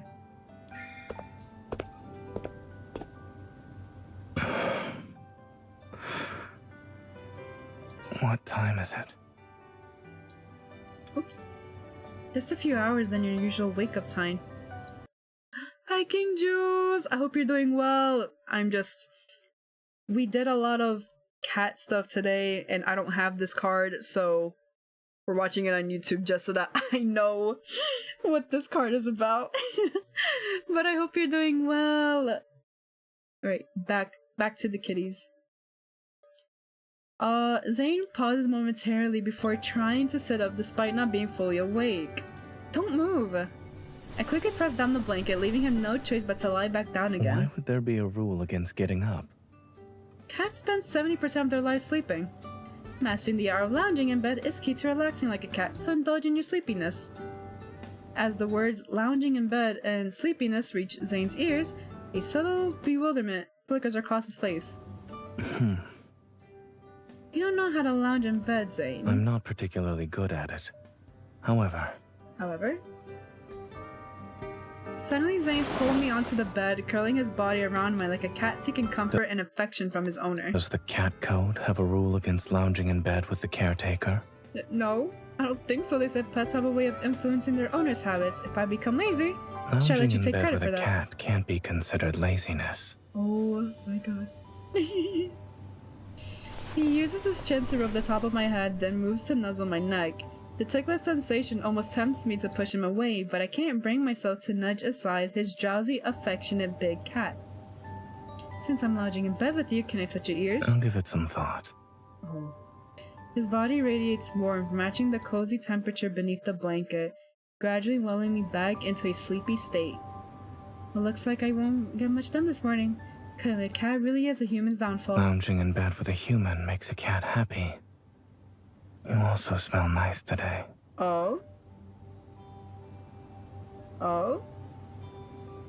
And he's gone. As soon as those words are spoken, here's Zane's steady breathing behind my ear.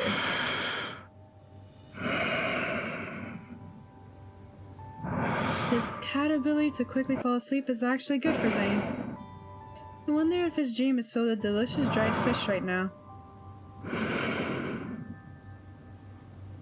I have to like fucking pause it every time because I can't read that fast. I can't. Why do all of them sniff us? I mean, I get it. Never mind. Do all of them sniff us? I think they do. I think all of them do. Today, I'll show you how to make the best macarons. Sorry? First, we need to add almond flour and powdered sugar to...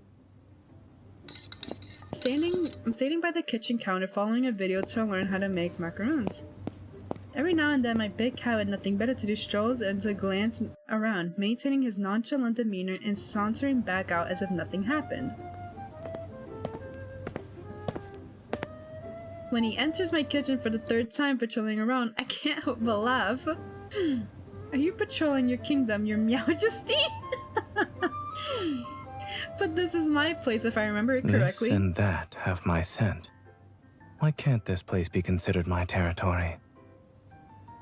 So what you're saying is as long as something or someone has your scent, they're all yours? For cats with a strong sense of territory. That is correct. Zane approaches me and sniffs a few times. You're all mine. Oh! I observe his serious expression as something soft wraps around my waist. I look down, I see his fluffy tail. I have macaroons to make and no time to argue with the kitty cat. At the mention of the word macaroon, the big cat's eyes seem to sparkle with excitement, prompting him to move aside obediently. After adding some salt, let's Swift it. We know how sweet macaroons are. My attention returns to the ingredients in front of me. Add another spoonful of sugar. Oh, I forgot he loves sweets. Oh my god. I'm following the instructions from the video to the letter. Adding another spoonful will make it too sweet. If I'm not mistaken, these macaroons are for your cat, no? Cats aren't particularly sensitive to sweetness. So, you should add a bit more. Really? While I add another spoonful, I glance at the yellow almond flour, perplexed as it became nearly obscured by the sugar. It probably still needs more. Zane! You can add another. No. Is this a request from the cat or Zane? Cats are solitary creatures. Without sweets to lift their spirits, they'll feel quite unhappy. But how am I supposed to eat these macaroons? I'll eat. Bitch. Observing his serious expression, I defiantly add 2 more spoons of powdered sugar, vigorously stirring the ingredients while glaring at him. Kitty Zane, you better make sure you can handle these sugary macaroons. Going to the veterinarian can put a dent in your caretaker's wallet. Our poor wallet. After dinner, daylight still lingers. Zane sits by the window, closing his eyes to rest.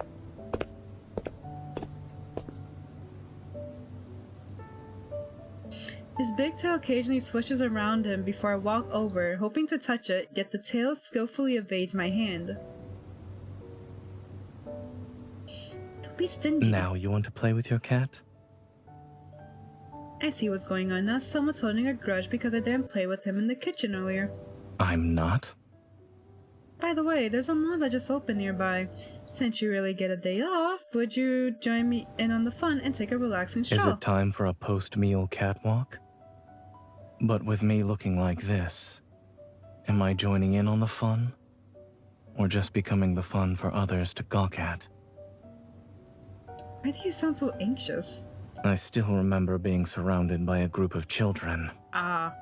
Recalling the scene at the hospital yesterday, I can't help but copy and paste a dozen Tenayas in my mind who have Kitty So Zane these surrounded. days, I can only shuttle back and forth between home and the hospital. Turns out that it's not only the feline behaviors that trouble Zane, but also the challenges arises from people's affection for cats. Although I can't fully understand how you feel. Waiting for the person. You have a caretaker today. I'm assuming. Today is different because you're a cat with a caretaker. I've heard this mall has 2 entire floors dedicated to children's areas. Leave it to me. No one can snatch my kitty Zane away. With a firm nod, I seize the opportunity to catch the big tail, making You me don't someone need wow. to treat this as a life or death situation. However, do keep me safe. I will. I promise! Surprisingly, the newly opened mall isn't crowded. A charismatic young man wearing butler uniform and cat ears energetically distributes flyers at the entrance of a pet cafe. We just opened. Fancy taking a look? Cat-eared butlers at your service. And there are cats rolling over and showing off their tummies. With great enthusiasm, he hands me a flyer and a cat one as part of their giveaway, saying they have cats to show off their cute tummies. Zane takes the flower from my hand and casts a glance at all the cats that are Shall on we go it. inside? Let's. Just as I'm about to respond, I notice his ears tilting downwards and his eyes slightly narrowed as he looks at me. Another jealous one. Let's check out the other Aren't you stores. curious about the cats with their cute tummies? Nope, not anymore. Nope. I scratched the chin of the big kitty Zane beside me. Since I brought my cat with me today, I'll pass. He hands the flyer to Give me. this back to him. The next pet lover will need it.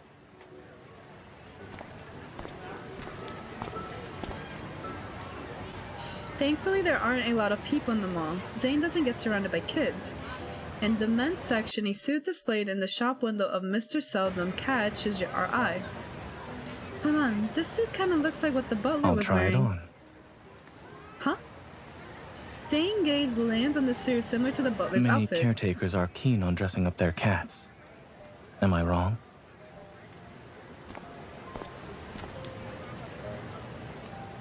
The store's decor exudes a luxurious ambience, and the fitting room is exceptionally spacious and adorned with expensive furnishings.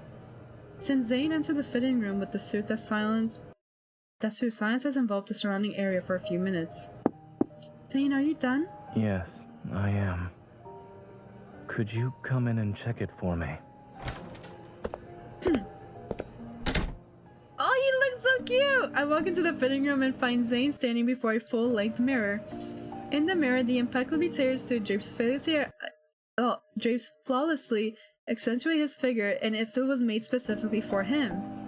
I finally understand why people are into dressing up their cats now.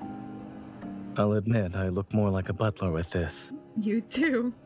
You look very good. You look so cute. I take out the cat one from earlier and gently tap his furry cat ears.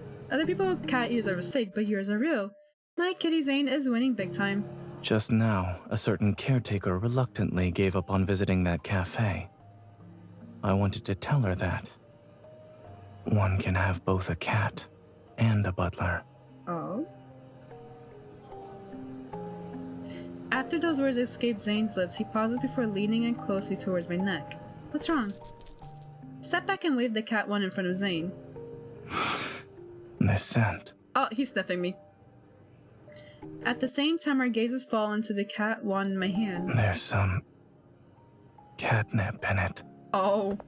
Zane can't resist inching closer, and in response, I slowly step back holding the cat one. So do you like it or not?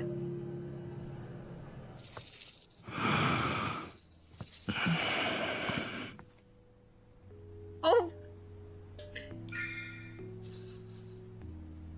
He looks so cute. He looks so cute. Uh-oh.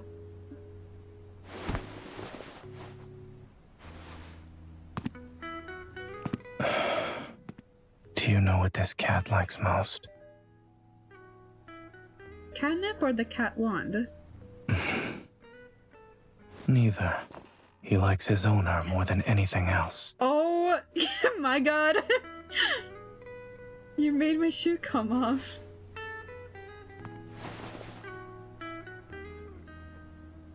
Touch his ears.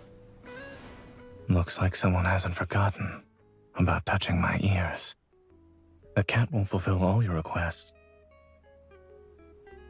Really? It hurts. Oh!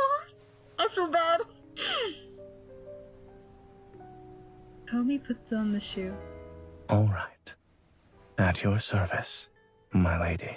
Oh my god.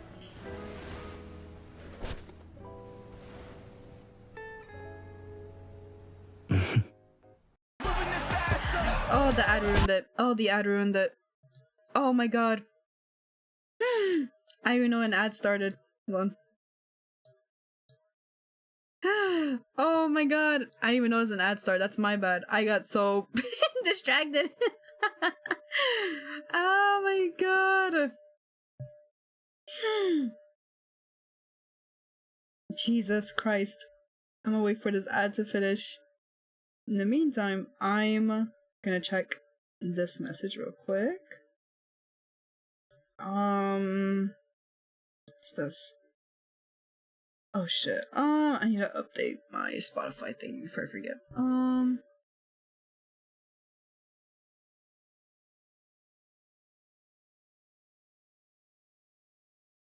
And I'm gonna bite into this snack as I read this email.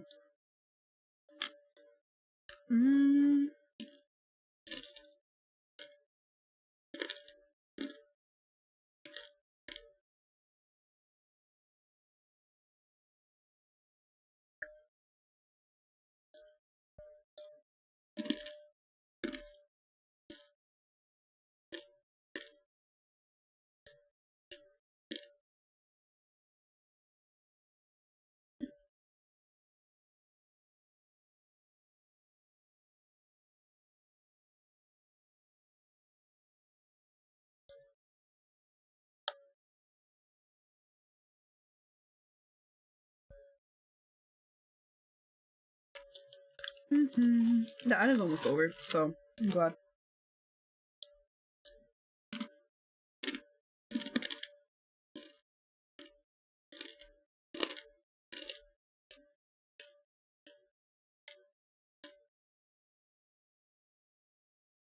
And the ad is over. Okay.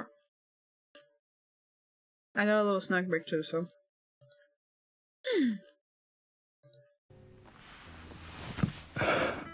Your hands. They still smell like catnip. Oh my god. They do? I'm gonna tease him. Oh my god, the kissing noise! You know, oh! This is how I express my affection. He bit me and then licked my hand. Then let me express my affection. Besides affection, I'm curious, do cats also feel possessive towards their owners? Of course. Just like this. What this gesture means is, this is mine.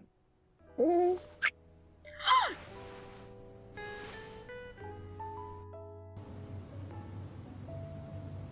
The warm afternoon sun oh, fuck, I can't read. Wait, I can't read. Hold on. The warm afternoon sun cast a drowsy glow over everything. On the couch, I found myself lying sideways, eyelids heavy, nearly tiptoeing into dreamland. Zane suddenly approaches me with my eyes closed. I roll over, surrendering to the warm embrace. The blanket that has fallen to the side is gently lifted and envelops us, cocooning the warmth between our bodies. Is my cat cuddling with me, or is my butler taking good care of me? The next moment, I feel Zane poke my face. I open my eyes and catch sight of the ice crystal perched on his fingertips. Not fully recovered yet, but it won't take long. The cat ears on top of his head and remain intact. I clench my fist and extend towards him as if holding a microphone. So someone's about to stop being a cat so soon. Care to share any thoughts on your brief cat life? It turns out that eating, playing, and sleeping are very important for cats. I'd like to thank my caretaker for giving me a happy cat life. Aw, you're welcome. But here's the thing, your caretaker still has a teeny tiny wish. I hope it can be granted before a certain tender-hearted cat disappears. A warmth spreads through my hand, Zane is holding it. In his embrace, I look up. The sunlight streams in behind him. its gentle glow carefully obscuring his gentle expression. Dr. Zane, can I touch your cat ears, please? Go ahead. Yay! Yippee! And that's how it ends. Love that. Oh my god. I love that, actually. Let me put the game back on. If it wants to. Oh, there you go. But yeah, I guess technically we did all the cat cards. Technically. My favorite one. What are you doing over there? Panicking. My favorite one, I think Xavier is my favorite one. But Silas's is there too, obviously. But I'm biased. Raphael's was cute. Zane's was very cute. The catnip, oh, chef's kiss. But no, Xavier's, oh my god. That one was really good. I'm so excited to finish the event to see like what happens and like what they do. But I'm gonna leave the event until like all the chapters come out, obviously. But yeah, I'm going to end stream here actually. Let me just put just chatting real quick so that turn this off. Minimize this actually. Confirm. I'm like fucking huge because I had to fix my model. To make my... Why am I centered? There. I'm like trying to fix myself because I'm like, I don't know where I normally am. Where am I supposed to go? But yeah, Spotify's like playing in the background now. I had fun streaming Love and Deep Space. I'm not gonna lie to you, I got to yap about the lore, and we got to do this card stuff, the card Kindle stuff. I feel like I would stream it more, but only when there's like events happening. But maybe I'll stream like the main story stuff too. Who knows?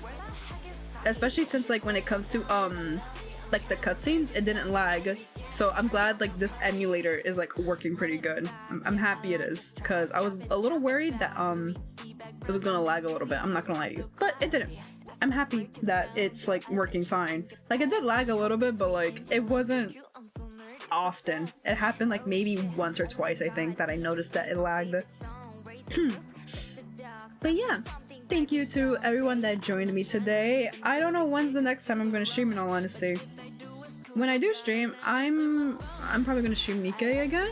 I don't know yet. I don't know. Thanks, it was a fun time. Thank you again for the raid, Miss Abby, and thank you for just staying. It was fun, and I'm so sorry for any of your eardrums when you heard me scream during Xavier's card, because my bad.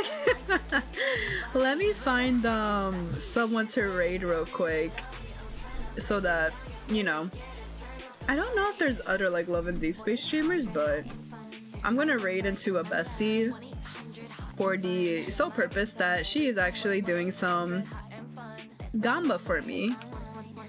She was in here earlier. She is my abuelita, also known as Yesenia VO. We're gonna...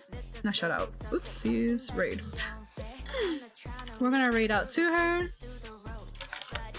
And yeah, if you want to follow... I have a Discord. I'm not very active in it, but sometimes Twitch fucks up and go live messages happen there. I am active on Twitter, so follow me on Twitter at combat_exe. Here is the link, and here is raid and raid 2. Yeah, raid 1 is for my subbies, and raid 2 is for my followers. So yeah, I hope to see you guys next time. I appreciate all of you very, very much, and yeah, goodbye.